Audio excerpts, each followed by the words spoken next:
community is proudly supported by Blizzard Entertainment, Zygor Guides, Gamer Advantage, NordVPN, Glitch Energy, Streamlabs, and is proud to support our partnered charity, Safe in Our World.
Power level your characters, make lots of gold, and accomplish more in World of Warcraft with Zygor Guides.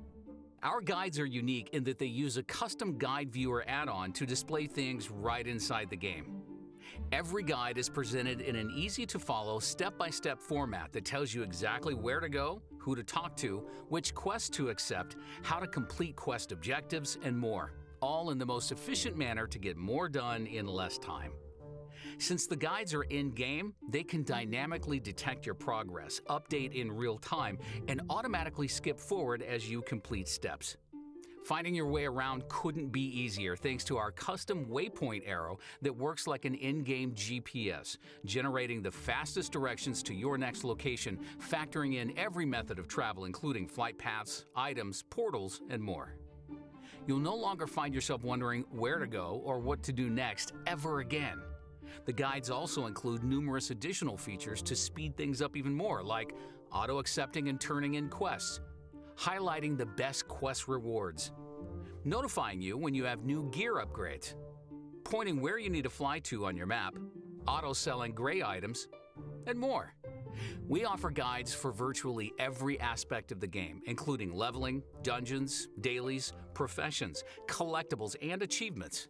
Discover all the latest content with our new Featured section, which showcases all the new guides added in every patch and expansion with detailed explanations on how it all works. Or search our entire collection to find a guide for almost anything you want to do. All of our guides have been fully updated for Dragonflight, and new content is being added all the time. Sign up for Zygor Elite and gain instant access to our full suite of guides for both retail and classic WoW for one low monthly fee. As part of Zygor Elite, you'll receive ongoing weekly updates for new patches, future expansions, and seasonal events, as well as general fixes and improvements to make sure all content stays current and well optimized for any changes Blizzard makes. Take your gaming to the next level with Zygor Guides. Here, take the bomb.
My visions are not the same as the others. No radiance, no song. Just the shadow taunting me from below.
The fate of our world rests upon the edge of a knife. And our battle lies deep within.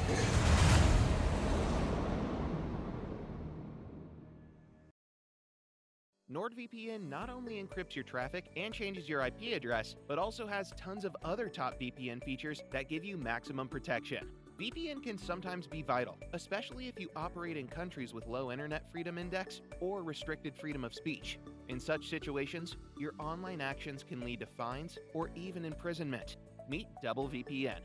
It brings the benefits of enhanced security, complete privacy, and double encryption, making it twice as hard for attackers to decipher your online data.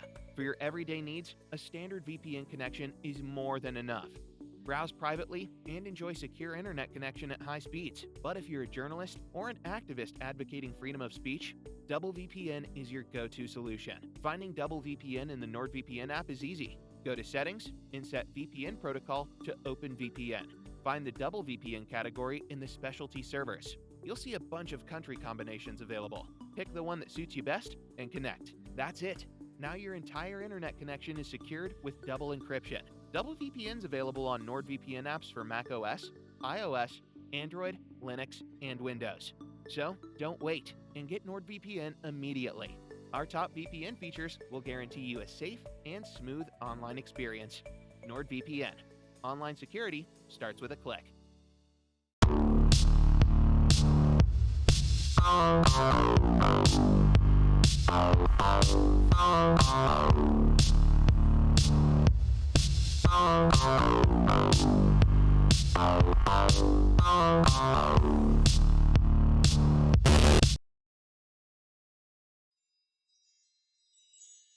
The Starship World of Warcraft community is proudly supported by Blizzard Entertainment, Zygor Guides, Gamer Advantage, NordVPN, Glitch Energy, Streamlabs, and is proud to support our partnered charity, Safe in Our World.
Power level your characters, make lots of gold, and accomplish more in World of Warcraft with Zygor Guides. Our guides are unique in that they use a custom guide viewer add-on to display things right inside the game. Every guide is presented in an easy-to-follow, step-by-step format that tells you exactly where to go, who to talk to, which quests to accept, how to complete quest objectives, and more, all in the most efficient manner to get more done in less time. Since the guides are in-game, they can dynamically detect your progress, update in real time, and automatically skip forward as you complete steps. Finding your way around couldn't be easier thanks to our custom waypoint arrow that works like an in-game GPS, generating the fastest directions to your next location, factoring in every method of travel including flight paths, items, portals, and more. You'll no longer find yourself wondering where to go or what to do next ever again. The guides also include numerous additional features to speed things up even more, like auto-accepting and turning in quests, highlighting the best quest rewards, notifying you when you have new gear upgrades, pointing where you need to fly to on your map, auto-selling gray items, and more. We offer guides for virtually every aspect of the game, including leveling, dungeons, dailies, professions, collectibles, and achievements. Discover all the latest content with our new Featured section, which showcases all the new guides added in every patch and expansion with detailed explanations on how it all works. Or search our entire collection to find a guide for almost anything you want to do. All of our guides have been fully updated for Dragonflight, and new content is being added all the time. Sign up for Zygor Elite and gain instant access to our full suite of guides for both retail and classic WoW for one low monthly fee. As part of Zygor Elite, you'll receive ongoing weekly updates for new patches, future expansions, and seasonal events, as well as general fixes and improvements to make sure all content stays current and well optimized for any changes Blizzard makes. Take your gaming to the next level with Zygor Guides. Here, take the bomb.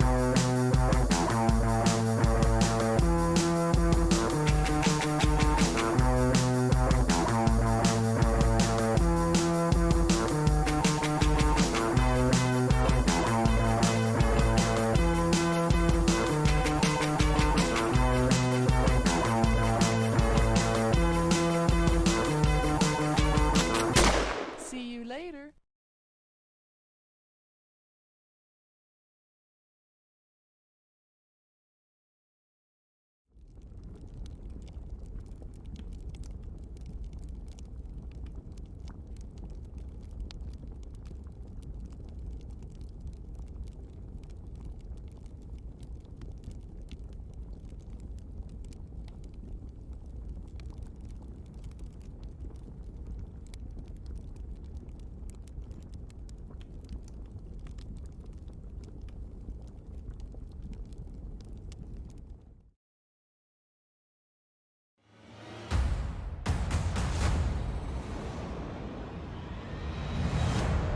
My visions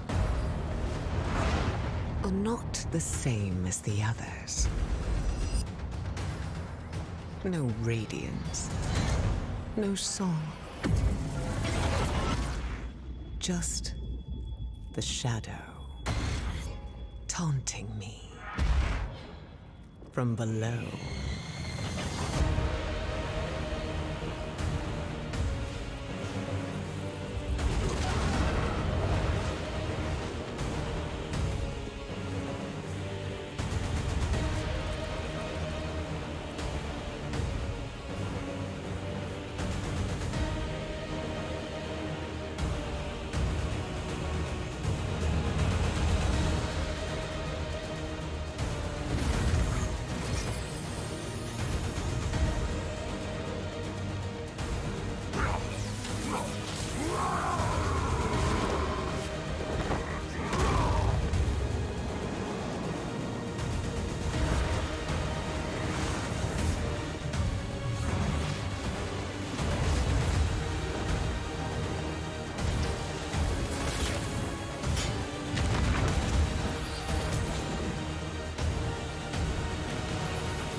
The fate of our world rests upon the edge of a knife. And our battle lies deep within.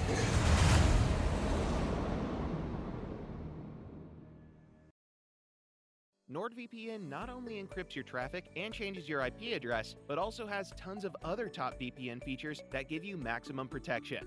VPN can sometimes be vital, especially if you operate in countries with low internet freedom index or restricted freedom of speech. In such situations, your online actions can lead to fines or even imprisonment. Meet Double VPN.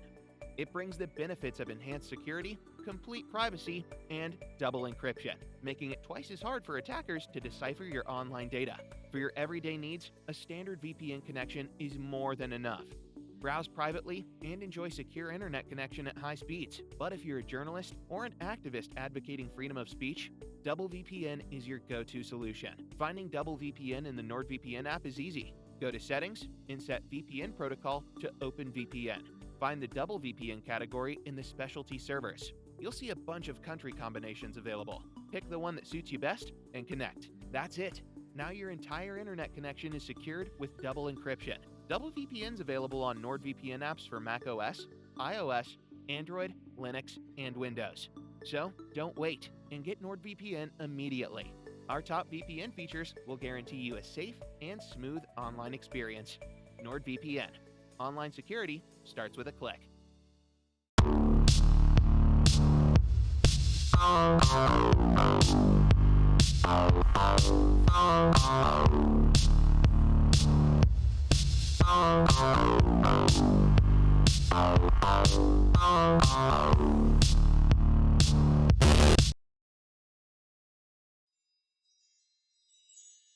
The Starship World of Warcraft community is proudly supported by Blizzard Entertainment, Zygor Guides, Gamer Advantage, NordVPN, Glitch Energy, Streamlabs, and is proud to support our partnered charity, Safe in Our World.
The Starship World of Warcraft community is proudly supported by Blizzard Entertainment, Zygor Guides, Gamer Advantage, NordVPN, Glitch Energy, Streamlabs, and is proud to support our partnered charity, Safe in Our World.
level your characters, make lots of gold, and accomplish more in World of Warcraft with Zygor Guides.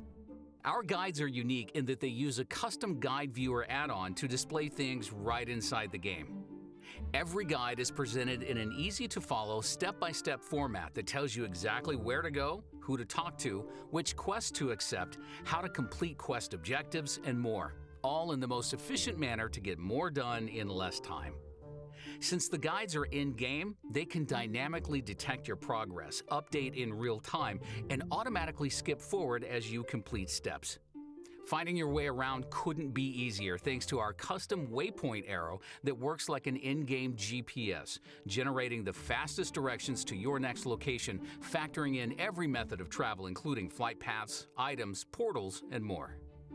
You'll no longer find yourself wondering where to go or what to do next ever again. The guides also include numerous additional features to speed things up even more, like auto-accepting and turning in quests, highlighting the best quest rewards, notifying you when you have new gear upgrades, pointing where you need to fly to on your map, auto-selling gray items, and more. We offer guides for virtually every aspect of the game, including leveling, dungeons, dailies, professions, collectibles, and achievements. Discover all the latest content with our new Featured section, which showcases all the new guides added in every patch and expansion with detailed explanations on how it all works. Or search our entire collection to find a guide for almost anything you want to do. All of our guides have been fully updated for Dragonflight, and new content is being added all the time. Sign up for Zygor Elite and gain instant access to our full suite of guides for both retail.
Hello and welcome to Four Into the Fire, where 4 teams battle it out in the Timewalking Firelands raid. Soon we'll find out who will burn their way through the raid and craft a team which will incinerate the competition.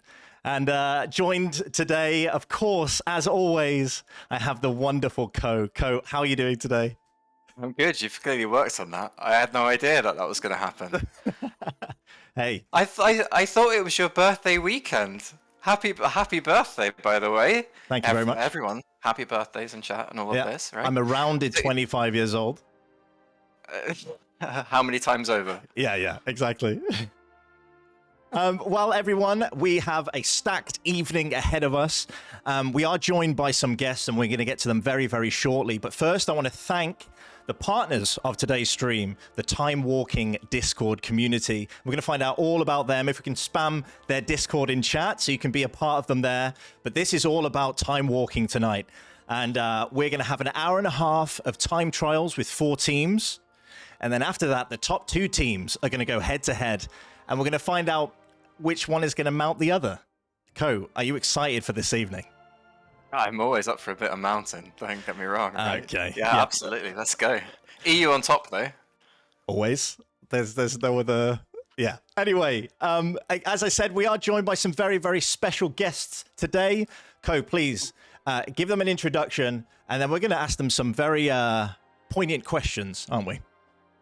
We are. We're going to be like Paxman, if you get that reference. Maybe people who are watching this may be too young. I don't know, or too American. I would be as a 21-year-old. Go ahead. You were 25 a second ago. What's going on? Yep. Okay. Yeah. So from the Timewalking Discord, we have Goru, Kirana, and Patrick. I believe are all here. So guys, starting with Goru, can we get a bit of an introduction to yourselves, please? Yeah, of course. Hi, I'm Guru. I'm one of the guide writers on the Timewalking Discord. I've been doing it for a couple of years now, and of course, a big fan of the content and very happy to be here. So thanks, guys. It's awesome. It's an absolute pleasure to have you. And Kirana? Hello. I am also a bit of a guide writer on the Timewalking Discord, but I do more of the behind-the-scenes work and a bunch of our number crunching we use for the work we do. I also moderate a bit in the chat whenever it's needed, although it's usually not a problem because people are lovely. and last but not least, I believe is here Patrick. Hey, what's up? I am Patrick. I'm most well known as being Guru's oldest son. He has several, but I'm the oldest and I'm the coolest. I'm a moderator in the Timewalking Discord. I do things like organize events. I have contributed a few pages, a few guides, but mostly I'm like the best moral support you could ever possibly imagine. Wow. And I heard you're also the biggest pumper. Is this true? Whoa. Can we say that on stream? I just gassed up Guru like 2 days ago and told him he was the best, but you know. I have screenshots. It's like your kid when your kid's like, "Daddy, did I do good?" And you're like, "Yes, son, you did fantastic." We've kept the receipts though. That's the most important thing for that transaction. Proof. Now, we've got a lot to get through, and we're going to ask these wonderful people some questions very shortly. But one thing I will say, you're about to see something in a minute, everyone, that blew my mind. We're going to get into it right now. This is a spreadsheet that they've put together for Timewalking. Can you talk us through a little bit of this, Ko? Like, this is insane. Yeah, this is possibly the most dedicated spreadsheet I've seen outside of you. Simply enough. You have a love for spreadsheets, so this is your bread and butter, and we are going to worship this spreadsheet with all the love and attention it deserves. But before we get into a proper deep dive into it, can you guys just have a very brief overview of what exactly is Timewalking for the uninitiated? Yeah, of course. Well, Timewalking is essentially just old content being scaled to a point where new characters in Dragonflight or soon War Within can play them at a relatively normal rate, so that you can actually experience what was very good back in the days in a new way with new eyes, maybe people that haven't experienced it before get an opportunity to do it. You know, it's basically that, yeah. Okay, so what was it that attracted you all to time walking? Oh, yeah. Well, Numbers. numbers. Well, I believe Kirana found out recently that there are about 86,000 items in the entire game. And what's lovely about time walking is that you get scaled down to a very low item level, which means that every single item that has ever existed becomes immediately viable. So suddenly you are at a point where everything you've ever loved to play with, you may have found an old legendary that you liked, a cool item, something that meant something to you. It can be anything, or you can just create very crazy builds. Suddenly you are at a point where you can experience the game through that lens, which is probably what has attracted most of the contributors, I believe, to that. It is basically just to build your character in a new way that you can normally not do as flexibly in retail content because you are more limited to, let's say, the only current raid rather than the previous 2,000 raids or something at this point. Well, Absolutely, yeah. on the subject of viability, let's dive in. I'll let Matt take over and on the spreadsheet and you Guru, and we can talk about not only what's viable but what is actually this. Yeah, I mean, looking at this just real fast, it looks so good. It just looks pretty, this spreadsheet. So congratulations on that, you and the team. So yeah, let's talk about viability and talk about how you really got to finding what was BIS and creating this spreadsheet. How much work really goes into something like this to get it completed? I think Kirana is a very good answer for that with the numbers. Yeah, I mean, essentially, the whole thing is it flips the script around on what makes good items in the game. Normally, you want to get the highest eye level because that's how you get the most stats, and the most stats gives you the most power. But because eye level is always the same in time walking, we need to go in and fundamentally look at what an item gives if all eye levels were equal. And that means for a lot of these things, we have to go over every item in each slot and see how we can possibly squeeze out more stats in a given slot. Then you mix it in with different sorts of borrowed power from a number of different expansions and fundamentals of how theory crafting is done, good knowledge of the current way the spec is played, as well as how it was played in the past with access to some of this borrowed power. And then when you throw all that together, you're going to want to test some of the things to see if it even pays off in the end. And once all that's done, we can then list things off and put our stamp of approval on it to say that really this does work. Okay, and I have a quick question then. I know you probably can't answer this fully as we are about to get into a competition, but the strength of different classes, can you talk about some of the standouts maybe one or two that are really strong at the moment with time walking? Well, one of the lovely things about time walking is that essentially every class is viable, and every single spec actually is a contender for being top 10 or top 5 or even top 3 at some point. I can't even name a single class that is actually not capable of doing that, which is where it's so lovely to be here in this content. A standout, however, I would say for dungeons would specifically be Havoc Demon Hunter, which is also the spreadsheet you see in front of you right now. What makes them so fantastic is that they have access to not only very, very strong old borrow power, which gives them, I believe it is permanent 60% haste from Azerite, and then another permanent 45% haste from their weapon, and they have permanent eye beam. They never take damage because they have no cooldown on their biggest spells. They can tank more than every other tank in the entire game. Yeah, basically you go on crack when you're playing this spec, so I can highly recommend that one. Okay. Yeah. Now, last question before I throw it back to Ko here.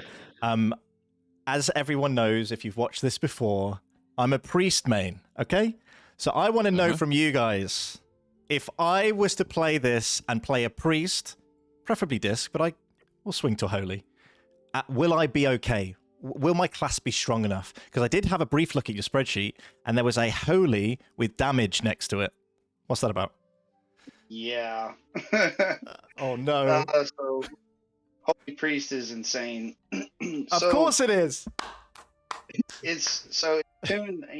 Look at how Blizzard tunes stuff. They tune Holy's damage spells around the idea that you're not going to press them very much, so that they should be impactful when you press them. But in time walking, your passive healing from Holy Nova is so high that you can just DPS always, and the DPS spells that you have hit extremely hard. Okay. So Holy Priest, like no lie, turns into an actually fairly powerful damage spec. So you can queue as a healer, and you can be top healing, top damage by a mile or a kilometer, since this is an EU audience. And Okay. Okay. it's fantastic. I need to start time walking more. That is wonderful news. Thank you for that, Co. There's nothing more I could say. But if I can, if I understand, just looking at the sheets, it's not just then a case of just stacking as many legendaries as you possibly can find. It's more subtle. No, sir. So the general approach to all the gearing is that we usually stack a lot of what's called Azerite gear. That's a special borrow power source from BFA, the expansion from, I believe, 5 or 6 years ago now. Basically, that gear is just incredibly strong in time walking, and we get access to what Blizzard intended back then to be a replacement for tier sets. So most classes will use 3 of those pieces along with, for example, let's say 2 set from Dragonflight or just a lot of stats, and then the rest of the pieces are generally filled out with the most over-budgeted items you can find in the game. For example, a unique 3-socket belt from a very old dungeon in Burning Crusade. Suddenly you get that with a proc, and it is higher budget than every other item times 2 in that same slot. Or a ring that gives you 5% more burst damage just on top of your cooldowns. Like, there are so many options of gear that are not just legendary. And the thing is, sadly, a lot of legendaries are actually not that good in time walking. Notably, the cloak from Mr. Pandaria and Battle for Azeroth are very good. The one named Ashrakama's here. And then otherwise, the crafted Legion boots or belt are strong because they have a lot of gear. Sorry, stats. But generally speaking, just because an item is a legendary, it doesn't mean it's good. What matters mostly is just the total amount of stats that you get from an item. So something random from almost 20 years ago can beat the crap out of the newest legendary from Emudrasil. Do you guys have a favorite item then that you can think of? I know Jackhammer is highly prized in the community, but is there one? Jackhammer isn't real. That thing's a legend. You say that, and I have it on my druid for the memes. Even then. I think my favorite item is my 2-socket ring. I hate you. We don't talk about that. I'll just have to trigger you right before we compete against. So Let's go against the mental warfare before we begin. Nice. Sorry for reference. I've got a quick question about all of these different pieces of equipment, the consumables, all the enchants, things like this. For a fresh player who wanted to get started in something like this, what does it take? That one question, what does it take to be able to do something like this? And also, what does your Discord provide to help people get to this point of having BIS and everything and really having fun with people, being able to play the game like this? Patrick, you're the community guy. So the main thing that we provide as a resource, I think, is probably the gear and the guides. Obviously, if you're new to it, like say you join one of our raids and you see people pump and you're like, I want to do that. So then you can just go to the sheets that we have linked that Guru has done so much work with, and Karana, and really all of us. You have those as a resource, as a guide to get you started and headed down the right direction. But we also have class channels where if you have a specific question, you can feel free to ask and we will be happy to help you. And then there's kind of like, there's some, in several places in the Discord, there's more advanced information for people. Maybe you want to get into the leaderboards parsing and you want to embrace your true destiny as the true time walking Giga Chad. There's a way for you to get information on how to parse higher and to push farther. So yeah, I would say that. So on the subject of passing higher, you also have a leaderboard, don't you? Yeah, we do. It's not something that is official on the Warcraft logs, however. We've basically just made it ourselves. So anyone from the Timewalking Discord can essentially just upload any type of overall dungeon DPS or raid log that they've had, and then we will, have that on the leaderboard, and then we can not only use that to, measure strength against each other and have a little internal competition. But it's also a very good source of information for us to check the strength of individual builds and see what is best, what performs better in which situation and such. So it looks like there's a spot for a holy priest on the DPS charts. Okay, good. Yeah, but like on the subject of DPS, yeah, why do time walking business like gearing at all? Well, your DPS gain is somewhere between 5 times to 20 times of your regular character's power. I can say it like this: in the Firelands raid that we're about to do, normally in a, let's say, 30-man raid for that, let's say Major Domo, that boss would take maybe 3 minutes. With 4 or 5 very good geared people, it takes less than 10 seconds. You just stack so many modifiers with this gear and this source of power that we have access to, that you simply just become a god walking, and it's so fun. Okay, so Yeah. which one of you is top of the leaderboards currently then? Because it must be one of you guys, right? It's Guru. It's Guru. It's the goose. Thank you. Yeah. Not only do you have it written, you now have it on stream as well. Yeah, I'm recording this. I do have the top raid logs as well. So we're running a strong team, even though we don't have a double-socketed ring. Oh my god. No, I do have something I'd like to add to that though. The time walking leaderboards has become not just like a source of information and competition, but it's also, I think it really pushes you to become a better player. The particular kind of play style that's needed to be good in Mythic Plus or to be good in like cutting edge rating, actually not quite the same as what it takes to be good in this content. And I personally have benefited tremendously from trying to keep up with guys like Kirana and Guru. They've pushed me personally to get better because I got tired of just getting completely toasted. Can you expand on that a little bit? So what do you think the skills that do differ from things like M+ and raids in endgame? I think it's probably really quick decision making and living on a knife's edge at all times, especially in the dungeon side. And on the raid side, it's extreme precision with cooldown usage and with your rotation. So on like a normal, if you're a heroic raider, you're just whatever, you're just raiding a Mirdrasil. If you make a rotational error in your opener, it doesn't really matter that much in the grand scheme of things. Obviously, it's not optimal, but it's not going to like brick a good parse. That's not the case in time walking. You can't make a mistake in your first 8 to 10 globals.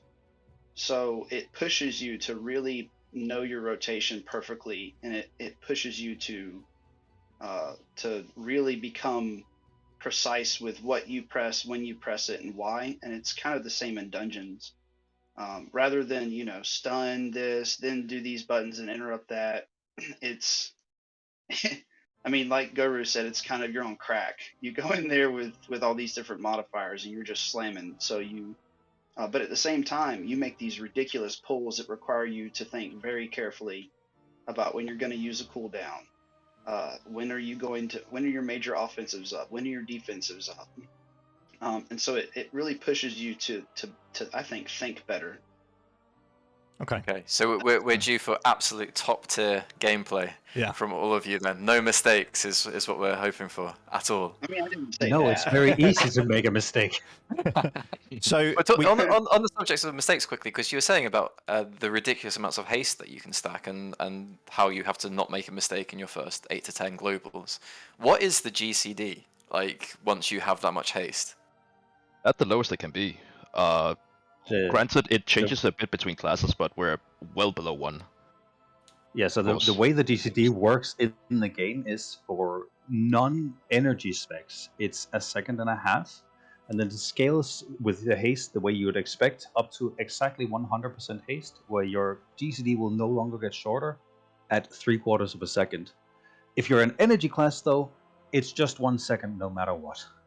The difference is we can realistically and reliably hit that level of haste in time walking, even though we're supposed to be in scaled down gear. Okay, because I was going to say, I was playing around as a warrior with different procs of Dragonspine Trophy and all of this, and I was like, oh my god, I can't keep up with the amount of buttons I have to press in the order I have to press them. Yeah, Beer Warrior is just the pure carpal tunnel spec. So we are going into our last 10 minutes before we get started. I do want to ask you guys briefly about the teams today. So, of course, we've got some of the best time-walking players on Earth with us today in this tournament. Talk to me about some of the teams. Tell me who you think is going to be a standout, who's maybe a dark horse, and who we should be looking out for as viewers. I mean, I don't want to toot my own horn. That seems a bit arrogant. But Go for it. Go for it. I mean, I would say my own team. We have Team Goosebumps. We have some good stuff cooking. We've practiced a bit. Have some good strategies. Very good time. We're gonna have fun. Let's say it like that. And I'll not say too much because then if we fail, it's just gonna be embarrassing. Well, you've said it now, and it's been written down. So, yeah. I don't want to toot my own horn, however. Yeah. Toot. I am the best, but I'm about the fact that I'm the best. What about yeah, sorry. I'm kind of actually with Guru. I know he has an incredible mind for Warcraft, so I know he's cooked up some good stuff. But on our end, I think that we're gonna put on a good performance of our own. I don't know who's gonna come out on top. We'll see.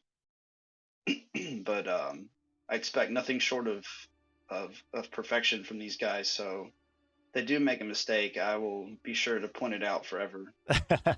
And it'll be live for everyone to see. The amount of clips going around the Timewalking Discord after this, I imagine, are going to be quite a sight to see. If anyone does anything spectacular, shall we say? I think I'm actually the other way around. I'm one of the people really pushing what can be done in this content. But that also means I have very little perspective of what the content is like for the people that don't push maybe as hard, but still engage with it. So I'm really excited to see what happens for the other teams. Maybe they've gone super hard. Maybe they haven't. We've all sort of kept our strategies secret. So it's almost a shame to be playing because I really want to know what people do. Oh, you'll know. You'll find out. So we're talking about cooking up strats here. Do you all have maybe strats that, you cooked up and you thought, hey, no one's going to think of this. This is going to be the one. Do you think there's something special in there? What do you say, Karana? Should I reveal something or? It wasn't viable anyway. Yeah. No, I tell you this. On our end, every time we came up with something new, we're like, oh, dude, we could do this and that would solve that problem. We were all internally in comms. We were like, I guarantee you that like 2 of the other teams have already figured this out and they're going to do the same thing. Do you think then it just comes to execution? I know a lot of the MDI stuff in retail, they talk about having the same strats as other teams, but it comes down to the execution and the delivery of that strat when the pressure's on. Do you think it's going to come down to a bit of that?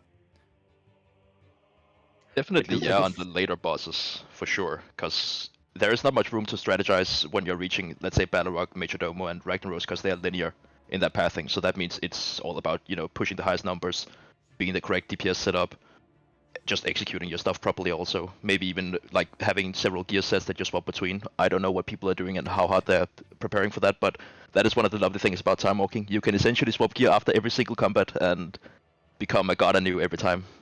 There's so many ways to optimize, and that is one of them. Become a god anew every time. I love it. That's so good. Yeah, editor guy, clip that. Time walking editor. Who's in here? Clip that one. Yeah, clip it. Clip it for the end, and let's see if he has become a god. Cool. Well, we are going to get started very, very soon. Code, do you have any more questions as we move into the race? The only thing is a point of order, as usual, is for those of you who are streaming, directly to the streamers down the camera, please make sure you have timer enabled to make our life easier, and possibly a DPS meter, just to the side, just so we can really have something to either celebrate Guru with or to point at him. And if you're feeling fancy, just for me as the resident healer, if you can sneak a healing meter in there as well, that's fantastic. No, it's not needed. Okay. But But yeah, if you can have those clear, as Ko says, that would be amazing. So we can praise you. And as Ko said, maybe point other things out as we go through. I think that's really all as we lead into this. Shall we let them go to their teams and start to prepare? See, thank you very much, Guru, Karana, Patrick. I do want to say one thing. I just want to give a huge shout out to everybody that's been involved in this. We talked about this in chat. This, like, when we started farming gear, we did it for the love of the game. We did it because we loved big numbers, we loved challenging ourselves, and we just loved having fun as friends. And nothing like this was ever in mind. And for this to just be an opportunity that we have is like completely insane for all of us. So thank you to Starship for hosting. And a personal thank you to Karana and Guru for everything that you guys have done for this community over the years that you guys have been involved. I'm actually the newcomer on the block. I didn't mention that, but I am. And just a sincere thank you to everybody. Server 58, you too. Patron Saint, you too. If I've forgotten anybody, I'll get you later. But thank you guys. This is really cool. But this is why you're called Patrick the Pure, as opposed to Matty B the Toxic over here. Yeah, he's a lovely guy, isn't he? My God, I almost teared up a little bit there. Love you too, buddy. Wow. Okay, we're gonna let you. We'll let you guys go because you've got to get into your team chats because we've got 3 minutes until we start the run. So I'm sure you've got stuff that you need to talk about with those guys. So once again, thank you guys. We'll let you go, and we'll do a bit of filler before the killer. Yeah. Well, thank you all. Thank you again. And we'll see you on the other side. Right, Ko, I'm just catching strays out here. What's going on? This is absolutely insane. What do you mean? What do you mean? I'm okay. You spent the first half an hour trying to find a way to like shoehorn in Holy Priest damage again. Yeah, well, it's because, as they said, it's good, right? It's big. It's the Holy Nova spec that you wanted the whole of your life. And it's here in front of you. Exactly. I'm in that Discord ASAP. I'm sorting out my Holy Priest. It's happening. There's a few things we need to mention before we do kick off this tournament. Of course, we are in a partnership with the Timewalking Discord. Please, if you're watching and you've heard the crazy stuff that's going on, you can be a part of that community as well. And we are so thankful to be partnered with them and being able to host this evening and see some cool stuff, as I'm sure we will. We are also raising money for Safe in Our World. It's our charity we are raising money for. You can donate in chat, and that goes to a very good cause. And we do appreciate everything people give for this. It's really fantastic. Also on our Discord, which you can see just below me, we have a $100 gift card giveaway for Gamer Advantage. Now, we run giveaways all the time on our Discord. Our Lord and Savior leader likes to do them a lot. Be part of the Discord. Get involved. It's free to enter. And you get to see some more cool stuff in the Discord. Right, I think that is everything. One thing I do need to mention before we start, Ko, the team names. We haven't let everyone know what teams are playing. This is true. There is a team called Interstellar Bum Orcs. And we've got easy top 4. So, of course, they are really striving for the top. Goose Pumps, as we know, and Team Pure. Is that because Patrick's on Team Pure? Oh, obviously. Yeah, obviously. Absolutely. Yeah. The purest of all of them. They're going to be so friendly and nice to each other. I think they're going to go in and do no damage, just like, like Peter. Like, just take sympathy on all the animals in there. Yeah. It's going to be something we're not expecting. One thing I do need to mention, time walking is super fun, as we all know, but of course we've got to level. We have to level to get to these points to be able to get this gear. We have a 20% discount for Zygor guides. You can head on over and type Starship in checkout to get 20% off. You'll be able to level and join in with these guys in the time walking. I didn't know, Ko, about this time walking thing. I didn't know how big it was. Now seeing all of this, it's exciting. It's cool. Yeah, it's almost as cool as your transitions today from one subject to another. Like, check you out. This is the smoothest I've ever seen. Oh my goodness. Hey, I've got some sleep today. That's probably what I'm learning from Patrick. I'm being pure. You are being pure. You are being pure, which is very strange. I'm confused. One saving thing it for later. Saving it for later. One thing I will note, Ko, if possible, easy top 4 I haven't quite got their stream up and running yet, so I don't know what's happening there. But we are going to... Thank you. We are going to get into it very, very soon, ladies and gentlemen. Of course, we've got a new merch drop. As always, we've got some cool merch kicking around. You can check that out in the link below. There's loads of cool links down there. You should check them out. I don't often scroll down to the links in Twitch, but I think it's a good place. There's lots of cool stuff there. There's free things, there's giveaways, there's places to connect with other people. Right, I'm looking over on my other monitor here. I'm looking at the teams as they are heading over toward the dungeons. I got you that lovely link for Easy Top 4 to make sure it's working. I checked. It's working my end. Wonderful. Excellent. It's a me problem. Is that? Well, I mean, you had to have one drawback today after being so... Oh, I've disappeared off the face of the earth. Oh my goodness. But anyway, you're back. You're back. Yeah, I'm back. Well, I was just complimenting how smooth everything was going. I don't even have to say anything now. It's just it is what it is. I've got one more it's in front for you. Of all of us. I've got one more for you before we get into it. But we'll get into that in a second. Co, any final words before we do head over to the teams? The only thing I guess to say is we're going to be nice and friendly since these guys have taken the time to join us and to really show us something special. Yeah. So we're just going to say good luck, have fun. By the way, Team Pure, everyone else is inside, so you might want to enter the instance. I might want to head on it. Yeah.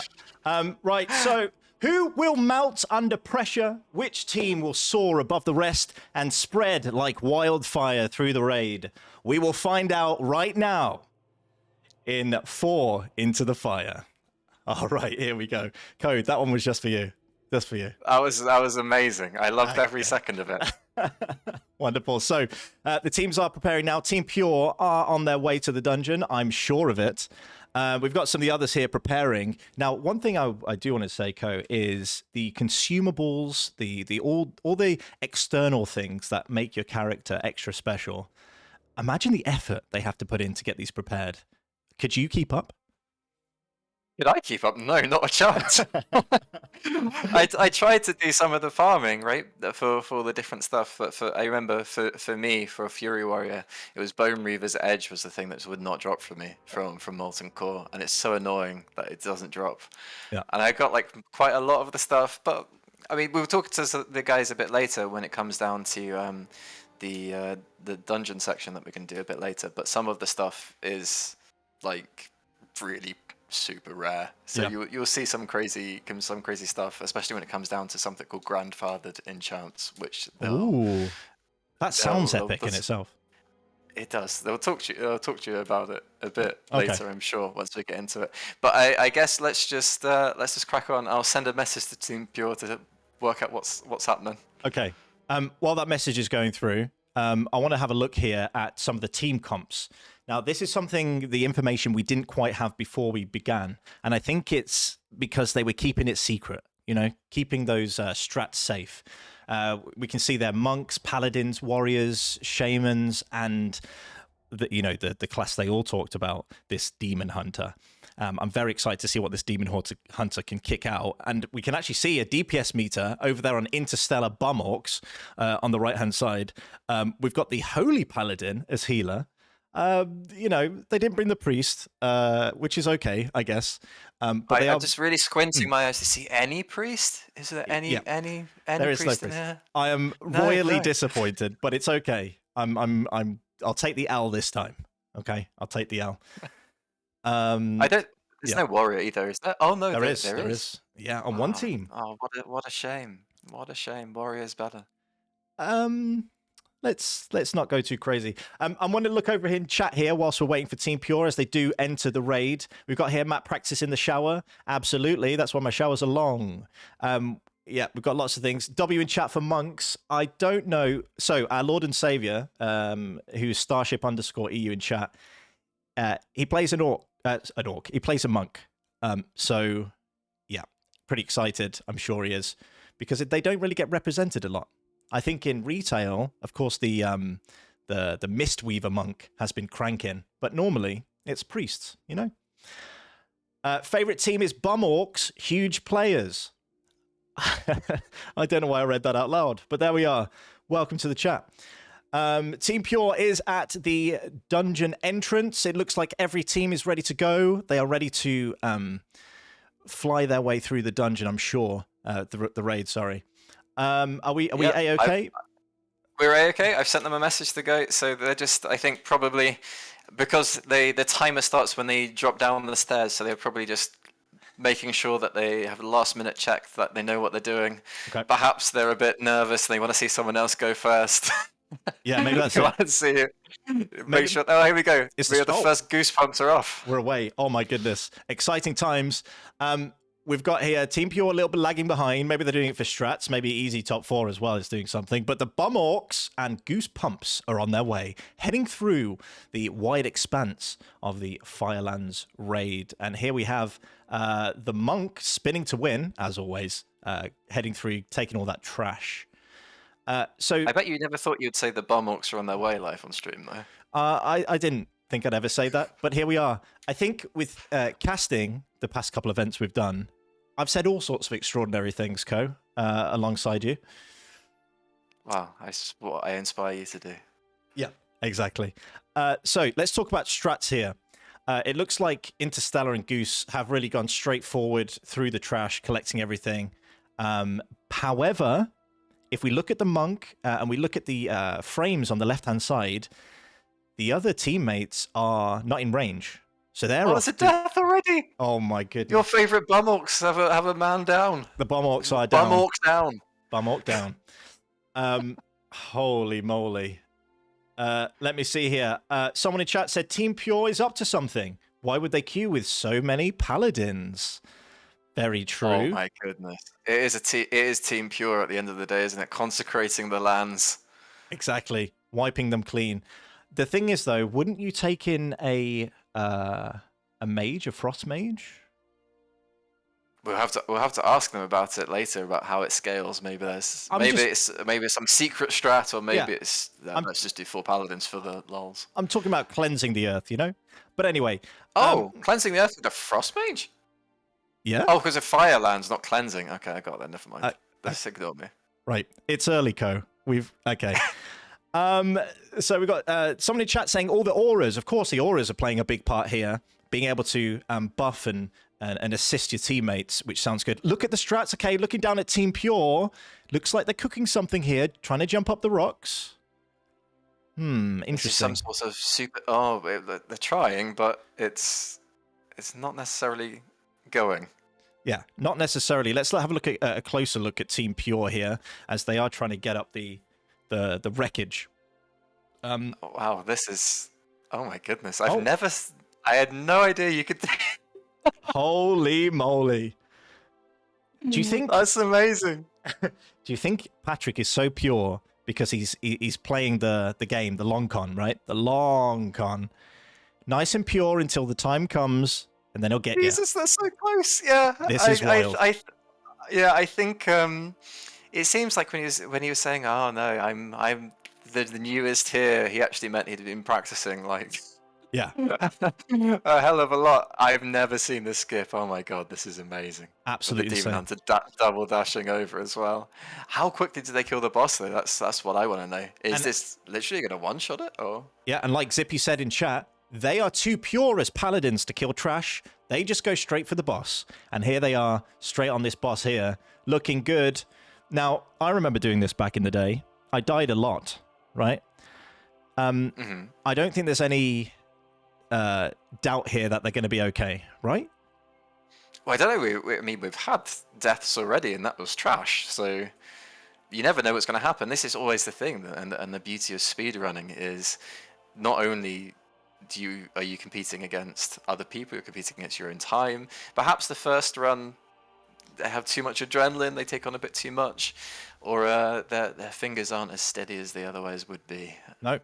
I wanted to have a quick look here at Goose Pumps, because they are doing this split strat, it looks like, as the Paladin, the Warrior, and the Shaman are out of range, so they're off doing something else.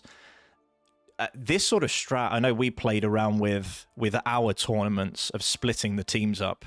Do you think this is really the strat for this sort of dungeon running? Split your team up, get as much done as you can, and see what happens. I guess it depends on the power level because we put a couple of limitations on them, but not too much. So they're not going to all just do 4 different tanks, for example, like the four Havoc DHs, which is what we were talking about before, or Vengeance even. So maybe that limited them slightly as to what they could do. But split strats always seem to be a fantastic way forwards, especially at this power level where you can pretty much solo the boss if you know what you're doing and your class is good enough. And it definitely seems like Goosebumps have fantastic knowledge of the game, so Yeah. I'm not going to doubt that they won't be able to. I think that's interesting talking about knowledge of the game, right? Because we can have all the knowledge, we can have all the stats, statistics, but it's really the execution. And it's as they were saying, leading up to the last 3 bosses is where we're really going to see that execution, where we're really going to see the global usage. Oh my goodness, we have a death on easy top 4 on the boss. And we talked about this. I told you. Yeah. Yeah, I told you. You never know what's going to cause it and where it's going to come from, but we've had 2 deaths already. Well, easy top 4. It's definitely easy top 4, right? But it's not really asking all that much of yourself, as you were saying previously. Yeah. But I'm pretty sure that Bomox was just a normal wipe.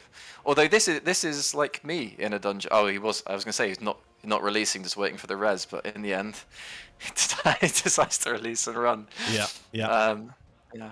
As got to go all the way back and try to make up for lost time, as we do have an hour and a half, which should get them about 3 runs. Yeah. So and that's the important thing here, right? The amount of runs they can do is very limited. This is a raid, so it's not like the dungeons that we've run previously where people can just head out, reset, maybe try and get that quick run in. They can't do that here. A death means a lot, and I think easy top 4 are thinking about what to do next, really. I think they're just waiting for their other. I don't know what they're doing. RP maybe currently, or they're just saying to reset. Yeah, they've gone for the reset. So let's Holy. probably move over and have a look at someone else, as it looks like Goosebumps are making it to a boss. Excellent. So let's head over to Goosebumps here, and we're going to have a look at what they're doing. So, of course, they are clearing trash. As we know, they're doing that split strat. They are on a boss, I believe, as we've got timers on the right-hand side. They're just coming out. Well, he's on the ramp that goes up to the boss, where you have to hit him in the legs and turn the direction over the volcanoes, which I remember raid leading and shouting at people. So what sort of raid leader were you? Were you that shouty, or were you very calm? I can imagine you were aggressive. Said it. The voice you said it in was amazing, and I wasn't aggressive. I just told people what they needed to know. Interesting. Especially about themselves from time to time, but that not so much aggressive, just Assertive? Domineering? It's a very polite. Well, it depends on my mood on the day, but let's say assertive. Right. Okay. Excellent. Yes, exactly. What someone said in chat. That's why we don't. However, we're looking at the bum orcs here as they continue through. They have got a death under their belt, but let's see if they can catch up. Again, we've talked about the last 3 bosses, which seems to be the place where we really see how good these teams are. So we're excited to get to that soon here. Now, what class would you play, Ko, if you got to jump into the raid? What would you be playing?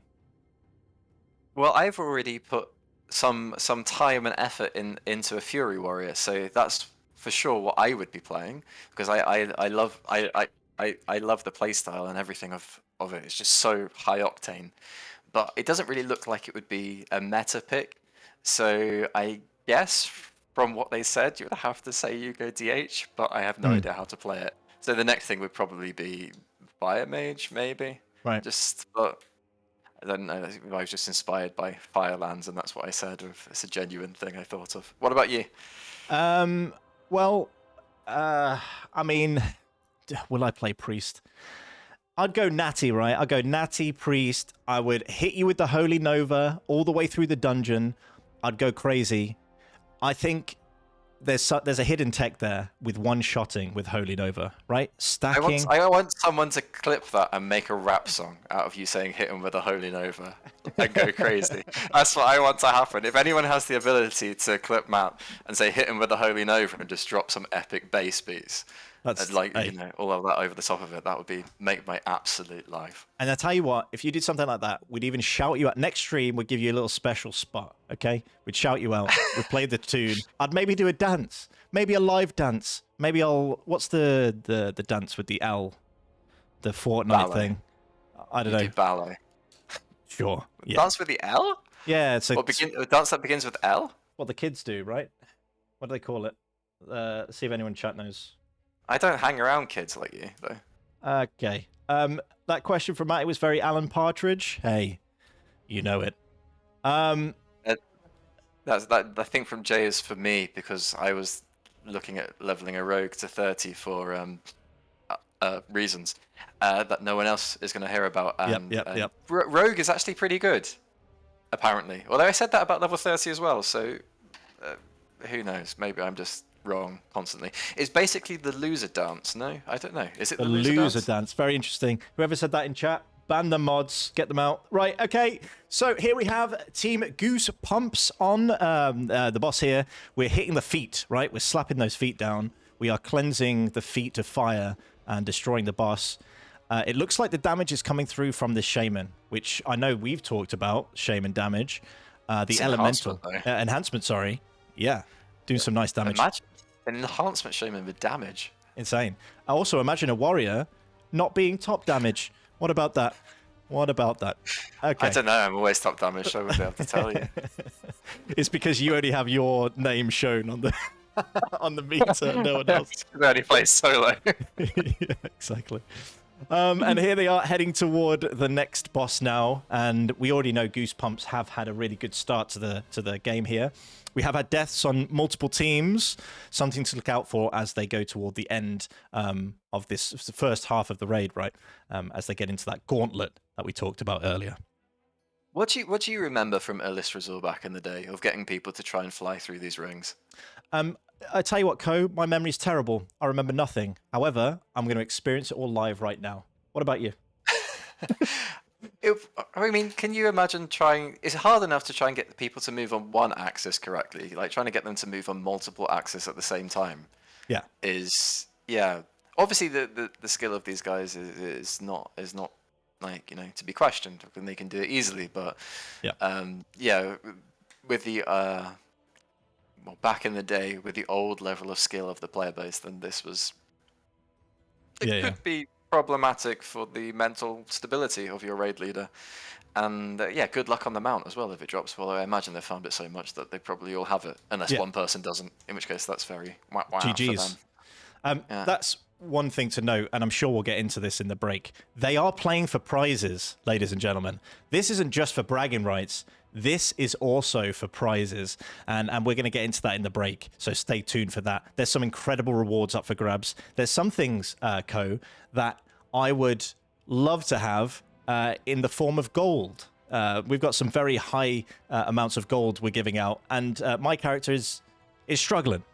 Not going to lie. Well, I mean, if you want to go, and ask for donations in the chat, then there's enough people watching that it might happen for you. Yeah, exactly. So, chat, listen, after this, I'm going to be standing on the steps of the cathedral in Stormwind, and I'll be accepting any donations.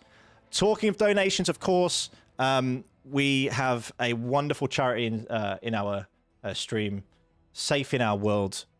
We've had some really generous donations as well to Safe in Our World over the past few streams. So we really do appreciate that. Right, so looking over here, we've got the Bomb Orcs doing pretty well. They're the team that had the death, though, so they're going to have to catch up, and I think they know that. I think it plays in the back of your mind, Co, that you've had a death, and you're against the Goose Pumpers. You've got the easy top 4 behind you. I think you're thinking, what do we do here? How do we get that time back? What do you think the play is? I think you just have to, like we were kind of saying on some of our events, you just have to set a time.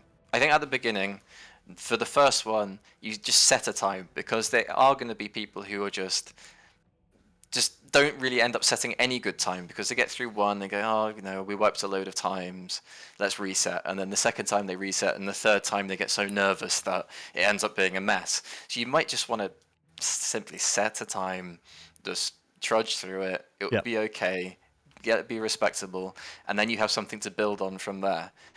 Because as you were saying previously, it's like 3 runs. Maybe you reset it, right? Yeah. But you don't really get that much chance to do really that much. It's not like you have multiple days to set a time. Yeah, I think you're right. It's just getting a time on the board. Get yourself on the leaderboard, get some points, and then sort of scale from there.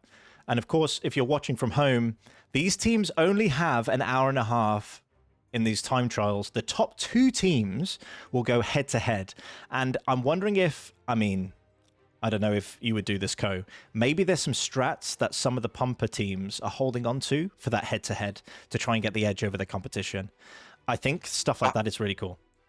Perhaps they're going to, he's going to walk into the fire. They don't, I wonder what happens if it actually makes a difference. Oh, it just turned him in time. I think it's probably one of these things where, personally, oh no, live on the stream from his point of view, down he goes. I think from my point of view, you would have something, you would save it, but if it got to run number 3 of this and you weren't in the top 2, then you'd send it. Yeah. Like if you can get in, if you knew you were going to be in the top 2 without a problem, then you would probably save it for the head-to-head. Although head-to-head is only 1 run. Yeah. So you probably would want to practice something, and this is Major Doma goes down, and this is into Rag next, so this might be an interesting watch, as I need to go and charge my camera yet again. Absolutely, no worries, Co. So we are heading into Rag, the final boss of the raid. Goosepumps have done the strat of sending off the tank to collect the trash. The other members of the team have gone off to kill the bosses, and it looks like they've come to a head here down the gauntlet to the last boss. We talked in the preview of GCDs on pull and how important it is to really get that good start to the boss and be able to slap it down as fast as possible. And here we have killing the mob here as fast as possible to get through. This is exciting to see a no healer comp.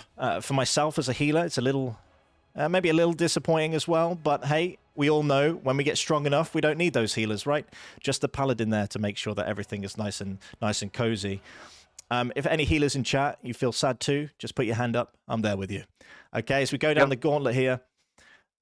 We of course, sorry, I was catching up with chat now I'm back. Someone said we didn't have a mage for Illustrasaur, so we had a warlock up there. He always screwed it up because he was high AF. Well, sounds like a warlock. Sounds like our raids. We've got here, I play all healers, I'm not sad. Okay.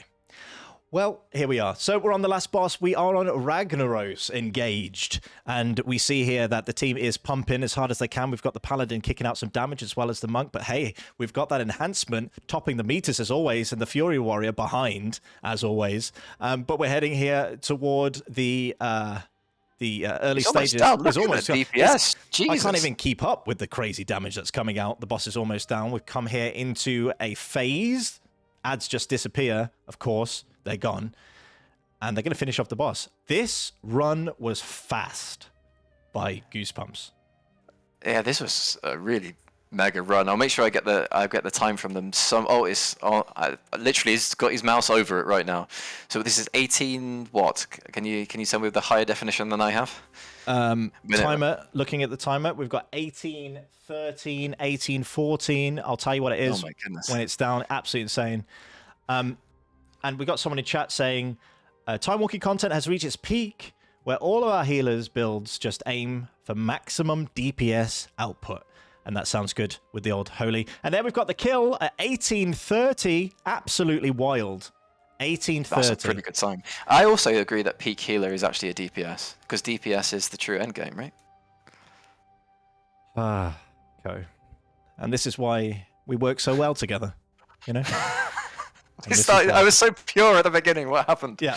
And talking of pure, we're heading over to Team Pure as they're on another boss here, of course. They're taking it down. You're smooth today. Oh, well. You are smooth. I did go to the store and picked up some butter, so we're going to wipe that on the stream tonight. It is... What? I don't know. No idea. So we've got another hour and 6 minutes in the time trial, and we've got another death from Team Pure. Holy moly. As you said, though, Co, they just need a time. They just need to get a Well, time. you said it was 4 paladins, 3 paladins and a demon hunter, which doesn't sound like, oh, there's 2 that's there. It doesn't sound like really a comp that would go together in terms of the lore of things, unless I'm corrected. Paladins and demon hunters, they don't go well together in my mind, but on the game they obviously do. Maybe we've got the paladins cancelling out the demons, you know? Possibly cleansing the demon hunter constantly, but they're 19 minutes while this bridge is going up. What I used to remember being an amazing, piece of I was supposed to say CGI. What's it called? Of animation. But it doesn't quite look like it's as amazing as I remember, but back in the day it was. Now, one thing to note as they are doing this gauntlet, and we're watching them head over to Rag. Another boss before Rag, but they talked about changing gear in between bosses to become a god on every single boss. And I think we saw that with Goose Pumps on the last boss. They changed their gear out and the damage really did fly through. How important do you think gear swapping is in something like Timewalking? It's almost like you get to respec your whole character for something specific every fight, right? I guess it must be huge. Like, I don't think it's going to be something small, because I guess it's will be things like trinkets and resetting internal cooldowns or different things. It gets really low, but managed to survive. It really is living on the edge, like they were saying before.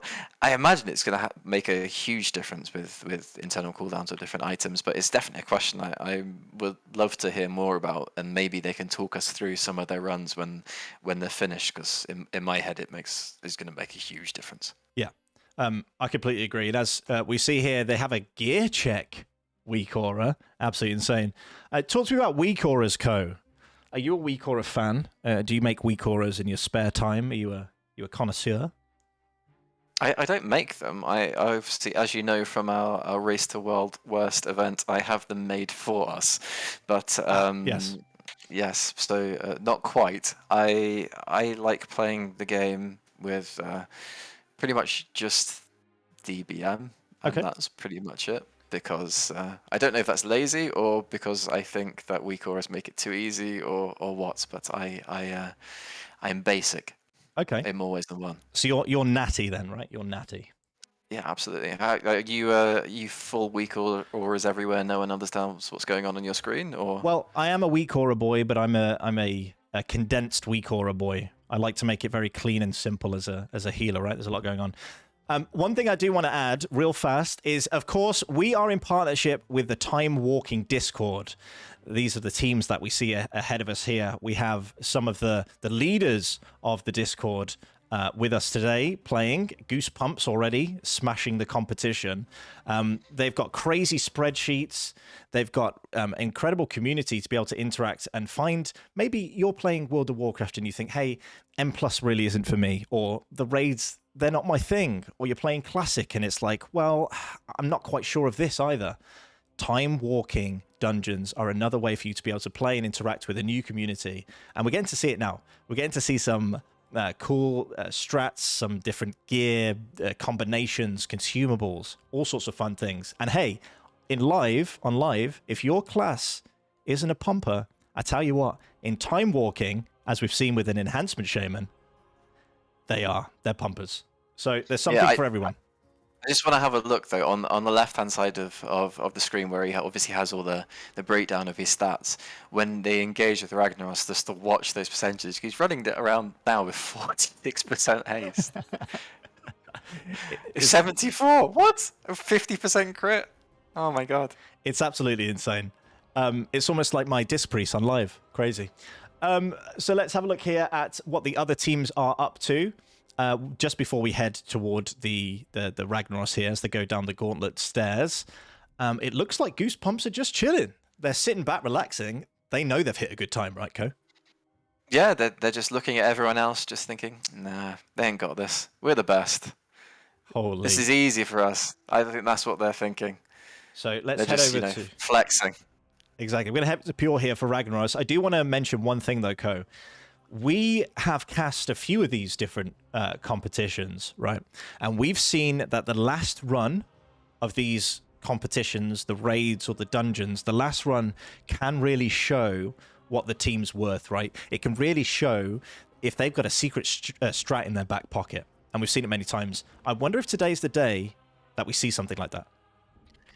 I think that what I would like to refer to as our screw it strategies are my favorite part of the game. Like when you just get to the thing of you know that you need to take the risk, otherwise it's not going to work out for you.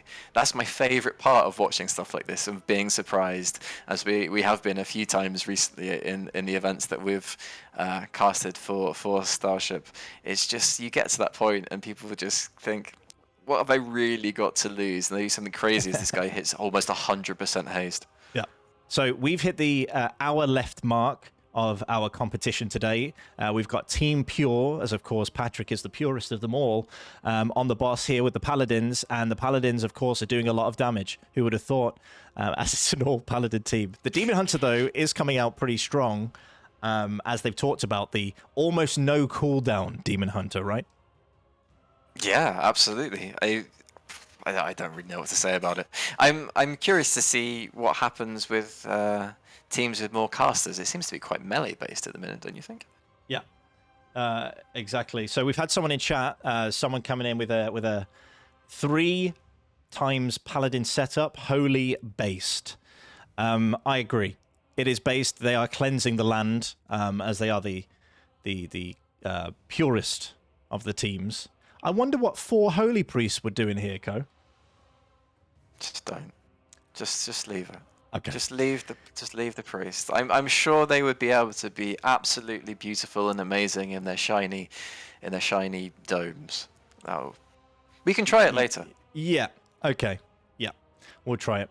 And then we've got Team Pure with the kill. The times will come through soon, and of course we have a leaderboard which we will show you guys. As we go through, as we get more times rolling in, we'll show you the leaderboard. Yeah, we have easy top 4 who do actually have a fire mage who is absolutely pumping. Yeah, a pumper. The fire mages, I think, in this raid, they really embody what the raid is, right? They embody everything about it. Get as much fire out as possible. Spray fire onto the bosses. Shoot fire out your hands, and really just go wild with it. Combust the bosses. I mean, it's Firelands, right? I wonder what do you think about the bring back specific resistances, or like Firelands not being able to use fire because obviously it's fire. What do you think about that? I like resistances. I think it adds an extra layer to the game, like a cake, right? We build this cake slowly, and the icing is those resistances, and I think it's a nice thing to have. It's an extra thing for you to, as a numbers person, to figure out. And I think things like that are really cool. I don't like it to the point where the game is incredibly easy because of resistances. I think there needs to be some sort of cap or cutoff. But I think you can play around with it. I think that's a cool thing to look at. What about you? How do you feel about it? Yeah, I'm not too sure. Like, I'm going back and playing Classic and seeing what that's like. Obviously, not really so much specific resistances, but how long the game takes to do stuff in. It has its place, but I'm not sure it's where I'm at currently in life to have a game like that. Although I do really like Baldur's Gate 3, so maybe I have something in there. But more important subjects, we have 2 times now. Obviously, Team Pure was 25-17 against Goosebumps 18-30. Wow. So the times are coming in. I'm sure we're going to have a look at the leaderboard, probably in a 15 minutes or so to see what's going on. I do want to have a look at the chat real fast. We've got here, the Fire Mage loves his Timewalking armor sets and speed sets. Interesting. So let's see if we get some fun things out of this Fire Mage. Maybe there's some sort of speed strat for that. We've also got here, the maids can keep up. Rank 3 highest Timewalking DPS is Fire. So it's as we talked about before this competition, DPS on the last 3 bosses is so incredibly important. I think strats come into play as you're going through the raid, but the last 3 is really about as much damage as possible. So having that mage is really good. Frost will 100% take spots. Yeah, I think Frost is another thing. So talking about resistances, as long as it doesn't impact the game so much that it trivializes content, I think it's just a fun stat to think about. Going forward here. So we've got easy top 4. They've had a couple deaths, but it looks like that they are making their way through the dungeon, through the raid. Now, there is a thing, and I know this happens on live with MDI, of you see a team do a specific strat, and you think, their time was really fast. Maybe next run we need to copy that. So, Ko, how much of that do you think is going to be happening with these teams? Do you think they're going to be looking at each other's streams and thinking, hey, let's pick that strat up. It looks like it's working well. I don't know. I think they've practiced quite a lot. So, it's Goosebumps go back in as well. Yeah. I think they've practiced quite a lot. So I think they're going to be pretty happy with knowing what they can and what they can't do. It's also quite interesting, as we were talking about earlier, about splitting or changing between the bosses as the Frosty K went over to Unholy for that boss. Just a quick talent change and off he goes, right? Yeah. So I guess they have like points where they know to change. So I guess they do have their own strategy, and that's really about it. I mean, the thing with Patrick earlier going up the side and going around, unless you've practiced that before, then there's no point in trying to do it on the fly. Yeah. So we had something else in chat, which I think is really interesting talking point of melee versus ranged, right? Versus casters. And how trinkets scale better with melee rather than casters, and it's sometimes hard to keep up. What do you think about things like that? I know as a melee player, you're probably on the side of, warrior is king, right? But in terms of casters versus melee, now I know from playing the game quite a bit that melee can often be more dangerous, right? You're in the face of the boss, maybe slightly to the side, but there's some danger there where range can really pick their spots and with good positioning. How do you see those things?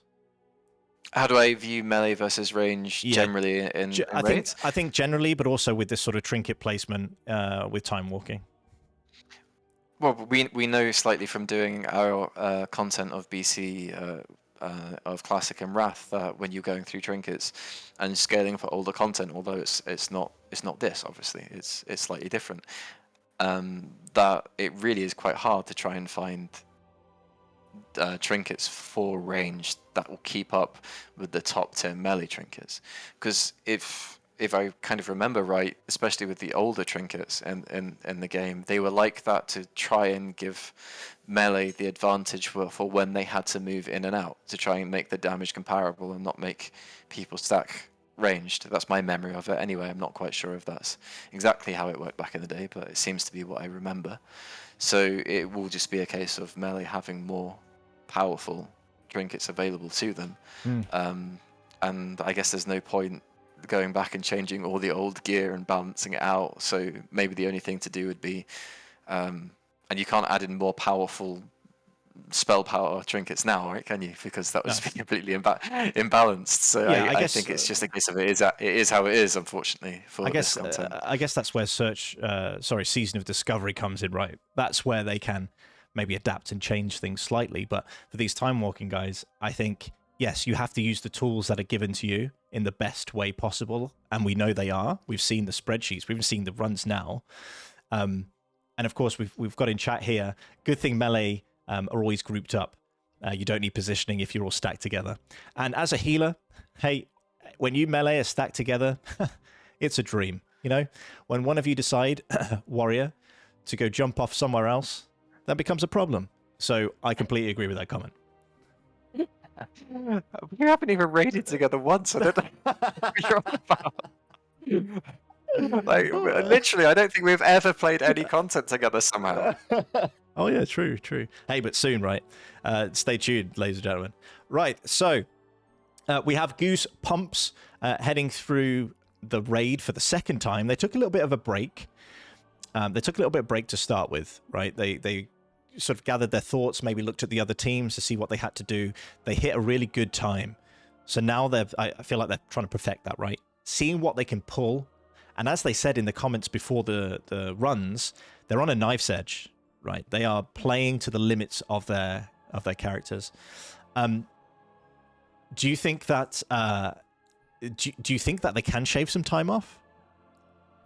Yeah, I mean, definitely going to be able to shave some time off. The question for us and the stream is just how much. Look how many debuffs he has on him here, and he's still alive. Oh my goodness, that's wild. How many there? There's maybe like 10, 15, 10, 12. Yeah. Insane.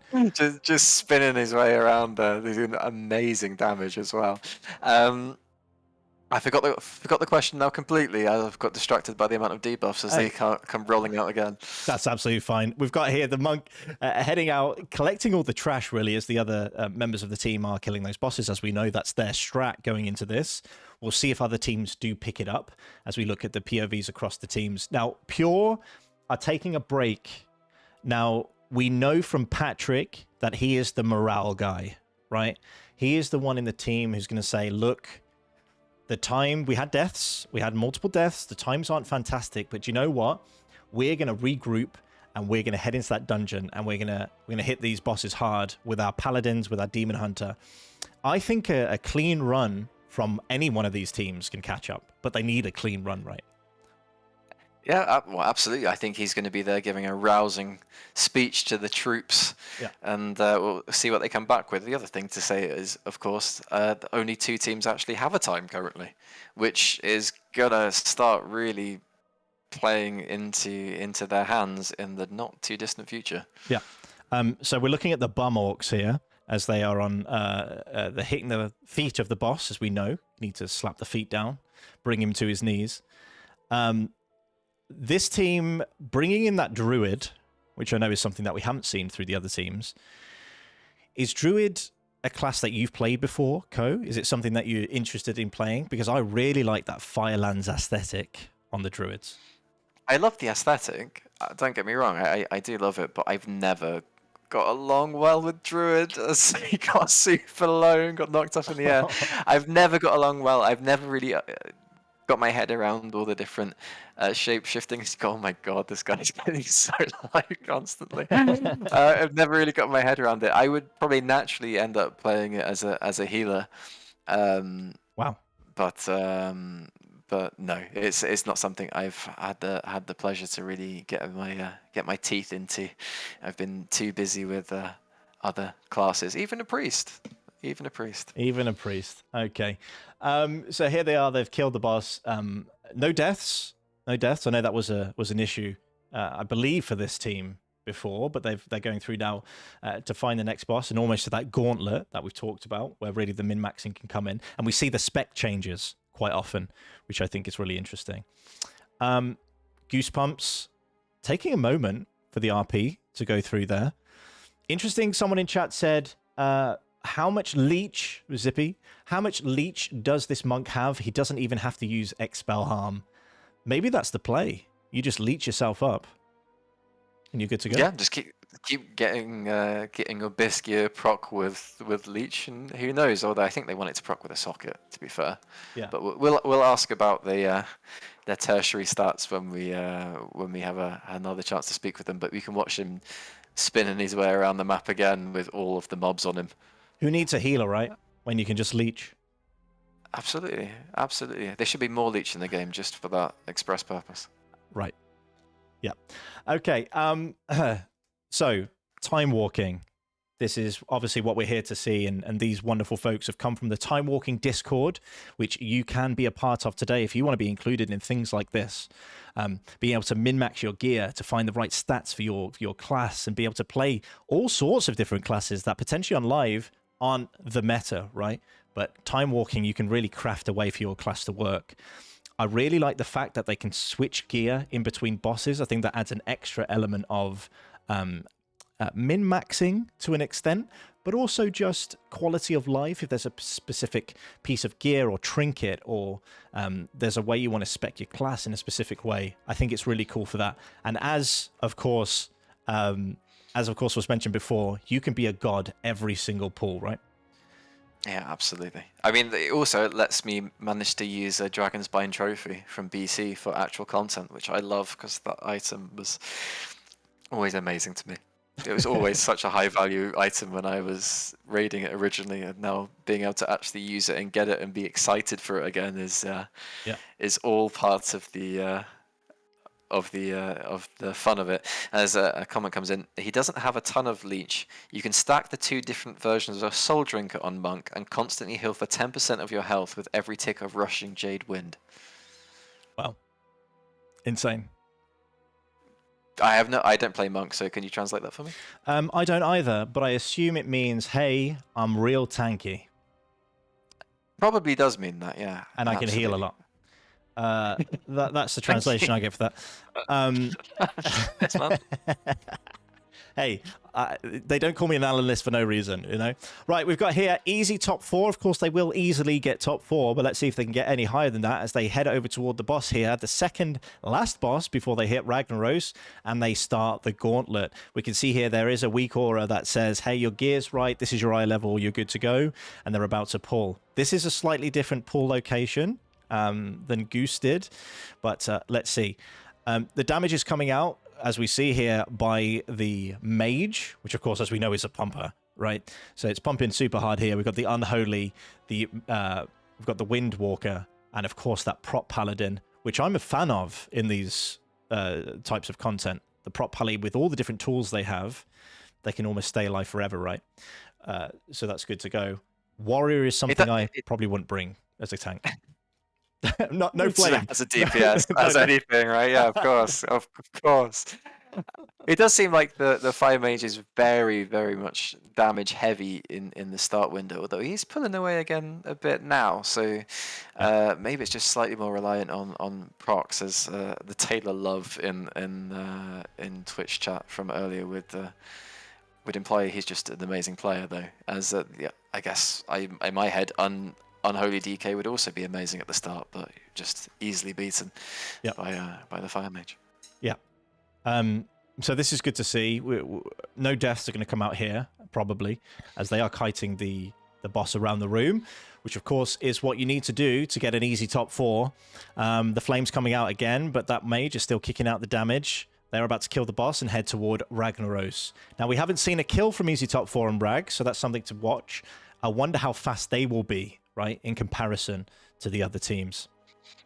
Yeah, well, they seem to have a good chance of being first if they can get this ready. The only thing I would say in terms of absolutely min-maxing these runs is you probably should be doing it without a timer if you can, and probably working on pathing up this way with those what they fire pulls to make sure that you don't have the run afterwards. But maybe that's slightly too pedantic on the pathing, and maybe the timing's screwed up with only 4 rather than 10, right? Yeah, but I think those small interactions do really help gain those seconds. But as we see, there's more than seconds between these teams, so they really need to make up minutes, right? And let's see here if they can make up some time, as easy top 4 do head down the gauntlet for our 4 in the fire competition.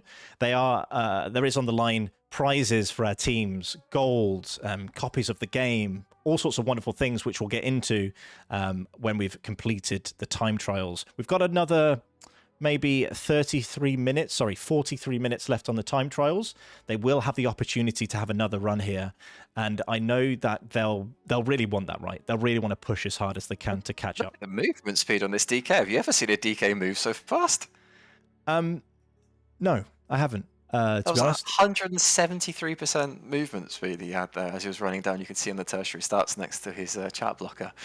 I mean, if you're going to min-max that much, right, you would imagine that they would have something to do with the boss positioning going into the next room. But saying that, they're going to have... Is that 13 minutes I see on the screen, or 15? I can't quite make it out on my on the size of my screen. I will time just one moment.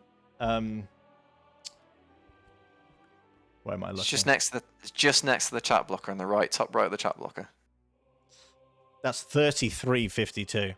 So that's 33. Oh my goodness. Yeah. Okay, I thought it was 13. So I think they had a few deaths early, which is fine. They'll know. But I think this gauntlet's been pretty good, as they are waiting for the RP here. We've got another couple seconds, and then we'll start the boss. I've never played a fire mage, right? But it looks exciting, especially looking at it in this dungeon. Yeah, fire mage is amazing. Absolutely. Yeah. I absolutely. I mean, I was playing in PvP, and you can just 100 to 0 someone if they're just not paying attention. Yeah. Like, you just stealth behind them, and then you pop your combustion, and they just say goodbye to this life and into the next. Wow. It's really, really, really high damage, but you have to.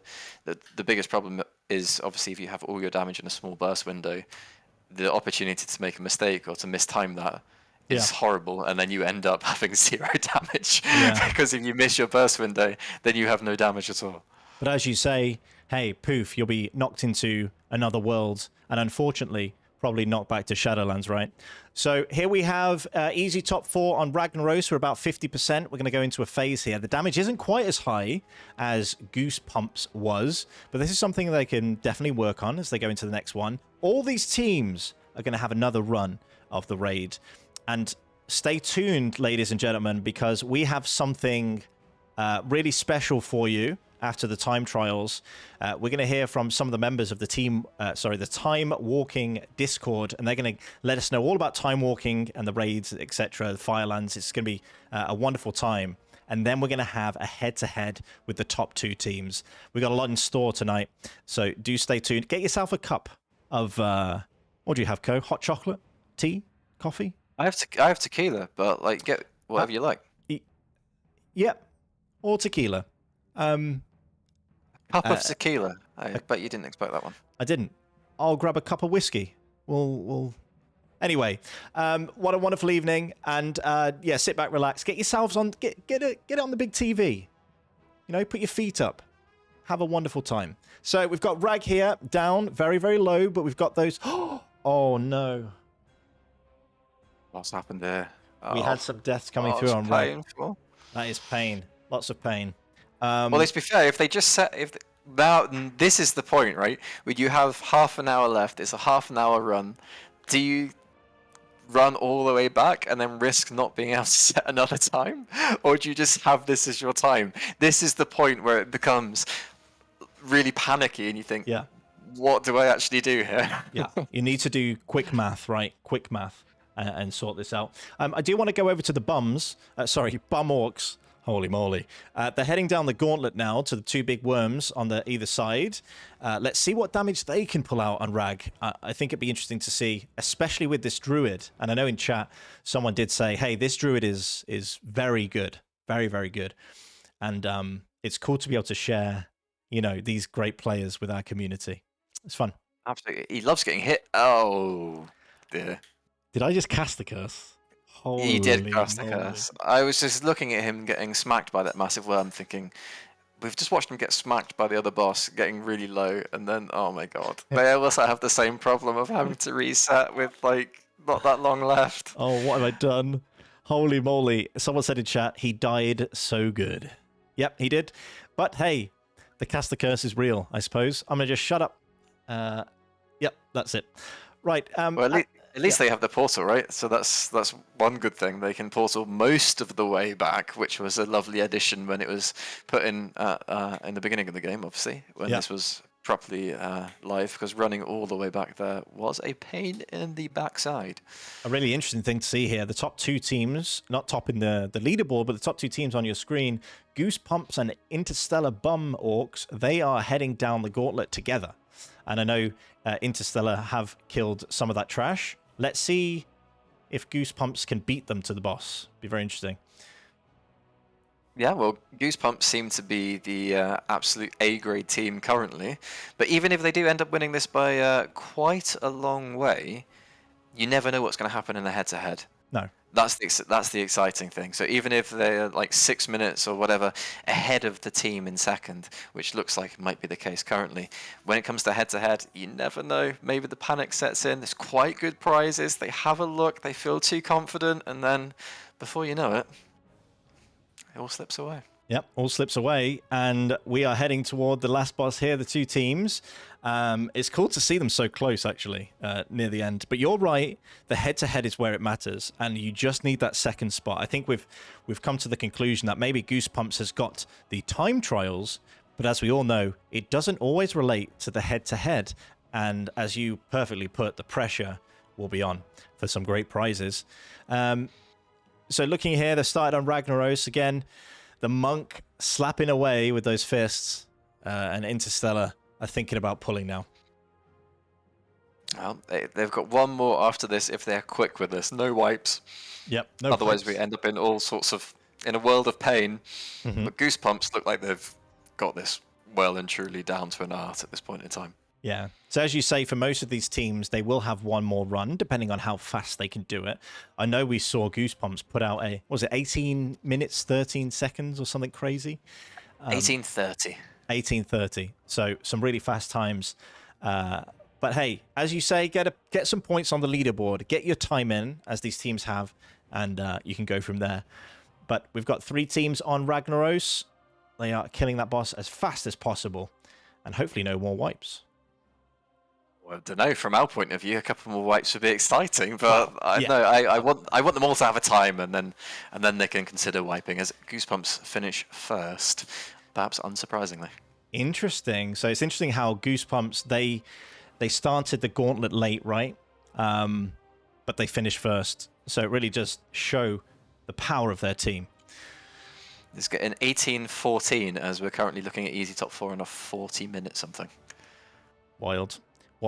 But hey, a little bit of a change here, a little bit of a change there, and you can really make up some meaningful time. And they really need to find that, right? Perhaps it's what you say. There's just, take it slow, and then they're going to come up with some absolutely ridiculous strategy, and then take off 25 minutes. Although, I think it's now a case of I'll believe it if I see it, because this at that current time I would have imagined 40 minutes for 4-man Firelands would have been all right, but having seen 18-14, I'm starting to question what I know about this game now. I think there is something to say about the split strat, and we noticed this in our dungeon runs. The split strat of having the tank pull the trash, and then you've got another team that goes and kills the bosses, I think just is the play in these. I wonder if when the teams have a moment, the second place team has a moment to think about their strat, if they come guns blazing in the head-to-head and bring that strat out as well. So I think that's probably the only way at this point to get the win, right? Well, exactly. And perhaps more excitingly, if we have Goosebumps versus Team Pure at the end, it's an EU-NA affair. Yeah. Interestingly enough, Team Pure make it. Chat, let us know. Where are you from? EU, NA? Who's representing where? We've got an NA over here in chat already. Is there an EU? Or he's laughing at NA. Oh, Perhaps okay. it's NA lol in a kind of like who? Oh no, we're actually. Isn't it? Yeah. Are we winning on NA in chat? No way. Another NA? Crazy. This is wild. I feel outnumbered. I feel vulnerable. There's another EU. Well, I mean, you can. I'm not going to go there. I'm just going to stop it. That was going to be well over the line, and I'm just going to go have a look for the times. Okay, wonderful. And as you can see here, the teams are preparing, as another NA comes into chat, the teams are preparing for their probably final run of the time trials. We have another roughly 30 minutes left before we head into the half time, where we'll find out who has won the time trials, who the top 2 teams are in the time trials, and who will be sliding their way through into the head-to-heads. Of course, one team will try and mount the other team in the head-to-head for those prizes. And in Firelands, anything is possible as the teams prepare for the next run. We have Goosebumps versus Interstellar Bum Orcs. We've got Easy Top 4 and Team Pure. And they are giving us a wonderful spectacle this evening as we have a look here, preparing. Team Pure are still on their run, so we're going to head over to them now to have a quick peek at what they're up to. They are flying in the air. Cool mechanic. There was a little bit of this in Shadowlands, in Dragonflight, right? In the raid, of having to fly between platforms on Taylor Swift. Yeah. That was pretty fun. Fly between platforms like Taylor Swift? Well, What? I mean, did she fly between platforms live? I have no idea what you're on about, to be honest. Well, that happened. I'm pretty old, so I'm just thinking of like walking in the air, like the original like Snowman cartoon movie. I'm walking in the air, like with the little boy singing it. You know what I mean? Yeah, I know what you mean. Well.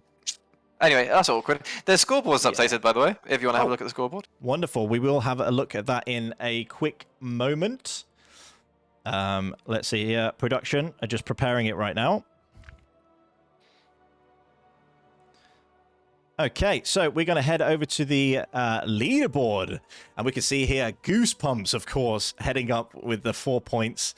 Team Pure and Bum Orcs heading up second and third, and Easy top 4. Of course, top 4. Yeah, absolutely. I mean, they set out their target and they achieved it. So, I mean, you can't ask for any more than that. But to go a bit more in depth, that would be Goosebumps with an 18-14, Team Pure with a 25-17, Interstellar with a 31-05, and Easy Top 4 with a 41-05. Right. Okay. So as we've mentioned, though, they do have now another opportunity to really get a good time.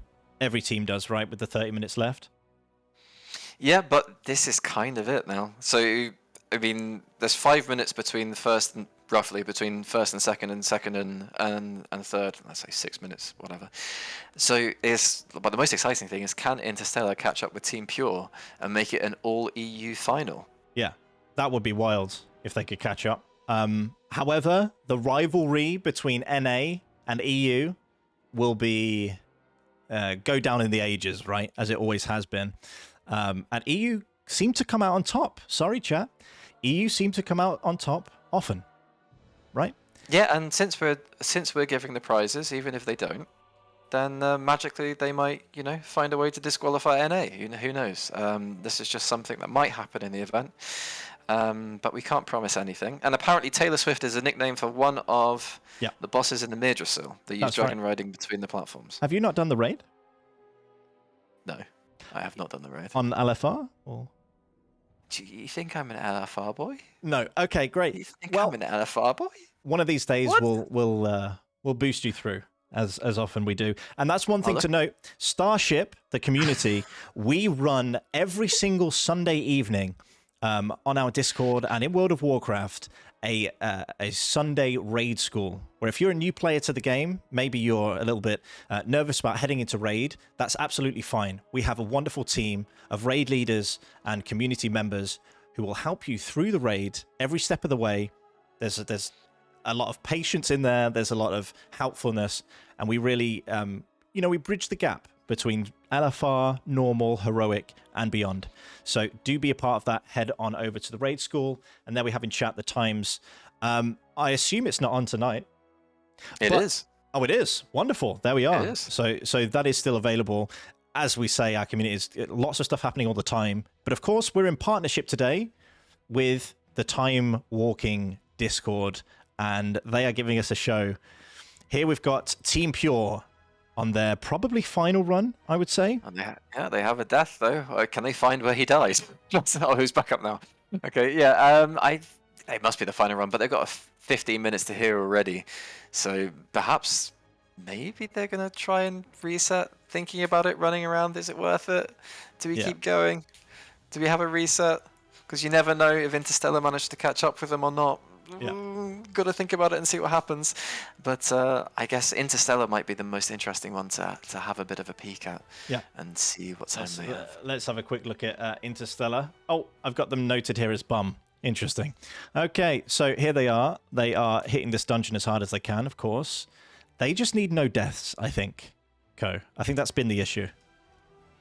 It does seem like the Feral Druid seems to attract dangerous objects towards him or herself on a fairly regular basis. So as long as we can avoid that, then I think we'll be good to go. But they've still got a good 7 minutes to catch up.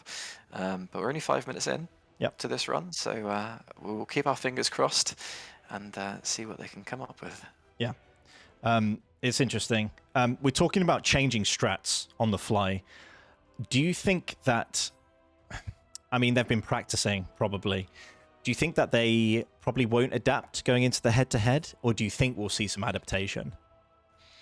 I don't think they can adapt too much going into it. Perhaps, I mean, when you really run it under the right circumstances, then you find out more about your class. Because when you're running it and you're only seeing times that you're getting, and you're slowly beating your times, then you there's not really a need to play around with it too much. Maybe you can make a few adjustments. But then when you realize that you need minutes on someone else, that's when you think, okay, let's try something a bit different. Let's push the boat out a bit and see what we can find really in the details of our class. But I think most of these guys will have min-maxed it pretty much, their classes to perfection. So it's more about the route. Perhaps they have a dangerous route in their mind. They're going to keep the stream open, watch the other other people's stream, and if they're a couple of minutes ahead, then go, we have to go for it. But then you think, well, if they die, it's just so much up in the air when it comes down to head, you never know. Yeah. You really do never know, and it's one of those great things about this game and also competition in general, that anything can happen. As we see Team Pure heading up on the boss, they are on 8 minutes, 15, 16, 17 seconds, so they won't beat Goose Pumper, but hey, they are looking to solidify themselves in second place heading into that head-to-head, which is very important for them. I think definitely for bragging rights, as we heard earlier on in the broadcast. Bragging rights is important for these players, but of course, Patrick, being so pure, will give over, and he'll just say, "Well done, congrats, we lost," but we'll see. Well, you never know. Maybe he's just being polite because we're there, and actually, as soon as we disappear, the less pure side of Mr. Patrick comes out. But I'd like to think that he's just a wholesome kind of fella. Yeah. Exactly. So we'll see, though. But maybe like you, when the camera turns off, all hell breaks loose, right? So, yeah. So, as someone said in chat, bum orcs go. I agree. Bum orcs go. So, we're heading into the gauntlet, as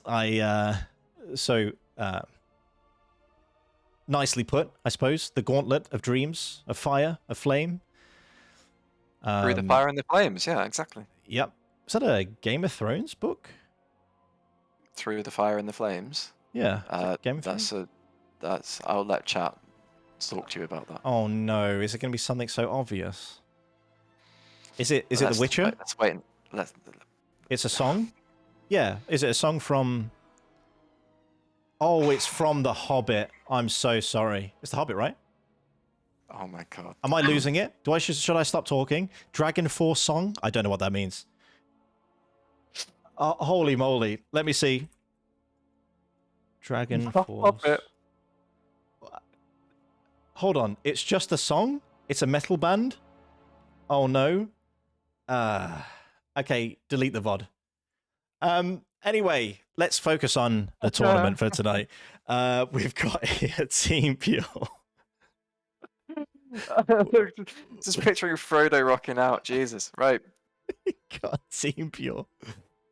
Sorry, we've got Team Pure here on the boss, and as we know, they're going to have to kite the boss around in just a moment. Oh, you almost had a death.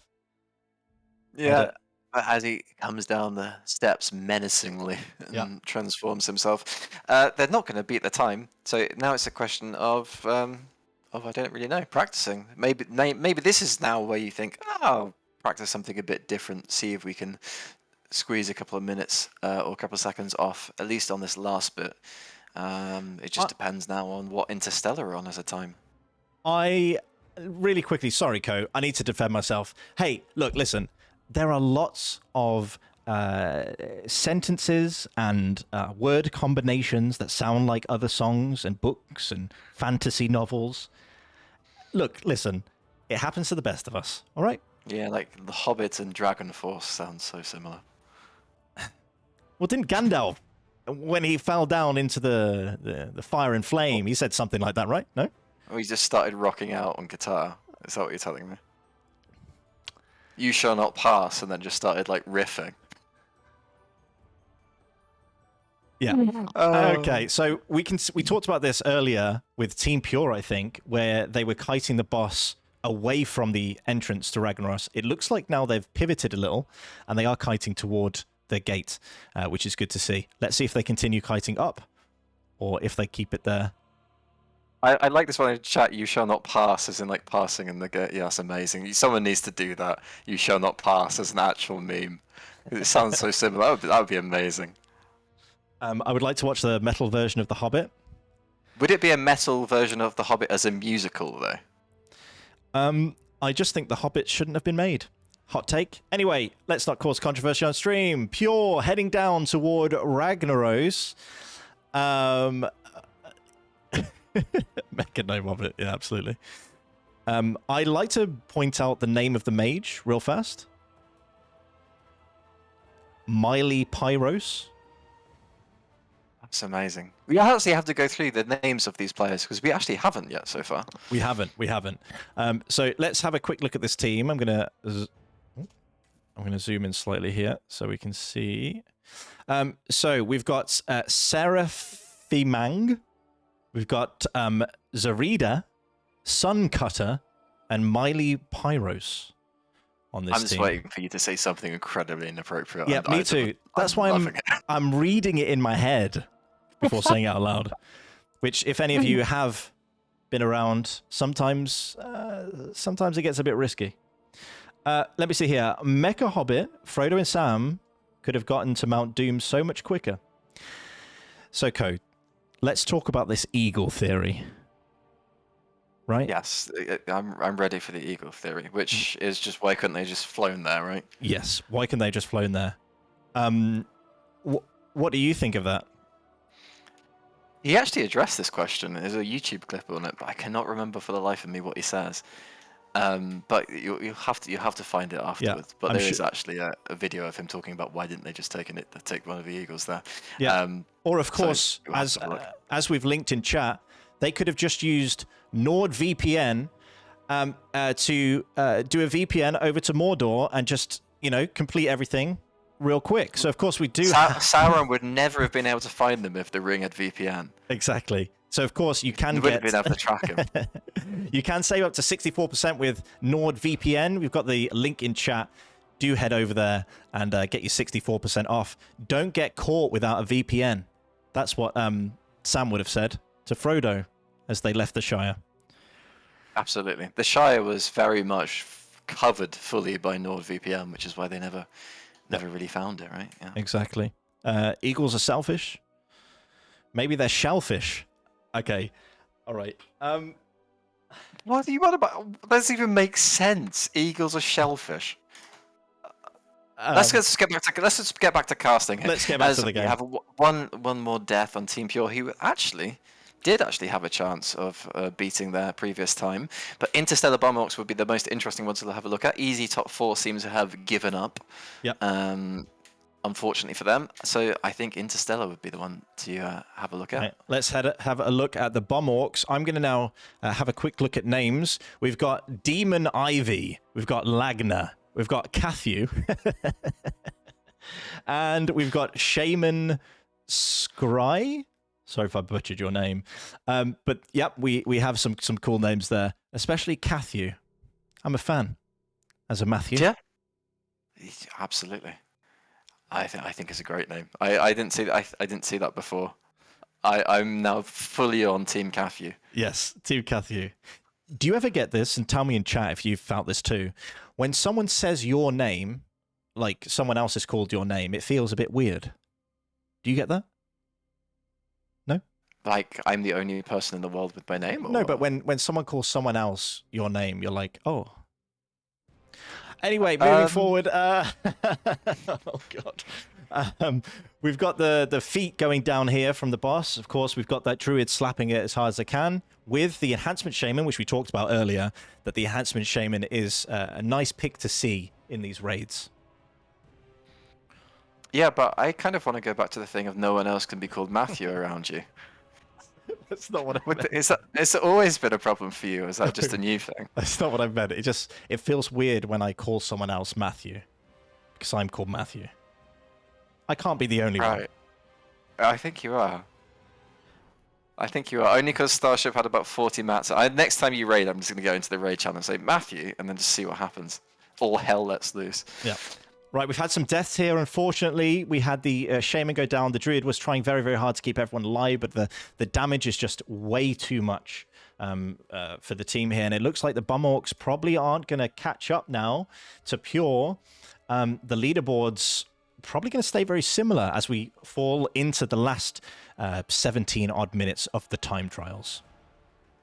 Unless they have a super quick way of getting back, it does seem like this is going to be all she wrote for now. I don't think they're going to manage to beat the 25-17. Maybe they have a super quick way of getting back, but it's pretty much all on them. Goosebumps are going for it again. Yeah, just flexing with the ability to do another run here. But I think this is really important. I think this is important for, you've won, right? So what you're doing now is you're limit testing hard for the head-to-head, because as we talked about, anything could happen in the head-to-head, and you want to reduce the risk as much as possible heading into that to make sure you clench the win. This is definitely, as we said, it is a place where anything can happen, but they're trying to reduce the variables, right? Yeah, well, absolutely. It's always important that you clench. So it's really just about seeing just how much that you can take on. As you were saying, it seems like they're doing pretty much the same strat as before, but it does seem like perhaps with a bit more fluidity and fluency to it. So I'd be excited to see if they manage to take much more time off, because an 18-14 is a pretty insane time. Yeah, it was a really good time that they came out with. Just trying to get over that comment you made. So we have the strat as always here. They are limit testing. I think it's about repetition. I know for a lot of these players, and also on live Mythic Plus, it's about repetition. You get that muscle memory in your hands and in your brain, and things get a lot easier, a lot simpler, and you reduce the risk of anything really happening. And I think you can tell that this team has practiced this a lot. Yeah, as you say, once you get the kind of basic mechanics down, then you start being able to think about more stuff, to see more stuff around you, and the game opens up to you, which is, I think, one of the great advantages of actually playing PvP, as if you want to be a really well-rounded player. It just really forces you to know your class, especially buttons that perhaps you wouldn't normally use in Raid, that really do save yourself and your healers some trouble, as you have a quicker ability to save yourself and perhaps better idea of movement and stuff like this. And the same can be said for this. Once you kind of are on autopilot, shall we say, your thoughts can drift over to really min-maxing, finding those strats, those places, that speed boosts, etc., etc. Yeah.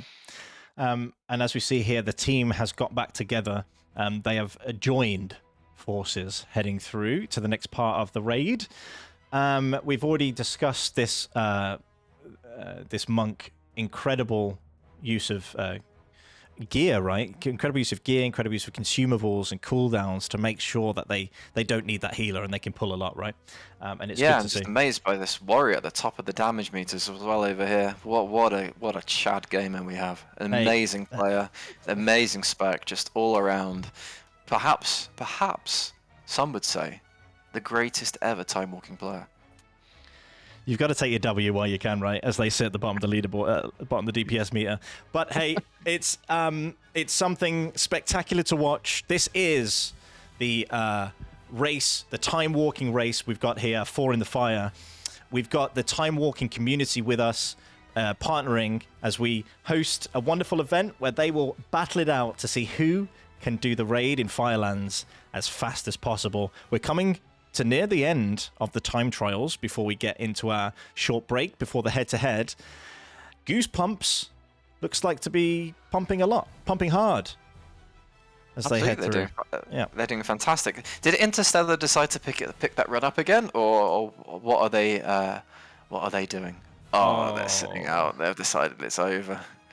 Unlucky. Oh no. And we've got some of the other teams here. Pure looks like they've taken it. And some of the other teams are waiting. They are waiting for their opportunity to get back into this and to see what happens with the leaderboard. But hey, I think it's kind of defined at the moment that the good guys, the pure good guys, may have that second place. Good guys? He's going for it already. Why are they good? Why are they good? Are we not? Are we not Team EU? What's going on here? Are they NA? Yes. You mean the guy with the American accent? Hold on. Called Patrick the Pure, who came and talked to you like an hour ago. They are these fakes. They think they're pure. They're not pure, are they?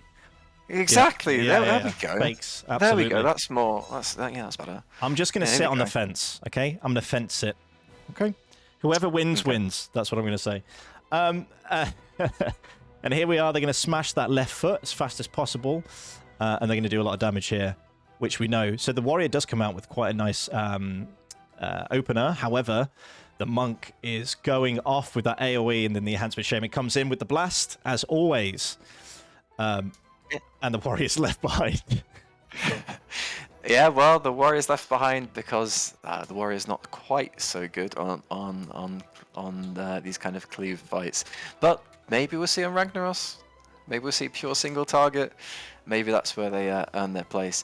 Yep. But in terms of the feat, and obviously, for those of you who don't know, the mechanic is the more damage you do to one side is he turns that way. So they got him to walk forwards, splitting up the damage to get him to move to the middle of the platform, and now they can just rotate him down and go from there. That was a super quick kill of this, though, definitely compared to the others we've seen, and it's so clean. Yeah. So, Ko, as we sort of draw to the last 10 minutes of the time trials, I want to talk to you about team comps and how things are looked at in Raid endgame and how they potentially could be translated over to the time walking. So typically you would form your raid around the last boss as typically the hardest boss, right? So you'd want to get sort of classes in ready for that last boss. Do you think that's playing out here? Do you think this is something that they're looking at? Hey, on the last boss, we need that warrior for that single target DPS. We need X class for that DPS. Do you think that's something that they thought about? Or they just played overall what the best spec is? I think, to be completely honest with you, I think there are some classes that are just better than others. And then they just got people to play, like we were discussing last time, their comfort picks. Because the gearing in Time Walking is actually, it's not difficult, don't get me wrong. You have to run the dungeons if you want to really, really min-max it and get the stuff to drop at the right item level, which we'll discuss after half time when we go into the dungeon runs with getting someone on Chromie time to etc, etc. It's complicated, but it's not necessarily too difficult or too hard. But you don't want to do that on lots and lots and lots and lots and lots of characters necessarily, unless you're really into it. So you probably have your comfort pick, and then you go from there as long as it's roughly on meta. So, for example, you have a Fury Warrior, and he's not playing arms, and Fury Warrior is pretty good. But undoubtedly, it looks like from here that, well, from our small knowledge of this, but we'll ask about it, then enhancement shamans are just pumping. Which is quite funny for us because we would never choose one for our level 30 event or our alternate one. There's no way you'd choose an enhancement shaman. So it's interesting to see that kind of dynamic. But I wouldn't have thought that enhancement shaman was necessarily an AoE class. So maybe I'm just wrong. Maybe there's a bit of comfort though. Maybe this person has played enhancement forever. Possibly. We'll have to ask when we have the dungeon event with them afterwards, as to how much percentage gain you would get from doing the class meta properly. But this is interesting to see how these guys do this boss, if they do it like we thought that would be done by keeping him more or less as close to the gauntlet, as you christened it. Yeah, I think it's important to do things like that, and it looks like they are doing that. And I'm sure they'll do small circles, right, all the way around toward the door. Oh, yeah, but look at the DPS. He's going to die before he even gets that stage. That is wild. They have moved the other way, which I think is interesting. Yeah, it looks like they could have gone more towards the door and actually been okay, doesn't it? Because he's only done one. He's going to get down probably 15%, do the other, roughly given the time. There you go, there's the other, exactly 15%. Look at me, pro caster over here. If anyone needs a caster for an event, you know where to hit me. So they're only going to get 2, and perhaps maybe they get one more. Oh, there we go, right on cue. And they would have survived through that most likely. So it does seem like a bit of a tiny bit of time that he could have gained by either moving the boss away from the door at the beginning and then moving him back upwards afterwards to give them enough space for the 3, or if they were really comfortable, then just going straight up. Yep, that's one thing to note, that it's where they're comfortable placing everything. And hey, this team doesn't really need to, get that 20 seconds right there comfortably ahead. Yeah, they probably don't want any advice from me either, but given how well they're doing. But they are on par for the record, as we've had in chat. We are watching Team Goosepumps as they head into Firelands toward Ragnaros along the gauntlet. crazy damage coming out from the enhance. We've got a enhance god in chat. And yeah, we are seeing some crazy single target DPS here, and we're going to see it again on Ragnaros in just a few moments. It could be, because I know we're kind of talking a bit in the Time Walking Discord chat, getting myself ready for, getting us ready for the event, that sometimes they will drop the items that they need to make sure you don't trigger the internal cooldown on trash, which means you nerf your trash damage, and they miss those two entirely by being so quick. Do you see that? Wow, that's insane. They just completely negated that mechanic. But then they'll come up here, and maybe we'll see the warrior start this popping off here if he's equipped his gear and got internal cooldowns as he's moving his way up that meter. Come on, warrior. Yes. I love you. Stay there. Stay number one. Let's see. Come on. Come on. Come on. Don't let me down. But then it goes to the Do ads. not let me down. The ads, though. He's got this. He's got this. I will send him some gold if he wins this. Holy moly. Just bribery give already. me some dignity. Give me some dignity here. Come on. Look at the damage on Rag, though. That is absolutely absurd. And here we have the Shaman creeping. But we are going to Do execute not let range. this slip. Do not let this slip now. Come on. I want this. This is more important than the winner of the event. Do not know. It's getting so close. Don't do this to me. Uh-oh. Come on. Is it Bastu? Bastu? Come on, Bastu. Yeah, Bastu bad. Yeah, you got this. You got this. Just hit the boss. Ignore all the ads, like a proper warrior. And they got it. Yes, come on. They got it right at the end. Wonderful. And that was a 19-minute run. 30 seconds slower, but they do have the fastest time. And I think, Co, we are going to head back to us very, very shortly if we want to get prepared for that. And then, yeah, we've got a very special event for everyone when we come back from the break. But hold on just a moment. We're going to get the scores in, and we're going to find out what's going on and who is going to go into our head-to-head in just a second as we are preparing to move over. And here we are back in the studio. Co, we saw some incredibly fast runs there, and we saw some deaths which probably could have been prevented if certain things happened, but hey, it happens. Going into this head-to-head, what are you expecting? I'm expecting blood and guts and hobbits playing through the fire and the flames, to be honest with you. That's what I'm expecting. Obviously high octane time walking WoW with lots of high stakes gameplay. Hopefully I see something really interesting from Team NA, or Team Pure as they're actually called, and to really make things exciting. Or maybe you could hope for a wipe from Goosebumps to make it more exciting, but you know, just a straight win for Team EU by like 10 minutes, I'll be happy. Yeah. So before we head to a break, there's two things we need to talk about. Number one, the prizes. The prizes for today are electric. We've got 3. Third place are coming in with 200,000 gold for each player. Second place, 400,000 gold. And first place, they are receiving the epic edition of The War Within with some BlizzCon collection codes. These prizes look really fun. Even if I was third place, that gold looks pretty shiny, pretty nice. What do you think of these? Well, I mean, I'm probably going to be doing what Goru and Goosebumps did, and you know we would be if we were doing it together. We'd be spreadsheeting this all day. If it was winning like stuff that was worth like $100 or whatever, we would be sitting there. We'd be having our nighttime meetings with our cups of tequila and gin, going through as many spreadsheets as we could possibly find to win, and being very salty if we didn't. But that's just who we are as people. Yeah, exactly. Here we are. And before we leave, we need to talk about who is going to be in that head-to-head a bit later on tonight. And of course, we've got Goosebumps with the 8 points, the double win there, and we've got Team Pure with those 6 points. I think nerves are probably going to be flying around, but we'll see what happens in the head-to-head a bit later today.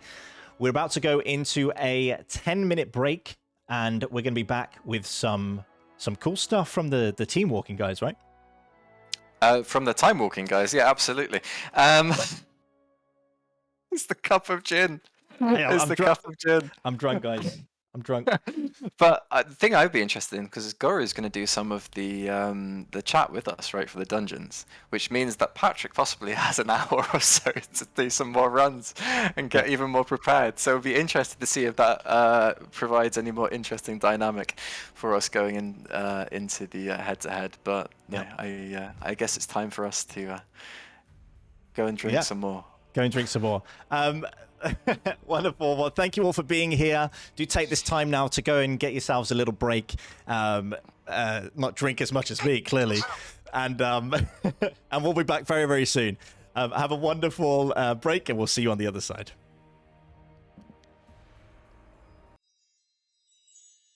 The Starship World of Warcraft community is proudly supported by Blizzard Entertainment, Zygor Guides, Gamer Advantage, NordVPN, Glitch Energy, Streamlabs, and is proud to support our partnered charity, Safe in Our World.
Power level your characters, make lots of gold, and accomplish more in World of Warcraft with Zygor Guides.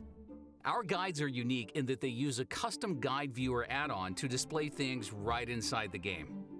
Every guide is presented in an easy-to-follow, step-by-step format that tells you exactly where to go, who to talk to, which quests to accept, how to complete quest objectives, and more, all in the most efficient manner to get more done in less time. Since the guides are in-game, they can dynamically detect your progress, update in real time, and automatically skip forward as you complete steps. Finding your way around couldn't be easier thanks to our custom waypoint arrow that works like an in-game GPS, generating the fastest directions to your next location, factoring in every method of travel, including flight paths, items, portals, and more. You'll no longer find yourself wondering where to go or what to do next ever again.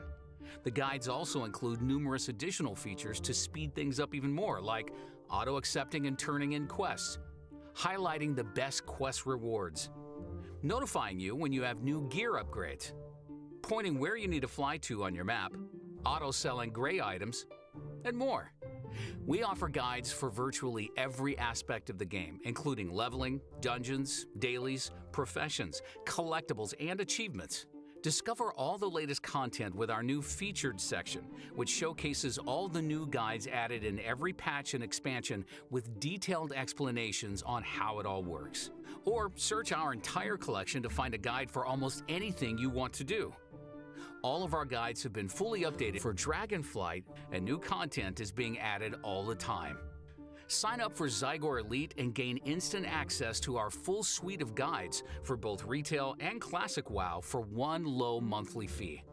As part of Zygor Elite, you'll receive ongoing weekly updates for new patches, future expansions, and seasonal events, as well as general fixes and improvements to make sure all content stays current and well optimized for any changes Blizzard makes. Take your gaming to the next level with Zygor Guides. Here, take the bomb.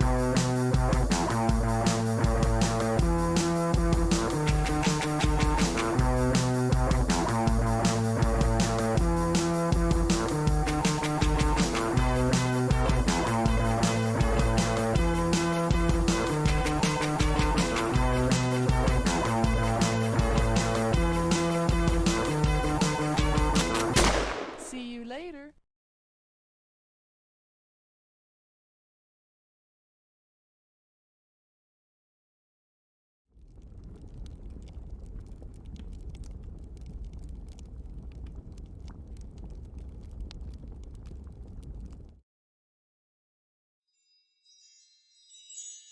The Starship World of Warcraft community is proudly supported by Blizzard Entertainment, Zygor Guides, Gamer Advantage, NordVPN, Glitch Energy, Streamlabs, and is proud to support our partnered charity, Safe in Our World.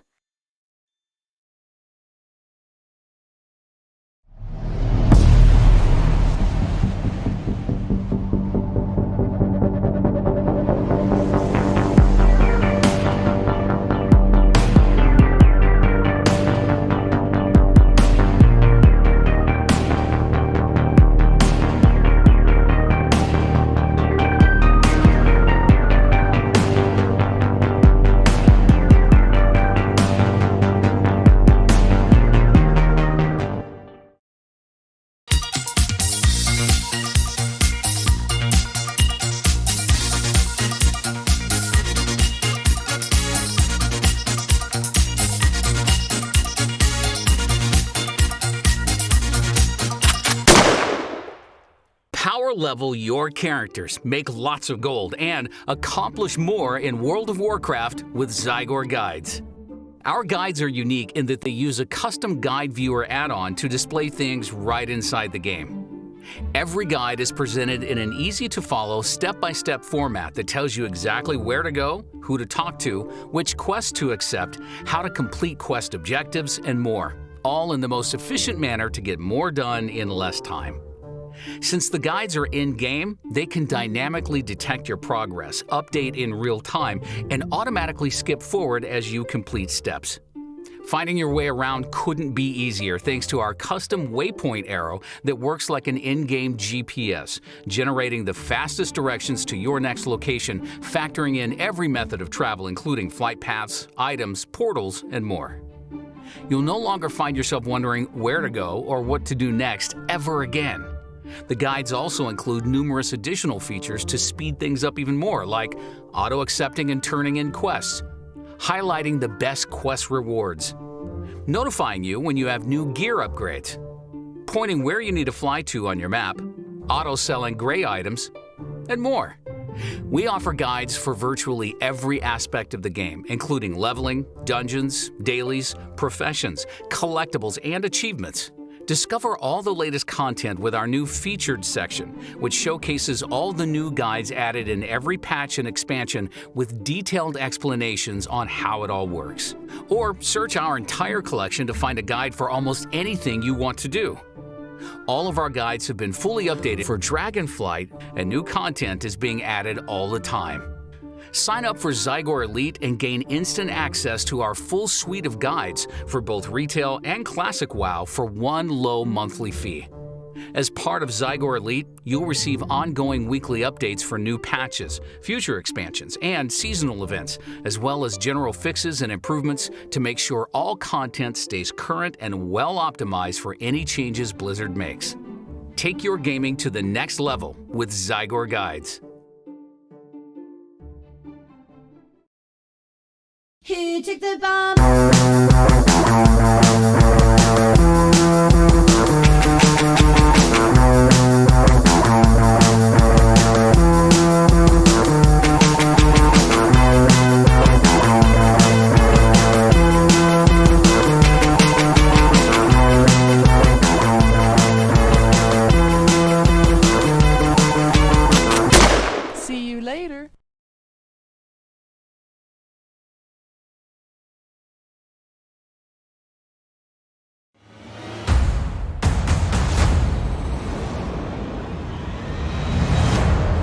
My visions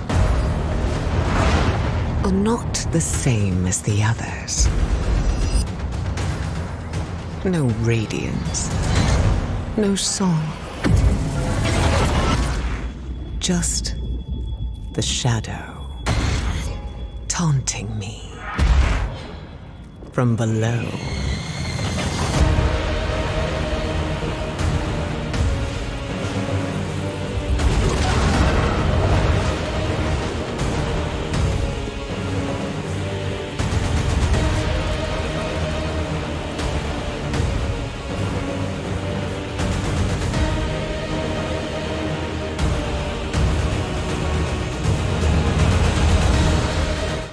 Hello and welcome back.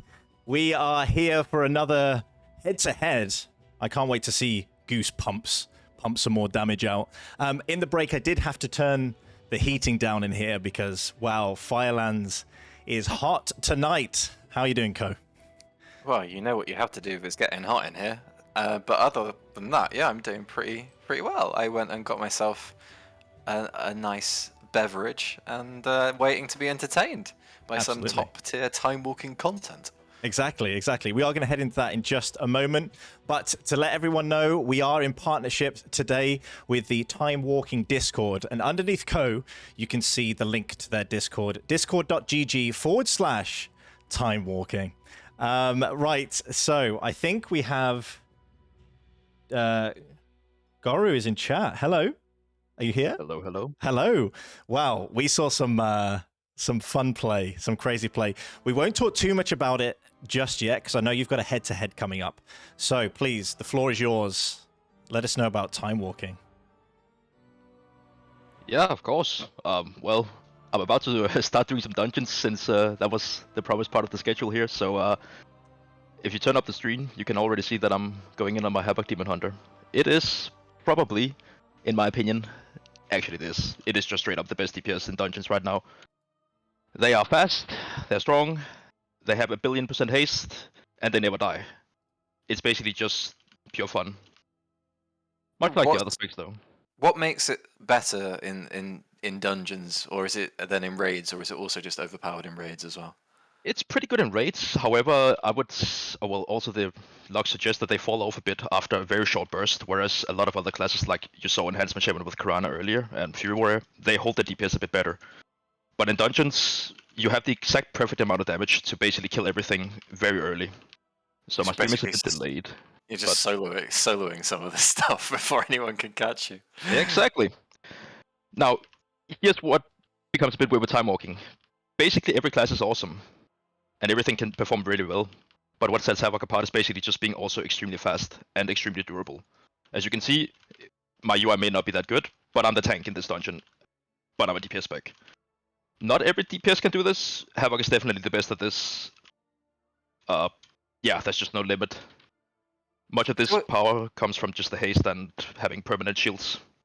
Talking about limits, I know we put some limits on the raids as to the comps. If you had to choose like a perfect comp with no limitations for Firelands, would you literally just be 4 Havoc Demon Hunters, or what would you have chosen? In the Firelands run, I would actually not change anything. I think our setup is the perfect one. Did it take you a long time to get to the setup, or was it as soon as the event was planned, you thought, this is it? I'm not gonna lie, I considered to play Shadow Priest for the memes. I did say that every class is viable, Shadow Priest is not. They're great as healers, though. They're great as healers. Thank you, I needed that. Yep. Memes Holy Priest is awesome, though. Shadow just sucks. But it's the same in retail. I just think Blizzard needs to give them a bit of love. Okay. Yeah, but no, I think our setup was actually perfect, to be honest. In terms of the other players, it was never really a consideration what the specs would be, except maybe bring a rogue instead of warrior. But we realized that we don't need Invis, because I could basically freely run to a list resort anyway. Apparently the mobs are just barely not able to spot you if you run correctly, but it's a bit risky. Okay. How are you feeling about your chances against Patrick and Team NA coming up? Okay, I like to shit talk Patrick, but I'm gonna be nice here and say may the best man win and all that. I would never seem too cocky in this situation because everything can happen. and they're good players and they can capitalize on any mistake. Okay. What do you think of their comp, though? Very interesting. When you first, yeah. 3 paladins, right? Yep. I don't know about that one. I think they're too big fanboys of the specs. I would personally not go there. Hey, I would have taken 4 Breeze, so I feel them. Well, we were just really impressed with the runtime, the strat.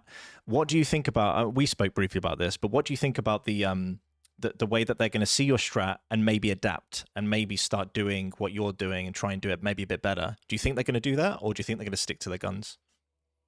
It's impossible to copy without having a brewmaster. Right. I'll save them the time of even thinking about that. The second best tank in the game to do the pulls that I'm doing is Guardian Druid with the most expensive and rare item in the entire game, namely Jackhammer. For reference, it gives you like 70% permanent haste. It's truly just disgusting. But there are maybe like 10 in circulation in the entire world right now on the auction house, and they all go for gold cap. And they're too low item level, most of them. Wow. Yeah, and even that cannot do it. It's super rare. It's a BOE drop from Alderman, if I remember. Yes, you are right. I am one of the few people that might be stupid enough to actually try and farm that, but I'm probably gonna give up at some point. Yeah. Okay. So I mean, if you have a casual gold cap, then you can go and get the best time walking character around until probably next expansion where something gets changed. Luckily, Blizzard has already confirmed that they're not changing item levels when War Within comes out. But after that, it's hard to say what's going to happen. So it's definitely worth starting now. If you're going to farm some time walking stuff, there's no point in waiting till after the expansion. Everything's going to stay the same, and you can just keep going as you are. It is hard to assume that it wouldn't. From our perspective, everything looks like in War Within we will just get more stuff.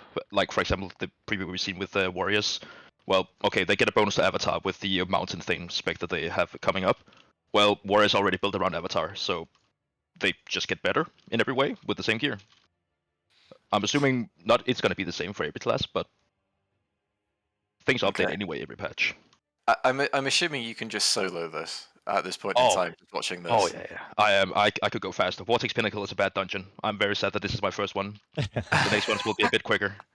Yeah, I remember you were saying like 5 minutes is a long dungeon for you. I think this is 5 minutes, so yeah. Oh my goodness. I wonder what the other people are thinking. They're like, I could turn on chat and there will be some comments here and there about what the fuck is going on. maybe for this... Are you queuing with just randoms, or is this people from? Because it looks like it must be randoms given the damage, unless you're just that fast. It is randoms, yeah. Generally, I don't like playing with other people from with gear in Timewalking dungeons because we end up just competing for the very little amount of mobs that are. Like, my stream is a bit delayed right now, but I'm on the last boss, and well, it died in 7 seconds without popping every cooldown. Oh my god. So okay, we are definitely slightly delayed, but we're about to see this miracle happen in a second. Yeah. Oh yeah, but... So you're saying that if we need characters leveled, we should knock on your door, right? I am actually probably the fastest booster in the world on this character. I would Holy moly.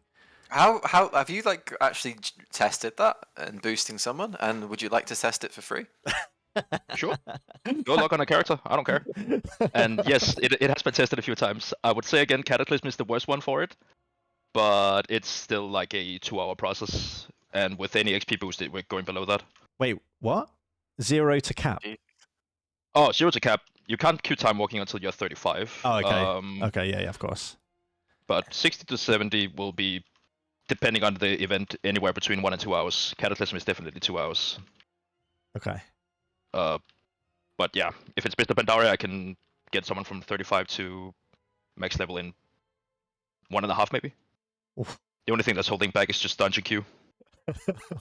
But you can get someone from 35 to 70 in an hour and a half. Yeah, about that. At least if it's Mr. Pandaria. TBC maybe 2 hours. Wow. When's the next Mr. Pandaria? And can I add you to friends list? That's the 2 next questions. 2.5 weeks. All right. Feel free to whisper.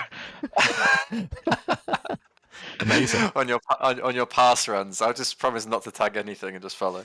I Feel guess free to. a question I've got is, so for you, doing these fast and all this sort of thing, what's the fun that you get out of it? Is it just being able to create this godlike character and be able to steamroll everything? Does that feel good, I guess? It kind of does. Yeah. Honestly, it is mostly just that. But on the other hand, it's also like a puzzle, especially with building the character, because every time a new patch comes out or class changes happen, like you basically flip the script on a lot of the things. There are some things that are generally going to stay the same. For example, demon hunters have one Ezra trait that is just it's never going to get replaced. But Yeah. the rest of the gear, you can easily mix that around, or a new stat becomes a slightly high priority. Okay. Like you have maybe 100 different Ezra items to consider, and they have 3-4 different traits that you also need to take in account, aside from that one big one that you want. So yeah, it's basically like a building experience from the ground up. Okay. And if you like grinding a little bit, then there's also that. And how many characters do you have sort of fully geared? Everything except Warlock, I believe. Why not Warlock? Out of curiosity, is it just really bad, or? I don't like them. I can't explain why. Also, my friend Server, the paladin in my group, he has one. So I was like, well, if I'm gonna go and test something else, then I would actually benefit everyone else more because he got it covered. Okay. As I just saw on chat as well, by the way, Matt, for you, that the priest group is slowly gathering themselves. Where? Wait, what? Patrick apparently is running a priest, but I don't know if they're going just yet. But I saw some talk of a priest appearing at some point. You should definitely watch that. Holy He moly. is that is the highest healer DPS you can find. Well, they're just about to start a boss. Let me see this damage then. So what makes them... So we're saying the Holy Nova. Is that also single target? Is To that be what honest, I don't know. Okay. I've only played Shadow myself. Those mind games, he cast the smite earlier. It looks like it's actually a bit of a rotation going on as he tops the meters casually. But... Yeah, and the warrior, of course, down in the dumps. So... Hell yeah. Holy moly. Oh, no. Oh, he's dead, though. No, that didn't happen. Oh, no. Not the fish. The fish. My god, man. Oh, dear. Same happens every time in Mythic Plus. Not gonna lie. Yeah, true. This would be cool to see on the last boss. Interesting. Holy. Does anyone ever run disc, or is it always just sort of holy the way it scales? Holy keeps getting damage buffs, and I do not know why. I guess it's because they're not very popular in retail content. The thing is with Timewalking, we're at the whim of whatever is good in retail. Something Okay. could be incredibly bad in retail and then keep getting buffed while it is the best in Timewalking. A very good example of that would be BM Hunter in the past few expansions. They've gotten, I think I can count 17 different buffs. So kill command now just one shots. So that's interesting. But no one played it in this Firelands? Well, yeah. Here's the thing though. You don't really need a healer. But you were saying about BM. Sorry. Oh, BM. sorry, BM. My bad. I thought this. Yeah. I there was a consideration to play them for sure. It would maybe actually have been very, very strong. Main issue with them is just they might die in a few different spots. In the finals run, you do take a high amount of damage on a few occasions, and it's better to just not really worry about that person, maybe. On the other hand, also, just not many people have one that's perfect geared, maybe. BM is also in a bit of an odd situation because it was changed recently. That change took out one of its best tools in time walking that was absolutely useful in normal content, and then it added some other stuff, which means we're no longer benefiting from it normally being weak and getting buffed all the time. Meanwhile, because it was just changed a lot, we've not really fully tested it as we're constantly exploring new specs. They do have a new build that gives them basically double agility permanently, but it's less burst DPS, I would say, still, than having, like, what was it, 80% mastery? If you were to give advice on someone who's, let's say, thinking about starting a time walking character, and like quite a lot of people had perhaps everything at level 70, what would you suggest as a way to easily get into time walking while also not being massively behind on damage? Well, start with the simple things, really. We do have, luckily, a guide to obtain all the BFA stuff, namely getting your Azurite, your Heart of Azeroth Nick, essences, stuff like that. That is basically a prerequisite for half the specs, because Heart of Azeroth is the best item Blizzard has ever created, and nothing will probably ever beat that. After that, just work your way through all the raid items, and then slowly take all the try-hard stuff. That might not be too easy to obtain. But there isn't necessarily a spec that you should go for. It's not like, for example, if you're new, then you should avoid, I don't know, something really hard like a warrior, but go for something easy like a priest. Well, I mean, I'd say really, time walking just gearing for it greatly empowers the character you already have. In some instances, to the point where you can do things you normally wouldn't do, but you don't have to, and you don't have to go all the way to play this sort of stuff. You can get half the gear and just be a way stronger Retribution Paladin, or you can get everything and you can be a 5-man army on your own. But you don't have to have everything to be able to play. So I'd say the easiest way to get into time walking is to do time walking and look at what stuff is recommended and pick up some of it and do more time walking and see how you like it. So yeah, that sounds like really good advice. Do you guys also play on anything on retail, or is this your main part of the game? Well, I mean, obviously it's your main part of the game, but is it your only part of the game? I'm the raid leader of a cutting edge guild, 2 days. And I have one gladiator, but I'm not that good at PvP anymore. So the answer is your cutting edge gladiator and time walking. Very nice. Yeah. Very nice. Yeah, I'm a nerd. I'm sorry. Understandable. My cutting edge guild disbanded like a week and a half ago. Oh. But I also usually do that. Well, Starship. Oh. Yeah. Yeah, join Starship. Join Starship? What? Who said that? So what you're saying, Gory, is basically you can boost me from 35 to 70 and then carry me to like 1800 arena? Is that what I heard properly? Okay, 1800 I can do probably still. But I'm sorry for being shameless. I don't think I can get anyone higher than that. I am very much out of shape. It's just wild seeing things just melt. Yeah. It's kind of makes me want to see a side to side of a character who isn't fully this. I just to truly appreciate the fact that this is mental. Like, Look at, do you, look at the other people in the dungeon. Kinda, yeah, absolutely. Look at the other people in the dungeon is one of them. But how long? So, what would you say is the average DPS of someone coming into time walking without having min max? Like, if you look at the meters generally, as you guys do, what's a kind of a standard thing that they have compared to someone who has full gear? I know you were saying 5 to 10 times. So, is it literally like 500 to 5k, or is it more complicated? Depends on how quick the fight is. Right now, time walking is kind of low HP tuning, so the highs and lows are extreme. So, for example, right now, if we're in a burst situation, it could be 30 times stronger than someone without gear. In a longer fight situation, about 10. But those longer fight situations, they are just not that common anymore, because we have optimized it to the point of just bursting things, and no matter what, they will not live long. Wow. Okay. That's sorry, go on. You just saw in the raid with 3 of the top DPS and the top damage tank as well. Our slow fights took a minute with 4 people, and it's meant to be 10-player scaling. Wait, what took a minute? I think we have some that were up there, but not quite. Maybe the Shenox where I didn't get to respec, but otherwise I don't see it. I think Rylith is about there. He does take like 20% normal damage, so that's part of it.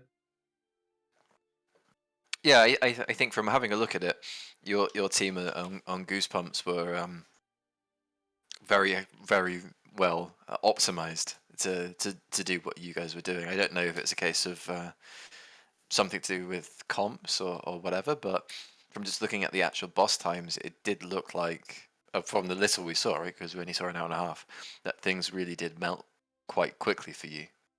Did you have to? How did you transition between planning for, let's say, AoE ads or single target bosses? Was there some sort of consideration there? Very few times there are in the raid 2 points where we actually do need DPS CDs. Those were the times where I simply just popped, and then Kirana and Augie, best of bad, would end up doing the boss damage. That was mainly Major Domo, where on the trash right before him, the two cats with the Druid caster, they are extraordinarily deadly. Like, they hurt so badly, it's insane. So I need to pop CDs there. I do about half my healing in that raid on that one pack. No, it's nasty. Also, I think I looked at my second screen and saw a few people, a few groups wipe on that point, which is very understandable also, because it is genuinely terrible. What did you find the hardest then so far about the Firelands raid? What would you say is the point that we as casters and as viewers should be really watching out for as perhaps the most mechanically challenging? Crash, easily. It is. I know Brewmaster makes it look easy, but the gear is hyper optimized for it, and nothing else can do that without a doubt. Yeah, it would be cool if after this you could just take us through your gear pieces and do a bit of explanation, just so people have a real good grasp of what goes into one of these characters. And sorry, Matt, what were you saying? I can't remember. Obviously, wasn't important. However, that would be cool to see the gear and going through why. And I know you've got the spreadsheet that does that too, but I think for those viewers, it's just cool to hear the thought process, I think, for each different piece of gear. Yeah, absolutely. Yeah. You just named the character. Whichever one you feel more comfortable with. We will once Team Pure or Patrick has finished his killing Vortex Pinnacle, we'll switch over to you and we can have a look at what you're doing. This jump always fills me with fear. I always think I'm going to die on this jump. I don't know about you, Matt.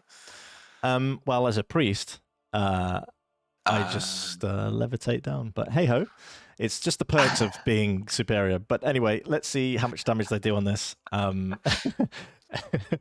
Look at that. It's a wonderful sight, to be honest. Priest on top. Yeah, I know you'd love it. I knew you'd love it. All right, let's going over to Goru then. Let's have a look. That's all right. We'll watch you finish this dungeon, then we can have a quick peek. That is perfect.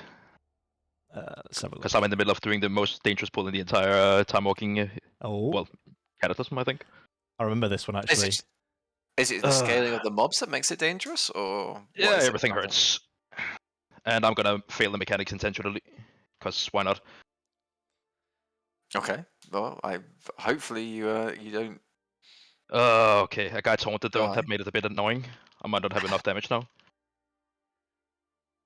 In about 5 seconds. Oh, it's my screen though. Yeah. Gore, you're pulling everything in the room before the boss, right?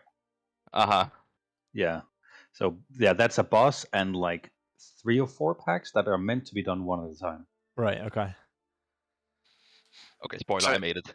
Yeah. And this is the bit that goes onto your leaderboard, right? So you want basically to queue with people who aren't very good, is the idea. So then you get more DPS, if I understand. Honestly, it is a decent take on it. I don't want to share my damage with anyone, really. Hence, like, you could say that's the good part about the leaderboard, I guess, because an immediate criticism that a lot of people would have is, okay, well, you can just queue with someone else and they can simp for you or whatever, or they can pull a big. It's actually not a benefit. What if an augmentation was in there with you? Okay, that's a good point. Only thing is, I have yet to meet a single augmentation in a Timewalking dungeon that press their buttons.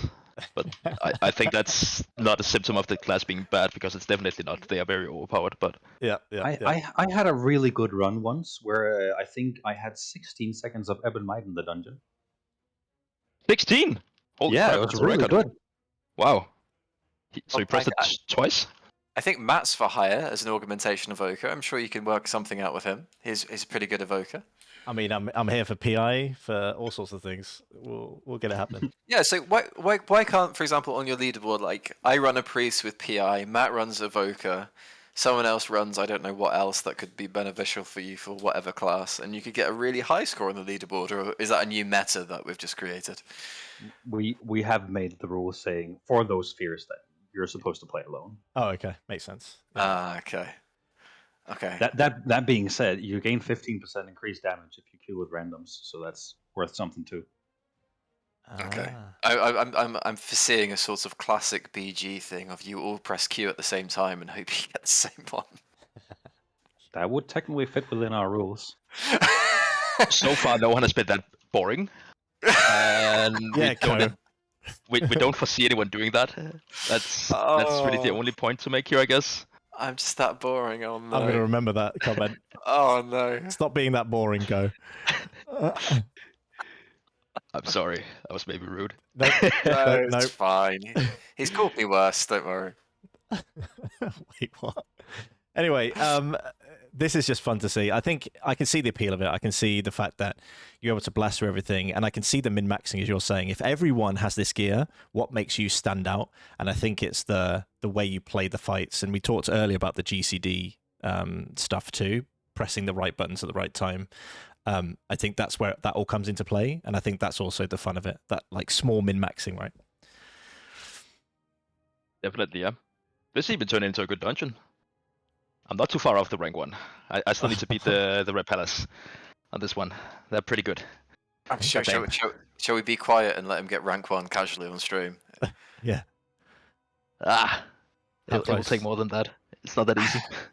We can cheer you on, like I was cheering on your warrior earlier, to make sure he was top DPS on Ragnaros.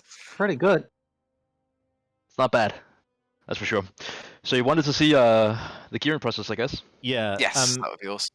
Obviously not your character you're using today, but I guess like a second main, who you would class as that? I can take the Demon Hunter, I can take a Hunter, you name the class. Maybe It is, as long as it's not a Warlock. Maybe let's do a Hunter. That'd be fun, because we've not seen that today. Sure. I'm amazed you didn't say priest. I am honestly shocked. Hey, I'm a man of the people. They want to see that, you know? In that case, you should ask Patrick anyway. He has the best priest. Maybe we can, if we've got some time, we'll flip over to Patrick. That might be a good idea. Yeah, so let's look at one hunter and one priest then. Maybe let's see what Patrick's up to on his stream, as long as it's stream safe. And Patrick, jump in whenever you're ready. Although he looks like he's on the same point that we jumped in for you, actually. If we slowly transition over. Yeah. What? All right, well, with the small stream delay that I have here, it's a good idea to watch him first. Okay. Right, let's see. Oh my goodness. Come on, Patrick, pump. It's not as impressive as the DH though. Let's be honest. Look, it's He's like a what? healer. Yeah, I'm. Come on, I'm trying to get Matt to feel bad about playing priest. I'll never feel priest when I play. I never feel bad when I play disc and beat the tank on damage and M+, right? So that is the fun part, yeah. Yeah, I'm just waiting for you to see you running like all of the BFA stuff as soon as we finish the stream, getting a priest out of Azeroth. You just see me, like, what are you doing? You're like, you normally just raid log. What are you doing online? Yeah, exactly. You've given him a spreadsheet and hope. He's a dangerous man. Someone said, have noticed no goblin priests because they're not min-maxing. That's why, Jay. That's a good question, actually. How much does race play a part in time walking? Is it a consideration? Yeah, troll is generally the best, for raid at least, just again due to playing for burst, and given that we're stacking a lot of modifiers. And I guess, yeah, we have a goblin warrior on my time walking team, although that is very uncommon. But yeah, like generally speaking, we have 5 different expansions worth of modifiers on our gear. Yeah. So when they are stacked up in a single burst window, it then makes it so that the troll ratio for 10% haste in a 10-second window just makes it, of course, even more exponential. Yeah, that's crazy. So for most, that would be troll. Yeah. And if you're wondering just how far ahead it is, as a mage, as a fire mage, which is very powerful at the moment, troll is still good even though you're pressing 2 bloodlusts, and you get PI. Wow. Jesus. Oh. That sounds like 1,000,000% haste. Like, how do you even keep? I guess it's a hard cap, right? But how do you even keep up with You only Pretty have sure 2 spells. You just need to press them perfectly. that? It's get good is the answer, right? Yeah. I'm Kinda. pretty sure if you stack Blessing of Autumn on top of it, I'm pretty sure you actually just have it on I- scroll. I actually think Blessing of Autumn is the real crack on fire, but we don't have a Holy Priest simp yet in the community. Hella. Sorry, yeah, Holy Paladin simp yet. I think that's insane for Fire Mage. Is it literally just a case of having a cast sequence macro and putting it on your scroll wheel and just smashing that? I haven't done it myself, at least. I don't know. It might be possible for Fire Mage, but I think still it actually goes so fast that you will probably end up making mistakes. No, I think that sounds like a great idea, in part because that's how I play Fire. Okay. And I'm the number 1 Fire Mage in the community, so I can attest that works. Right, so we are looking over now at your hunter. So please talk us through why you have the gear you have. Yeah. Well, in a second you will see me mouse over my head and shoulders, primarily my shoulders.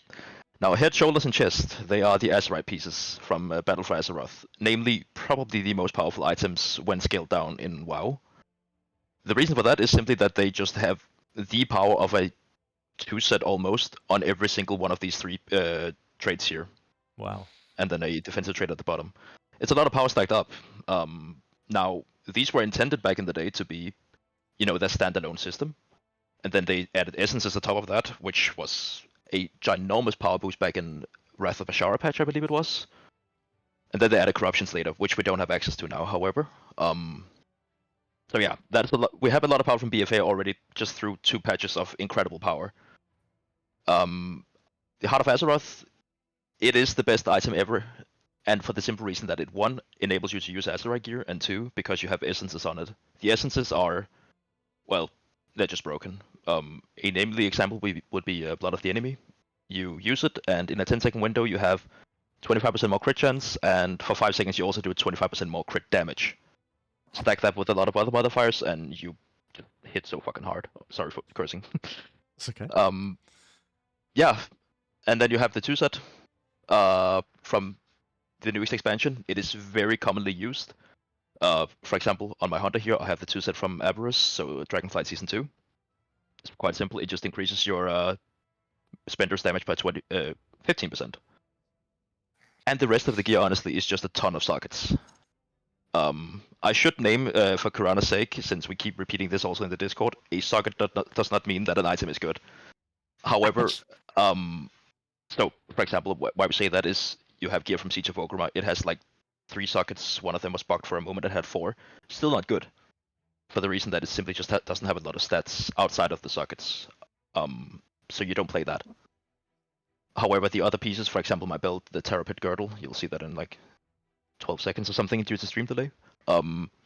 It simply just has 2 sockets and a ton of stats. It will outperform every other build in the game by about 20%. So, yeah, that's that.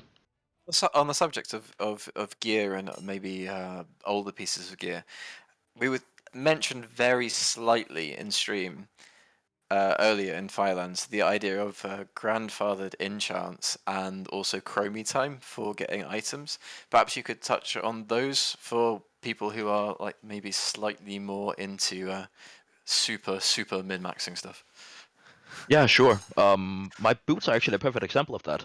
They have a grandfathered enchant that gives them +4 agility.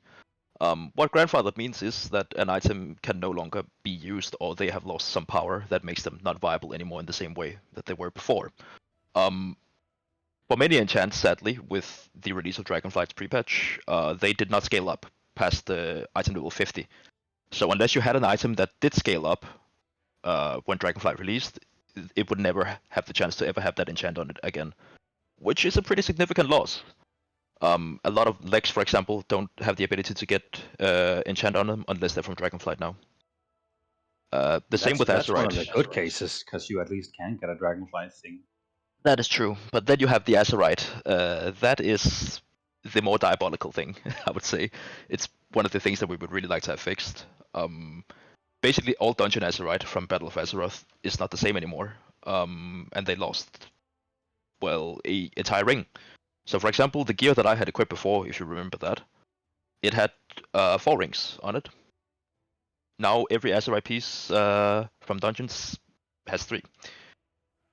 So you can see me on the stream now open up Battle for Azeroth, go into Freehold, and just take a random piece of Azerite. It lacks an entire major ring. I did select the wrong Azerite there. It would have an inner ring also. But And it's the most impactful ring we no longer have access to that way. exactly. And it is technically a bug. But it's a bug that just sadly didn't really get fixed. But we're hoping. I think our local add-on developer realized that the only thing that happened was at some point going from Shadowlands to Dragonflight, one number, just a little switch in the code was flipped, and they turned off the extra trade on everything, which is quite likely an accident.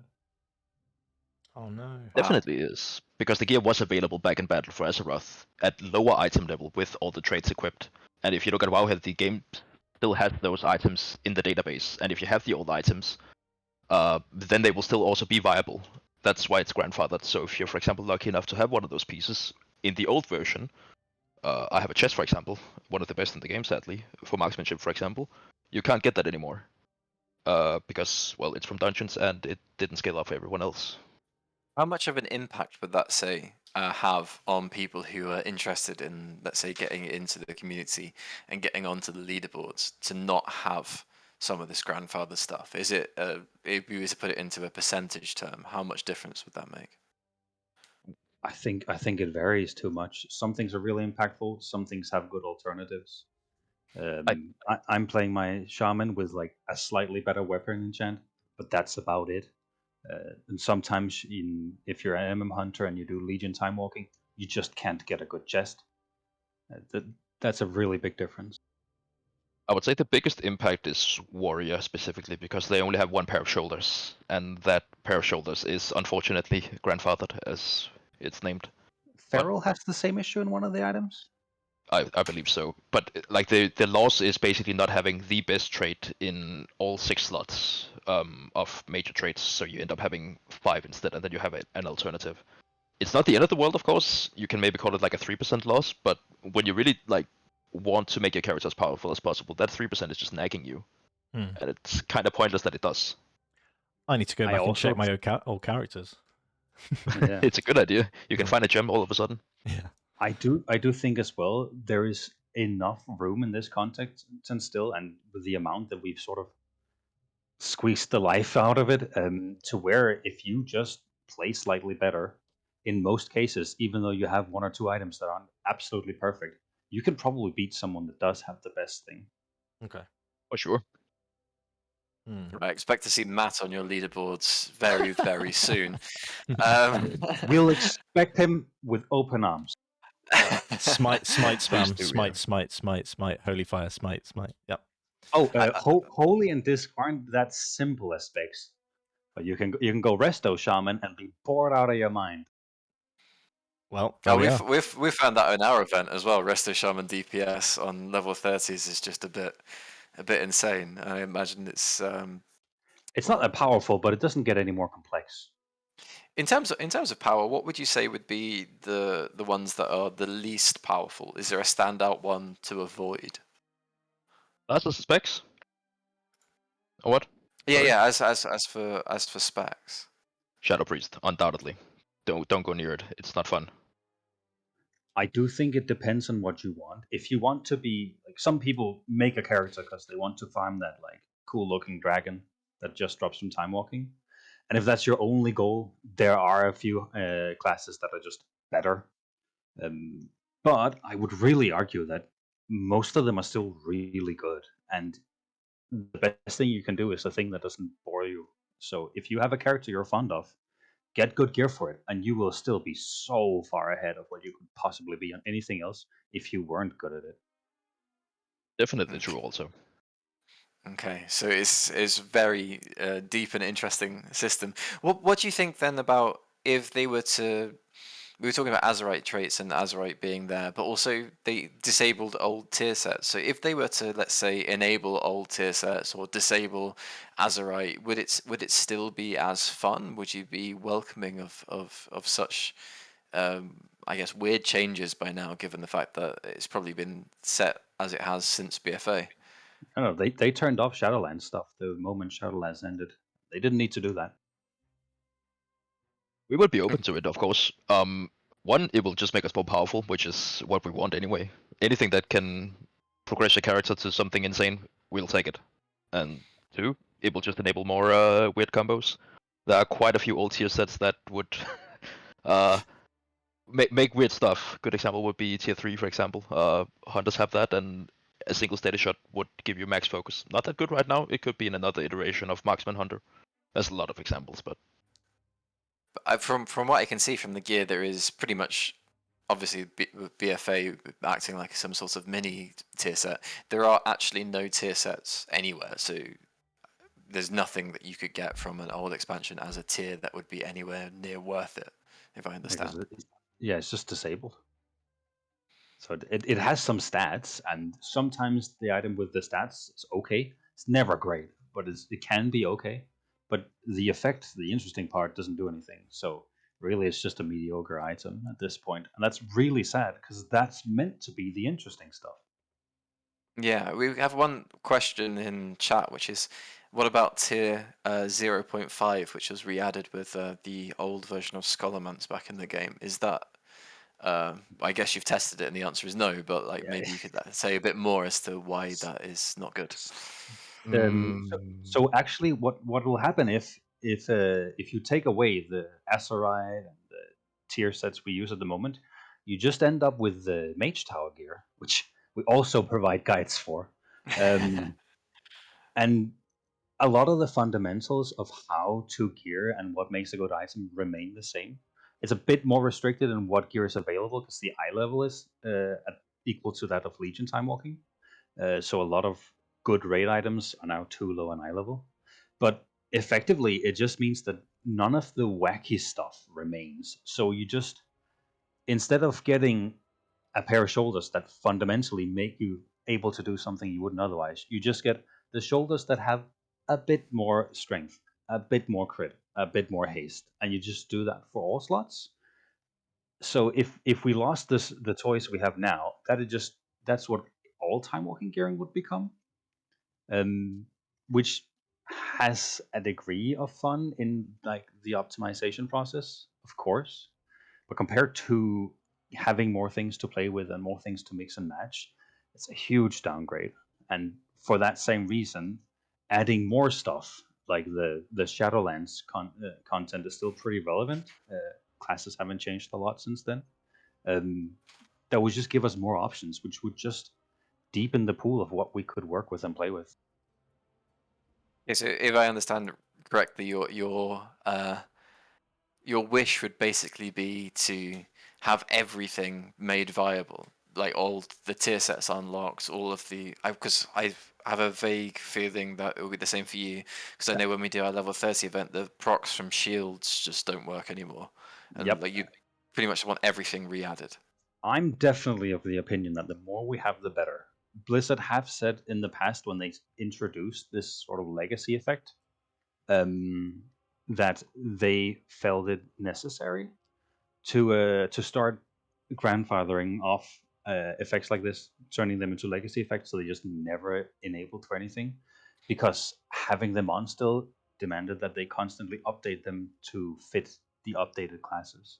And they did do that some, but I would argue that really, if you have a thing that makes your Black Arrow do more damage, and Black Arrow doesn't exist anymore, then that tier isn't that great anymore, but it's fine. The problem with the way they've done it is that no one gets to have fun. And I don't think that's the right play either. Is there maybe a question that I've missed that you would like for them to address? Like, we're talking about gear, maybe there's something else that's obvious for you and on your mind about time walking that you would really like to be changed or added or even removed.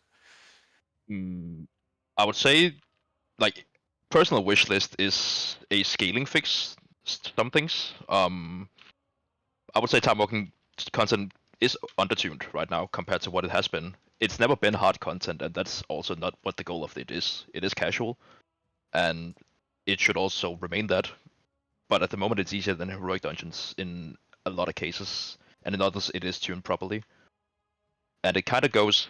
We have a theory that basically every time walking when you go up, the game gets tuned lower, as if you are supposed to be idle 75 like in the lowest, and then when you reach Legion, you just everything dies in one hit. I see. Okay. So there seems to be a scaling issue in some areas. Otherwise, it's grandfathered items that would be nice to be fixed. And like fixing grandfathered items, that's the dungeon Azurite that they need to. That's really, really lovely if they'd look at.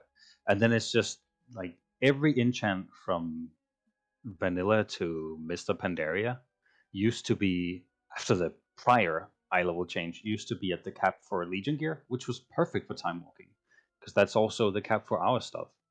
And it's still that same cap of the old Legion eye level, but we now start at a much higher eye level, even in the lowest event. And what they've effectively done is they've killed a significant portion of their own game, seemingly because they don't think it's relevant for anything. Well, it's hard to say. Well, gentlemen, thank you for that. I think that's really cool. We have a very quickly. We have Patrick just joined us. Hello, Patrick. Yo. Hello. How you feeling about going into the final in a second?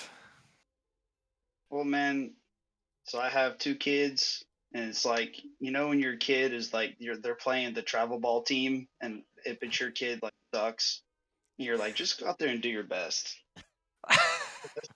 That's us. We're gonna go do our best. I have a question. Are you really this pure, or are you actually toxic as soon as we turn the stream off? Because like you're a lovely person. Oh, thank you. Patrick is delightful. I'm the what? Delightful. Delightful. Oh yeah. No, I try to be a pretty balanced and genuine person. No, I mean, honestly, we got done and we watched. We saw what Guru's team did, and we were like, "That's insane." But we were very happy with that. We executed our plan to our liking, and we played well for us. So you know, we don't have obviously we don't have the damage output and the Giga Chad Brewmaster Monk, but for what we're doing, we did it well. So we're very happy. Good. That was so wholesome, dude. Holy moly. Well, hey, look, head-to-heads, anything could happen, as we've discussed many, many times. We've got just a couple of minutes before we're about to head into all of that. So any final words to each other? I think we're kind of a bit scheduled. We're kind of a bit behind. Can we pull up Patrick's stream because sure. he has a very special holy priest to show you? Oh, just for you. Let me swap and go find Grim so he can. Oh please. No, the only thing I have to say to our competition is good luck, guys. You guys killed it. That was insane. Likewise, sir. We're nice. Pull up the stream and he's just like soloing trash. Like, where's the rest of his team? Oh, they're at the boss. Oh, okay, cool. Well, we lose to that.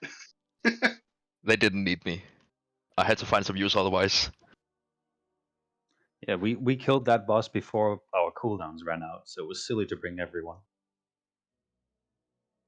It's crazy. We've got the team. We're looking at the Team Pure stream just to the side here. Is this you, Patrick, or no, we're waiting for you? So how are we going to find your gear? Just to quickly show Matt so he can admire.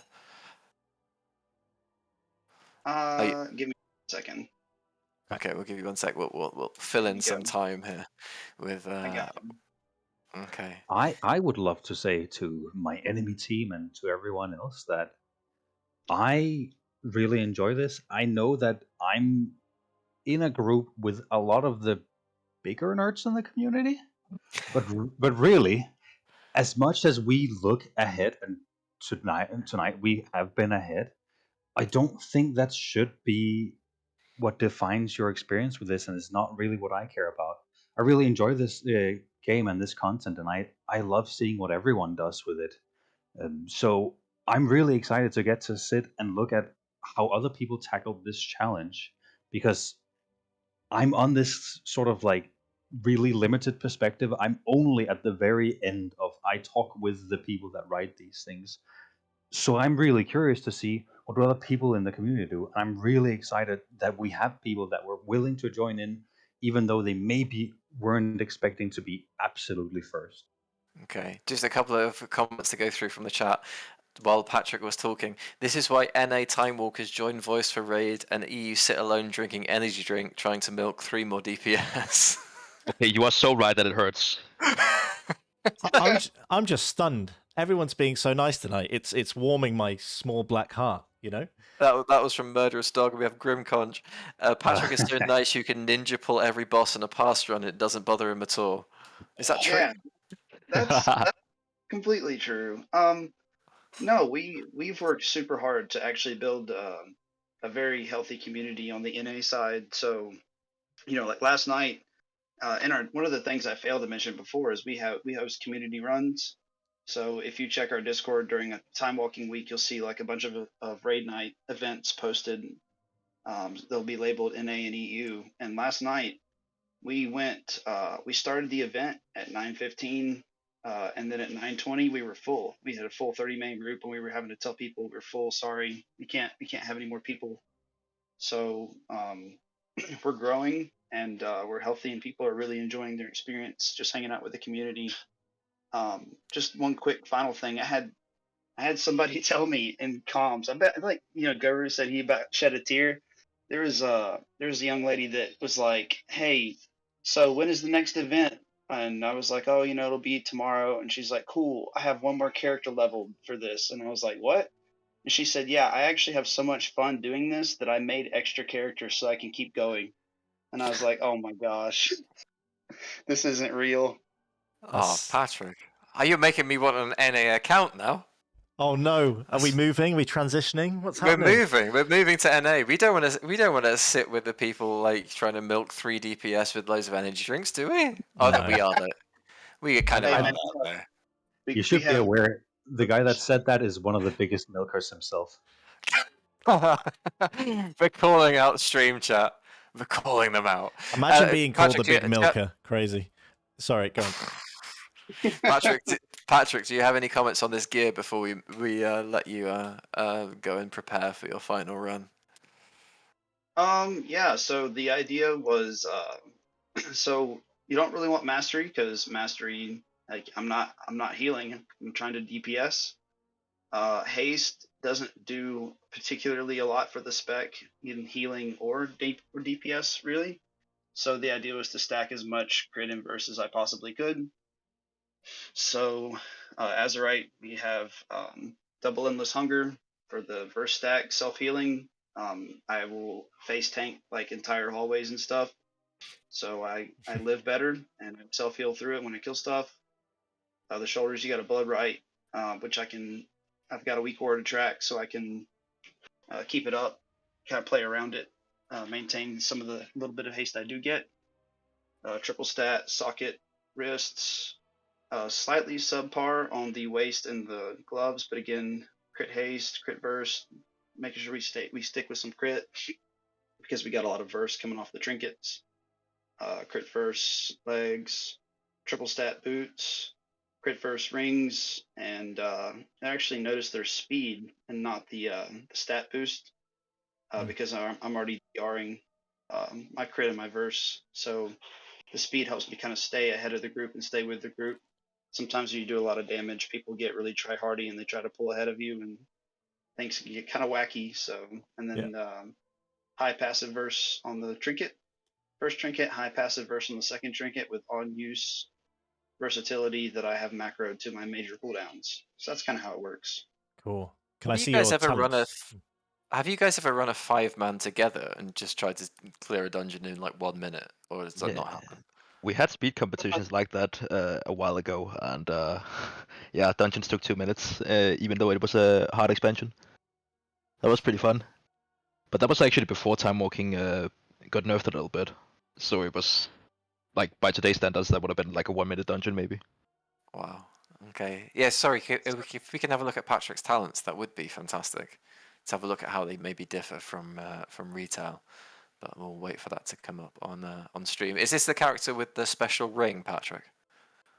Oh no. Actually, talking of like doing runs as 5 people, yeah, that ring for a day, maybe a quarter of a day, when a patch or two back, Time Walking came out at the same time, and Blizzard accidentally had the chance for rings to proc sockets twice, rings and necks.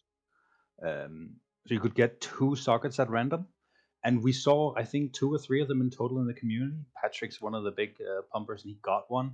The EU side went for like a day straight just trying, and we did runs with full groups, and really, it was just like 2 people playing and the rest trying to keep up, because Bastubad, Oogie, he basically soloed the dungeons while running faster than us.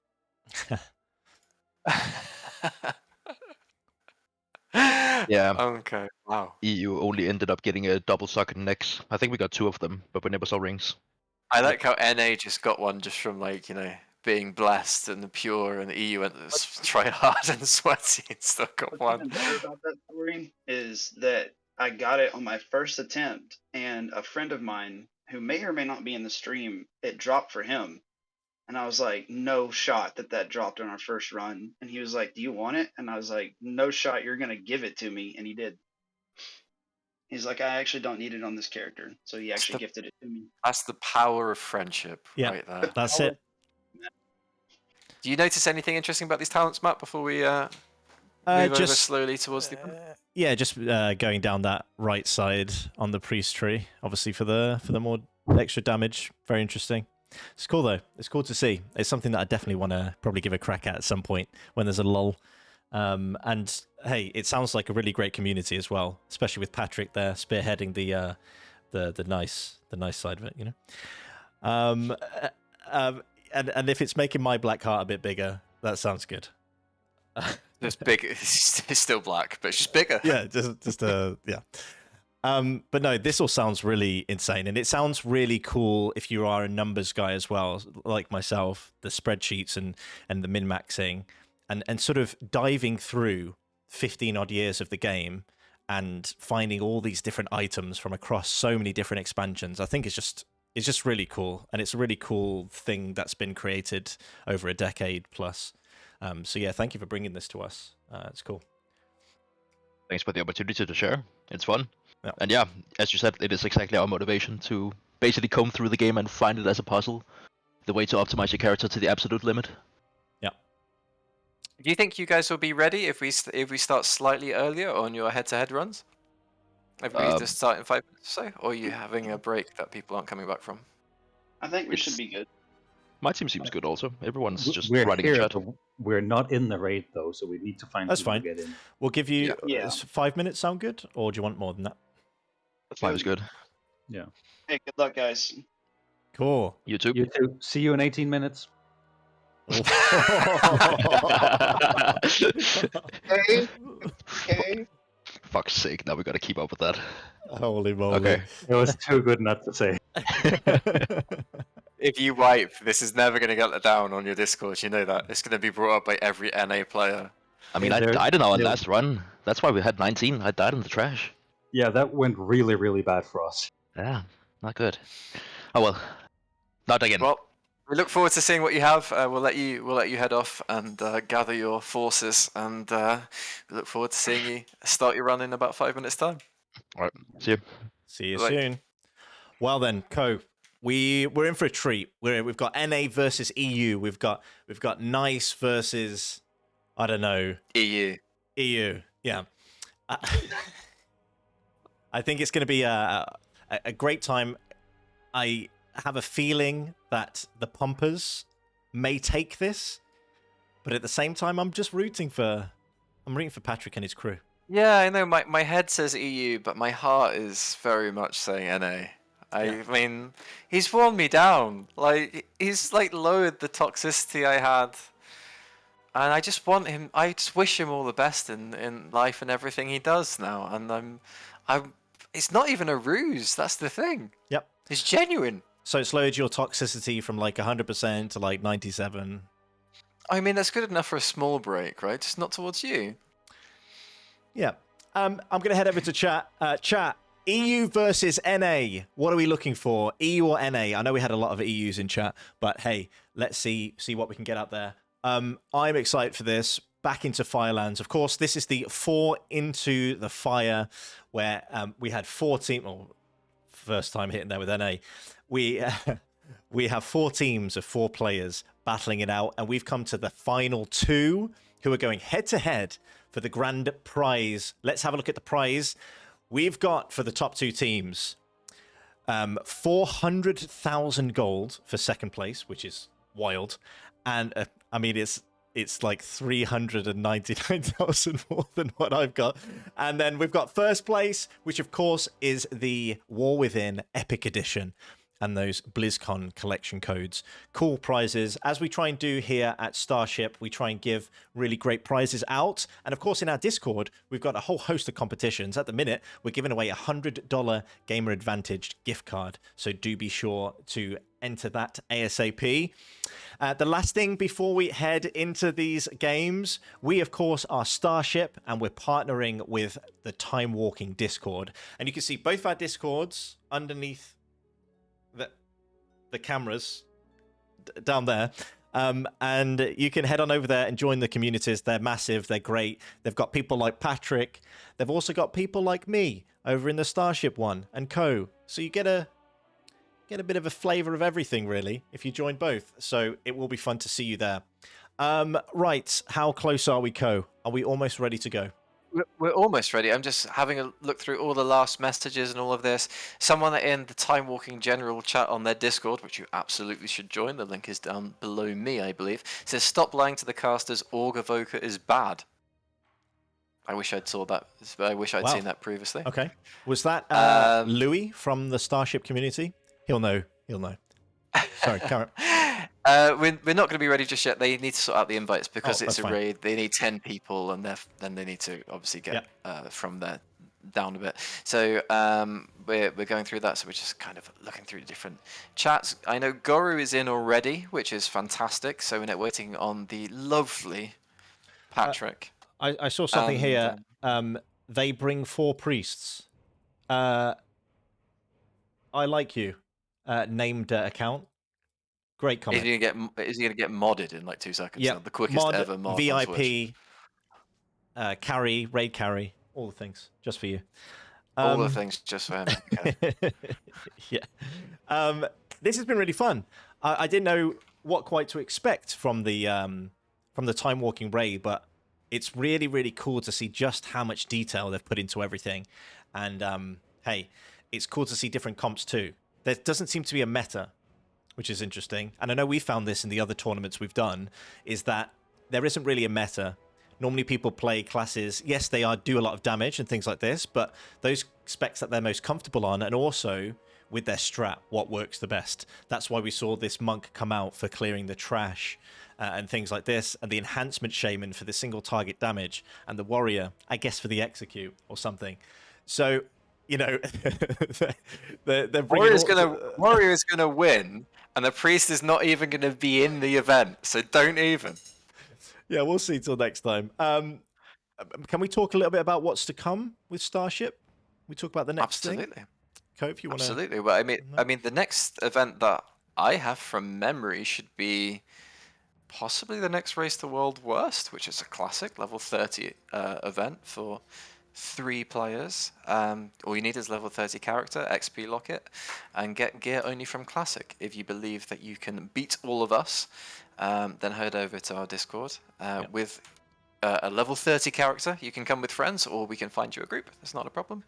And be in for a night. I know, I don't have any either. That's why I'm doing it with you.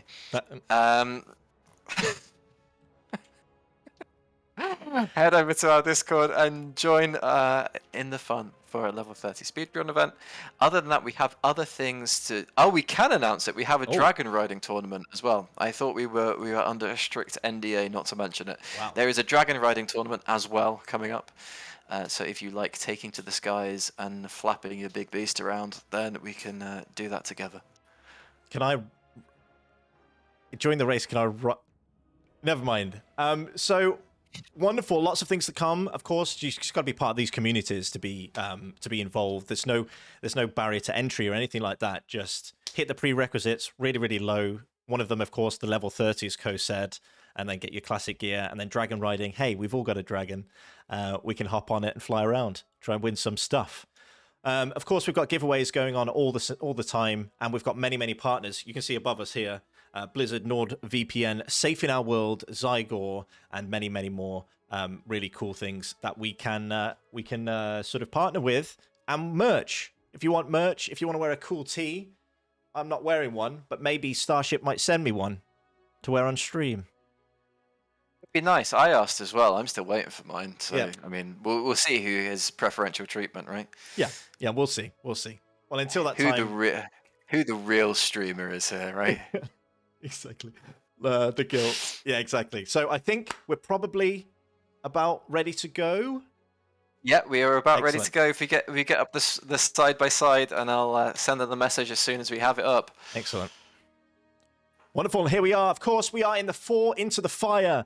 These teams are about to cleanse the earth, the scorched ground of the Firelands. And we're going to see who's going to come out as a victor. They're going head to head. You're going to see both teams on either side. Goose Pumps versus Team Pure. Who's going to come out on top? I want to see in chat. NA versus EU. Pump versus Pure. Let's see what's going to happen. Let's begin. Yep, they have their message, so they're just probably getting the timers ready, composing themselves, lots of deep breathing, and sending some prayers to whoever their chosen god is, as we see the groups moving over. And Goose Pumps have started their run. Patrick's still a bit behind, but since it's based on the timer, then possibly we'll be okay. Yep, we'll be fine here. They'll be a little bit delayed in the starts, but that's okay. We can definitely see what's going on here. And of course, we've got those paladins, 3 paladins in Patrick's group, Team Pure. And then we've got that monk, the AoE self-healing tank monk in the other group, who's going to take all the trash as we go through into Firelands. Absolutely. It'll take all the trash, and let's see what Patrick's group can do as they're now heading off. And they're taking this slightly... I wonder if they're going to try and do the jump route, and if it really will save them that much time. Yeah. I can imagine their chat being lovely to each other, and the EU one being full of gamer words. Yeah, so maybe on Team Pure, it's like, don't worry, guys. Whatever happens, we've all played well. You know, we'll all be champions in the end. And Goose Pumps are like, if you die, you're kicked. I feel like Absolutely. that's probably the way. From the community, not only from the group, just completely isolated. Yeah. Oh, I like that. I like that pull. That was if you saw the very quick crackling jade lightning to pull that mob over. That was quite something. That's the one. I'm just looking over chat here. What's better, Oreo or custard cream? Oreo. Yeah, it is Oreo, isn't it? That's not a question. No. Is it really? Do we really need to have a question for that? Do we need a poll for Oreo or custard cream? Really, it's just Oreo. Well, of course. Who likes custard creams? Oh, they're pretty good, but I don't think they're number one. Right? They don't. You also like priests, though. So. Yeah. Okay. So looking in chat here, we have a poll going, of course, to see who the champions will be. Goose Pumps against Team Pure. I was going to say Goosebumps. That's the name. Holy moly. I get it now. Oh, really? It took you like 3... Dude. Really? Again? I'm really happy that Team Pure has some votes here. We've got the votes coming through now because they're doing the skip again. Of course, we saw in the first poll back in the day, they did this skip along the edge. Of course, a skip that is known by the community. I know we had some calls out in chat. Oh, were they saying it was obvious? Yeah, someone mentioned it's the classic strat, they said. Okay. Yeah, Okay. Well, shows me up for what I know, right? Yeah, well, you play warrior. So we've got 21. Wow, we've got some big votes coming through for Goose Pumps. People want some points. I think that's what it is in chat. They want those points, those juicy points.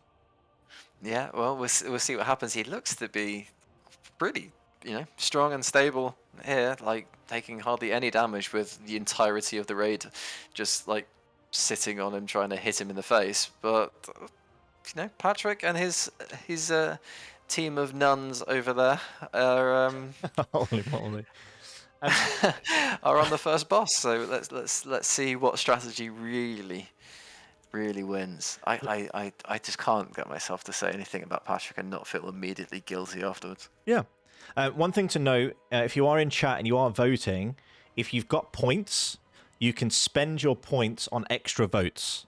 So if you want to see Team Pure really push it and you want to spend your points and maybe get a good return, you can spend more points. That's definitely something you can do. Over there in Twitch chat, of course, choosing the inferior American biscuit for shame. Now, there's a couple of things with that sentence that are wrong. Biscuit, I assume you mean like a roll, right? What? Yeah, a biscuit means something different, right? Are you just saying words again? What are you on about? A biscuit is a roll. Yeah, in America, a biscuit is a roll, like a bun, a cookie? or a cookie. Oh, the other way around. I Yeah. see. I'm very confused now. What's going on? I remember I went to what was it called? Red Lobster, right? And they said, "Do you want a biscuit as your starter?" And I said, "No, that's weird." But it wasn't what I thought. And here we are. Okay, so the two teams are running swiftly through these dungeons, as we know they would. But it looks like we've gotten the second boss. Well, do we know what boss we're on with Goosebumps, really? Goosebumps are on Alyssa Resort. They went straight for Alyssa Resort after doing the boss that you summon with ads, whose name has completely escaped me. But remember, they're doing a split strat, so we won't actually see them all. So what the other guys are on at the minute is going to be quite something to find out as we go. We'll find out once they get to the gatekeeper boss before the gauntlet, as you say. Yep. But until that point in time, we won't have a really good idea of the time that they're setting. But obviously, Team Pure going all together. I thought they'd all have matching mounts there for a second, but not quite. No. We've just had someone come in chat saying, "What is this event?" We're going to tell you what this event is right now. This is the Timewalking Firelands raid event. We had 4 teams of 4 blast their way through the raid, and we're now down to the head-to-head. 2 teams left, and they are fighting against each other to get the fastest time in Firelands. It's been an interesting evening. We've had some unfortunate deaths, but of course, these 2 teams are left to see who will get the fastest time. And if you are new as well, you may be looking at the team comps and thinking, I've not seen that class in live. And hey, probably because Time Walking does open the door to a lot of those specs and classes, even warriors, as we're seeing here. Not priest. Yep. I mean, you can give me Jip all you want, but have you seen a priest this evening? Because I have not seen a single one, other than in this little dungeon showcase we did. It's not the same as the main event, is it? Not a main event class. I haven't heard the word Jip for about 6 years, Co. But here we are. That was very precise. 6 years. You can remember it to the day as well. Yeah. I mean, I have a memory for some things, Co, and one of them is words. So here we are. It's not for Dragon Force songs. So we've got here the spin to win monk, as always, picking up all that trash. You'll see on the left-hand side, Goose Pumps, and Team Pure making their way through the dungeon. Now, Team Pure did have a few deaths when they were doing their time trials, and it looks like they've shored up those things going into this. They've made sure that that won't happen. But of course, the gauntlet, as Co mentioned as well, the gauntlet is where we can see really how fast these teams can go through. And we know Goose Pumps can go through quickly. Team Pure, I know Patrick was a little bit down on their DPS, but I believe, do you believe, Co? No, not really. Oh, But right. I think the only chance is if something goes a bit sideways for Goosebumps. But at the minute, as they said in chat earlier, me channeling my inner Theresa May, it does look strong and steady. So we'll see. We'll see what happens. At the minute, it looks like Goosebumps are probably ahead by a minute or two, depending on exactly how this pull goes for them here. Yeah. But I think it's theirs to take unless something dramatic happens. But you never know. It happened before. They did have some deaths before. Yep. So let's wait with bated breath and see what is lying in store for us. Now, Co, I have to ask, you've become, shall I say, more toxic as the stream's gone on. Even though we've had the light of Patrick grace us, what's happening? I'm all right. I'm all right. Thank you very much. Nothing's happening. You're Okay. just Right. just a particularly triggering guy every now and again. Yeah. With mentioning your metal Gandalf and rock and roll Frodo over there. But of course, ladies and gentlemen, we are going through the head-to-head. If you have your cup of tea, your hot chocolate, maybe your vodka or your glass of wine, I hope you're sitting back and relaxing as we do head into the... looking at the time here, we're just about to hit the second half of the raid from Goose Pumps. They've got more than halfway through in second, won't they be? What was their best time? 18, 14? Something like that. Pretty much, yeah. But Patrick's still on Elistrazor, unless you'd have to imagine, unless Elistrazor goes down incredibly quickly, although he is losing health at quite some rate, that Goosebumps are going to have the advantage going into the final couple of bosses. Yeah.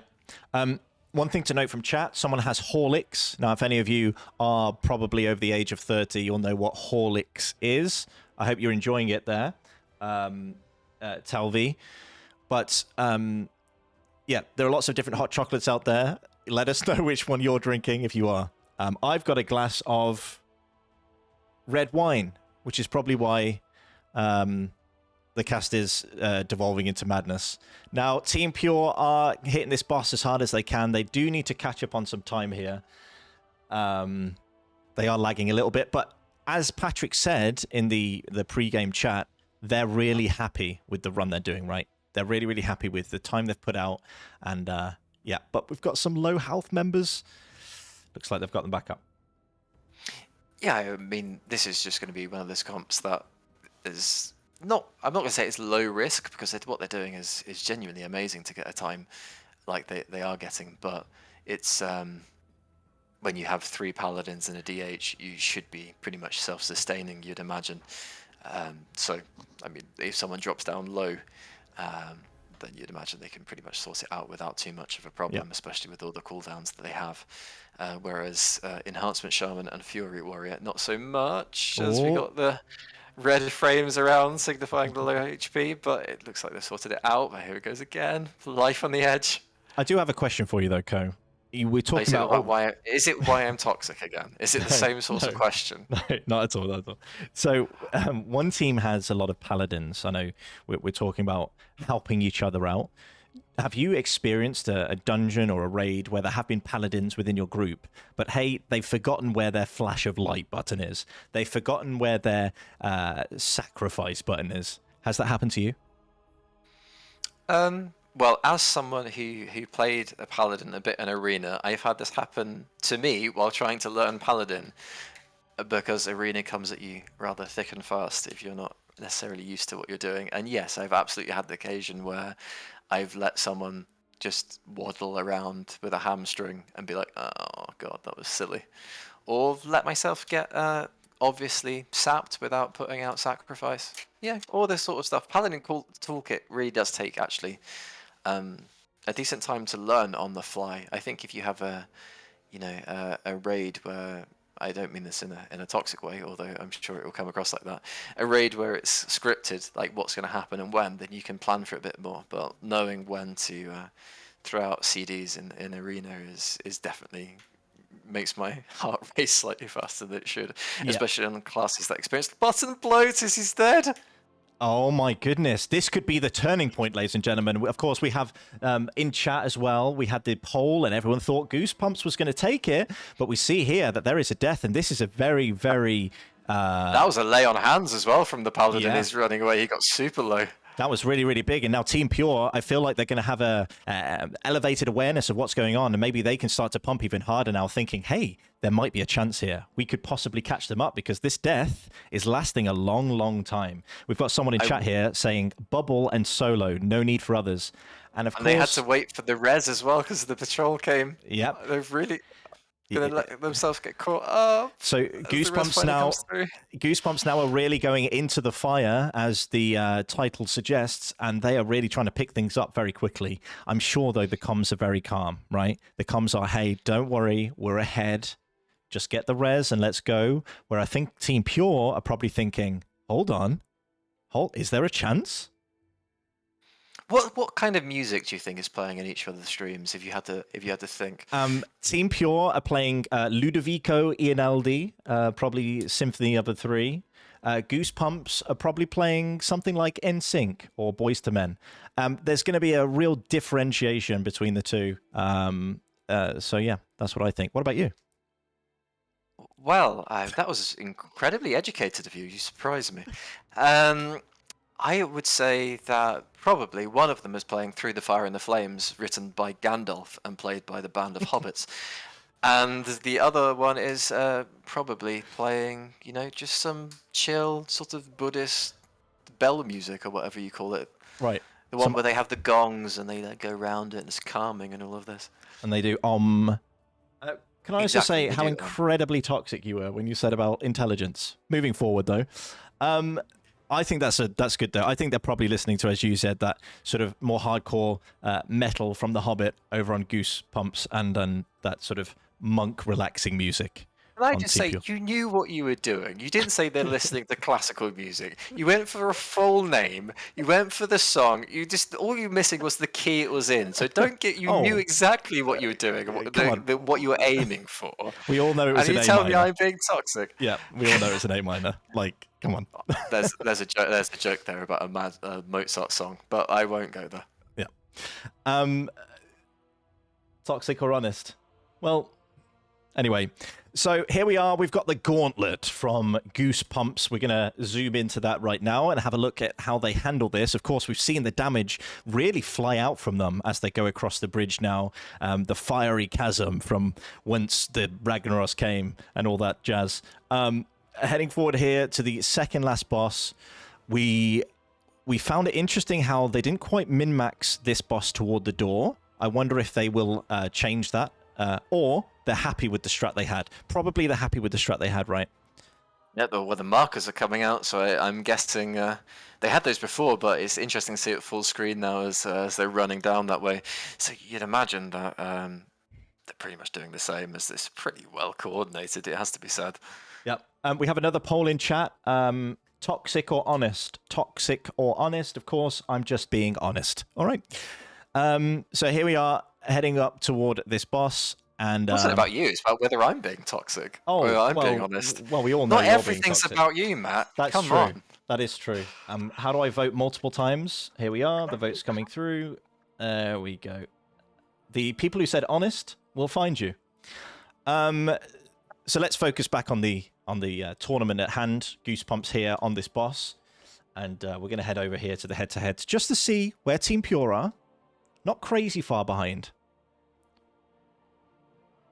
No, they're not. I was sorry. I was looking at the numbers and votes go up. That was mental. 30 people say honest so far to 34. 8 say toxic. 37 say honest.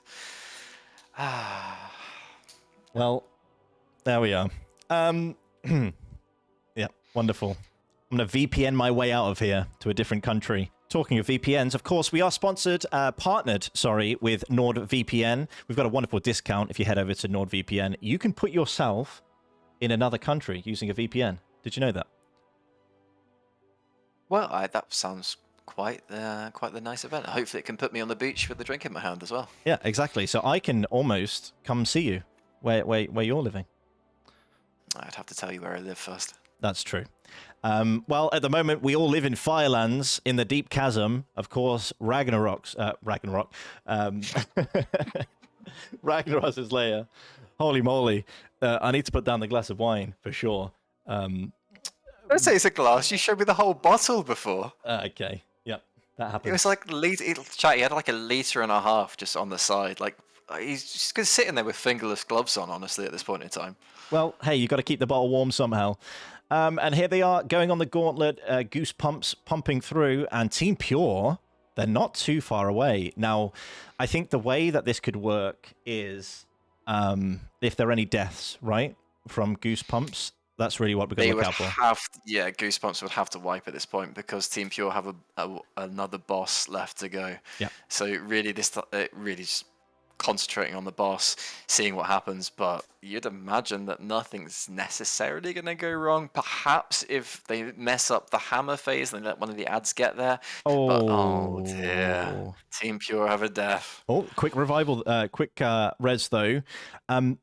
It looks like they're quite behind, and that's the problem here, right? I know playing a Disc Priest, if you get behind and the damage keeps pumping out, you can't quite catch up. But of course, they've got those 3 paladins to be able to put themselves in a good place.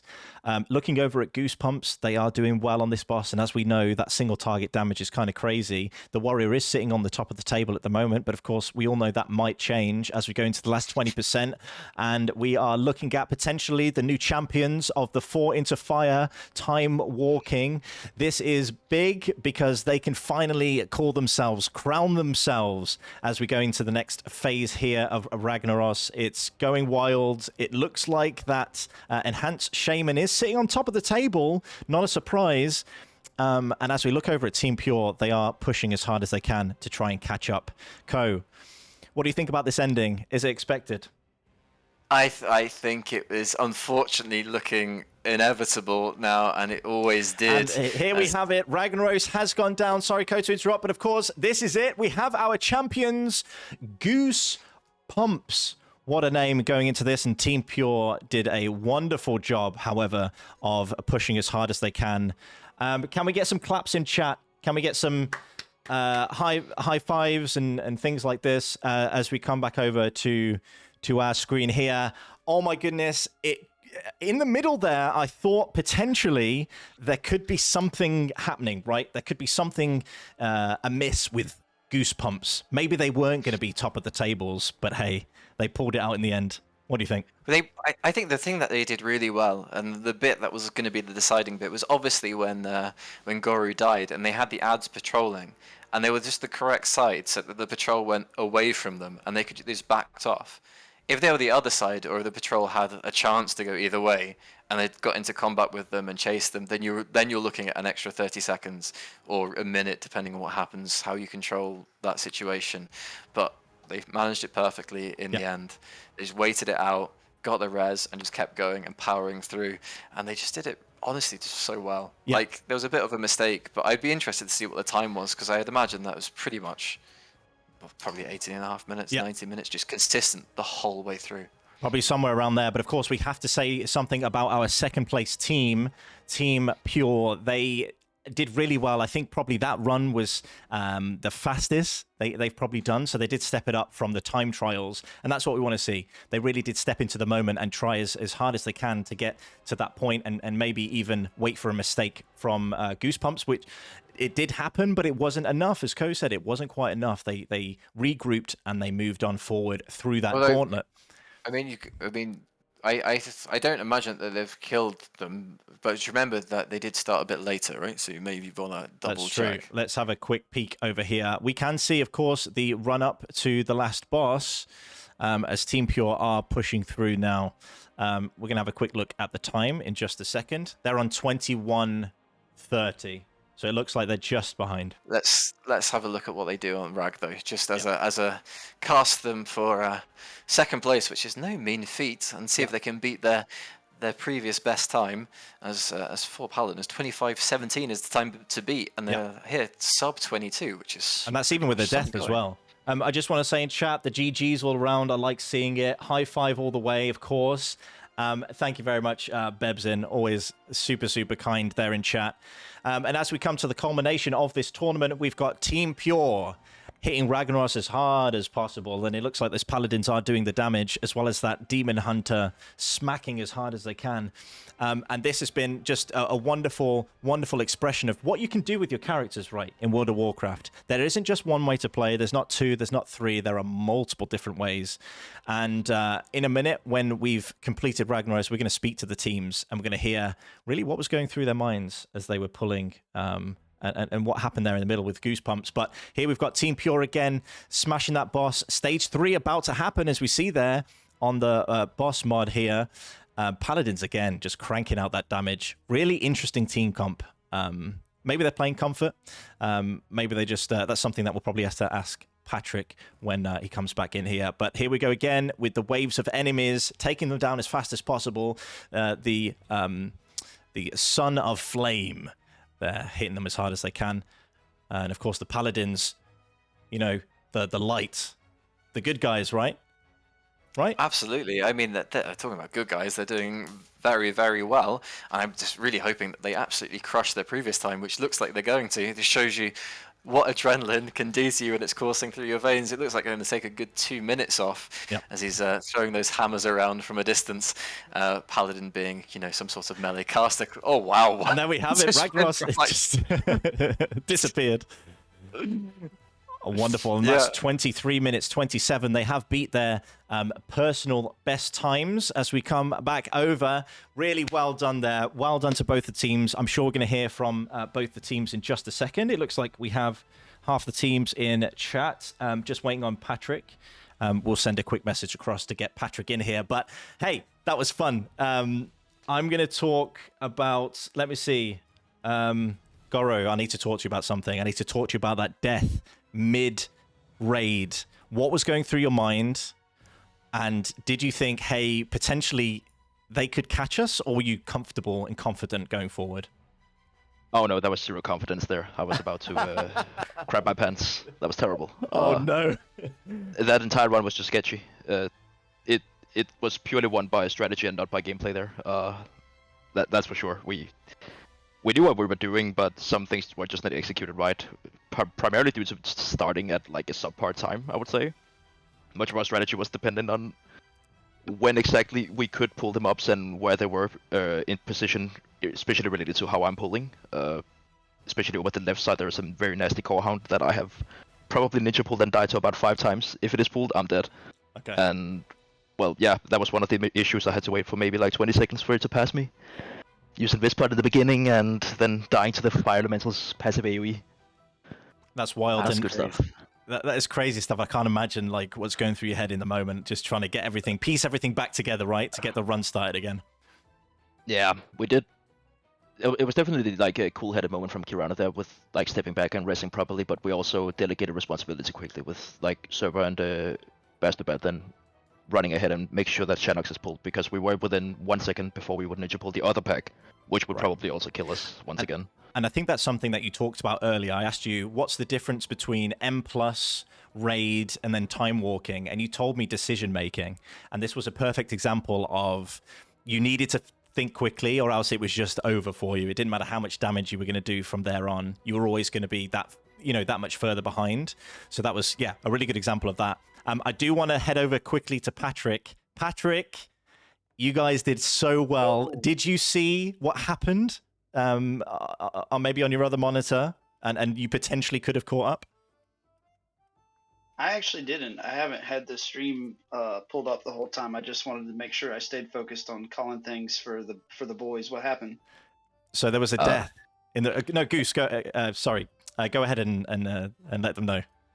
Yeah. Boy died. Not in a good way. And then I got rest, and then I died again. And it was not great. Oh. Yeah. So they managed to piece it together, but it was close. It was close. Yeah, bit of an embarrassment, but it's fine.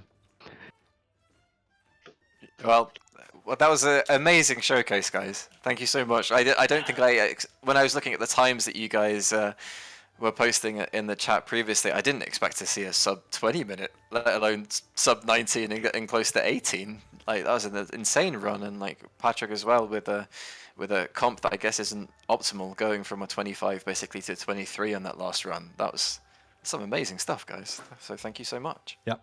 It was fun. It was good to optimize this and try our best like this. Well, we know where the prizes are going.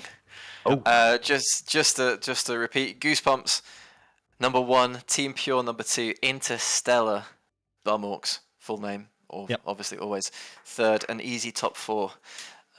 Unfortunately for them, coming in 4th. Yeah, thank you for the event. The only last question to ask is, what did you find hardest, the bosses or the trash? I guess it was the trash, but maybe you can tell me more. I'll let you have that one, Patrick. I think I've already said trash from my perspective, but I'm biased, I think. I think the hardest part for us was knowing that we were going to have to compete against our best friends in the EU. No, I'm kidding. Come on.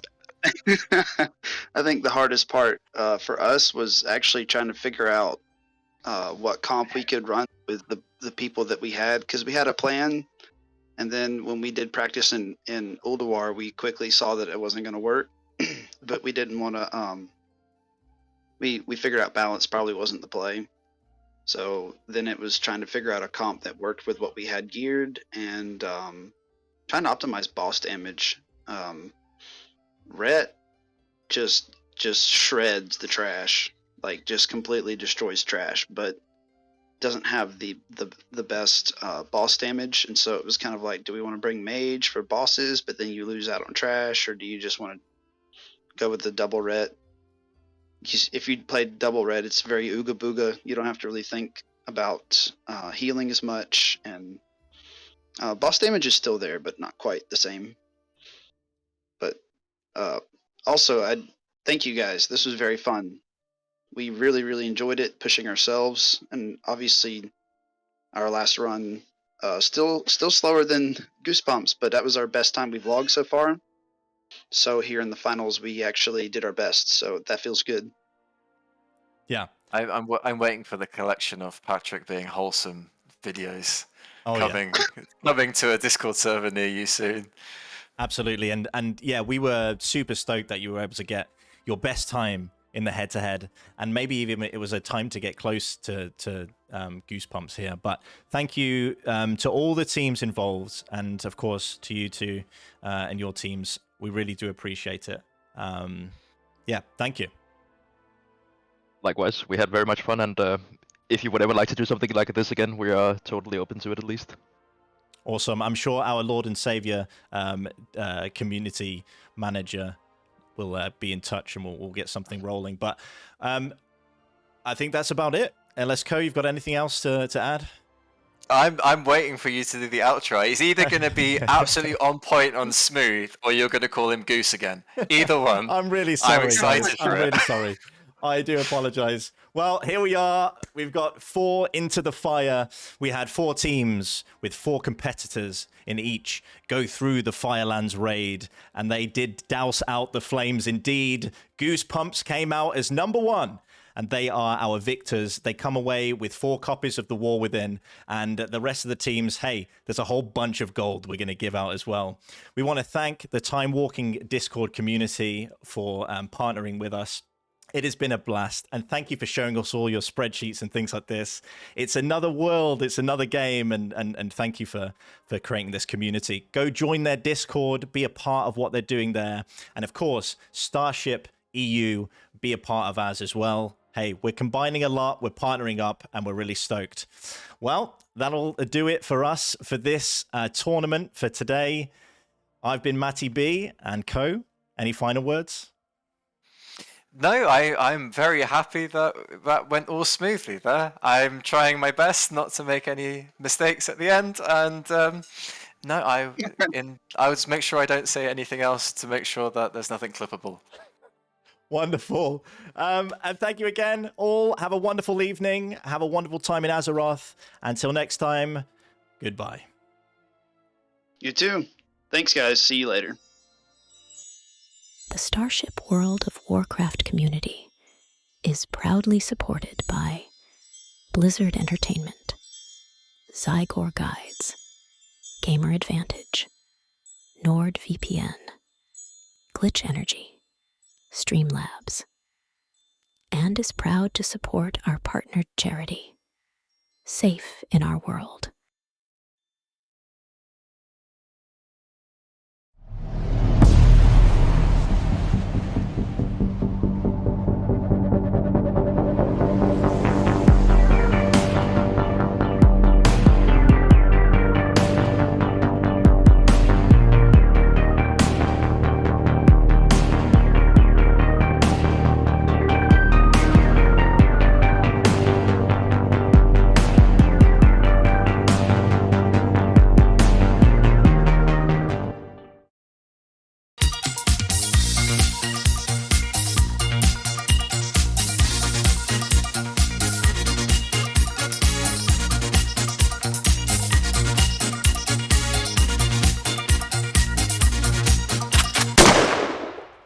Power level your characters, make lots of gold, and accomplish more in World of Warcraft with Zygor Guides.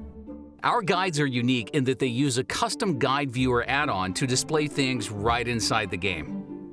Every guide is presented in an easy-to-follow, step-by-step format that tells you exactly where to go, who to talk to, which quests to accept, how to complete quest objectives, and more, all in the most efficient manner to get more done in less time. Since the guides are in-game, they can dynamically detect your progress, update in real time, and automatically skip forward as you complete steps. Finding your way around couldn't be easier thanks to our custom waypoint arrow that works like an in-game GPS, generating the fastest directions to your next location, factoring in every method of travel including flight paths, items, portals, and more. You'll no longer find yourself wondering where to go or what to do next ever again. The guides also include numerous additional features to speed things up even more, like auto-accepting and turning in quests, highlighting the best quest rewards, notifying you when you have new gear upgrades, pointing where you need to fly to on your map, auto-selling gray items, and more. We offer guides for virtually every aspect of the game, including leveling, dungeons, dailies, professions, collectibles, and achievements. Discover all the latest content with our new Featured section, which showcases all the new guides added in every patch and expansion with detailed explanations on how it all works. Or search our entire collection to find a guide for almost anything you want to do. All of our guides have been fully updated for Dragonflight, and new content is being added all the time. Sign up for Zygor Elite and gain instant access to our full suite of guides for both retail and classic WoW for one low monthly fee. As part of Zygor Elite, you'll receive ongoing weekly updates for new patches, future expansions, and seasonal events, as well as general fixes and improvements to make sure all content stays current and well optimized for any changes Blizzard makes. Take your gaming to the next level with Zygor Guides. Who took the bomb?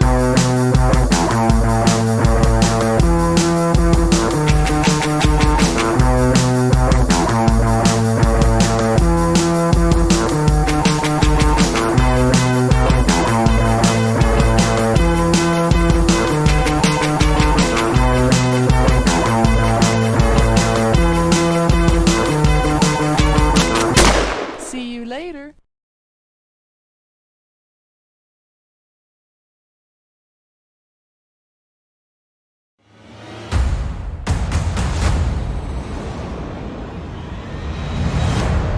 My visions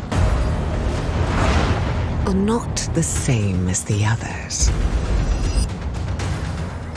No radiance, no song. Just the shadow taunting me from below.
fate of our world rests upon the edge of a knife. And our battle lies deep within.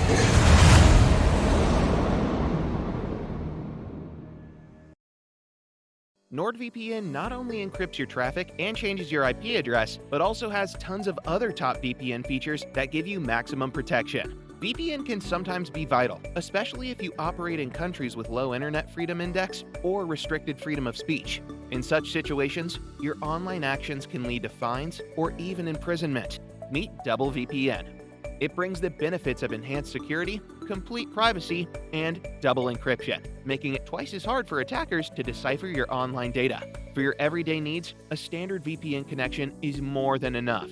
Browse privately and enjoy secure internet connection at high speeds. But if you're a journalist or an activist advocating freedom of speech, Double VPN is your go-to solution. Finding Double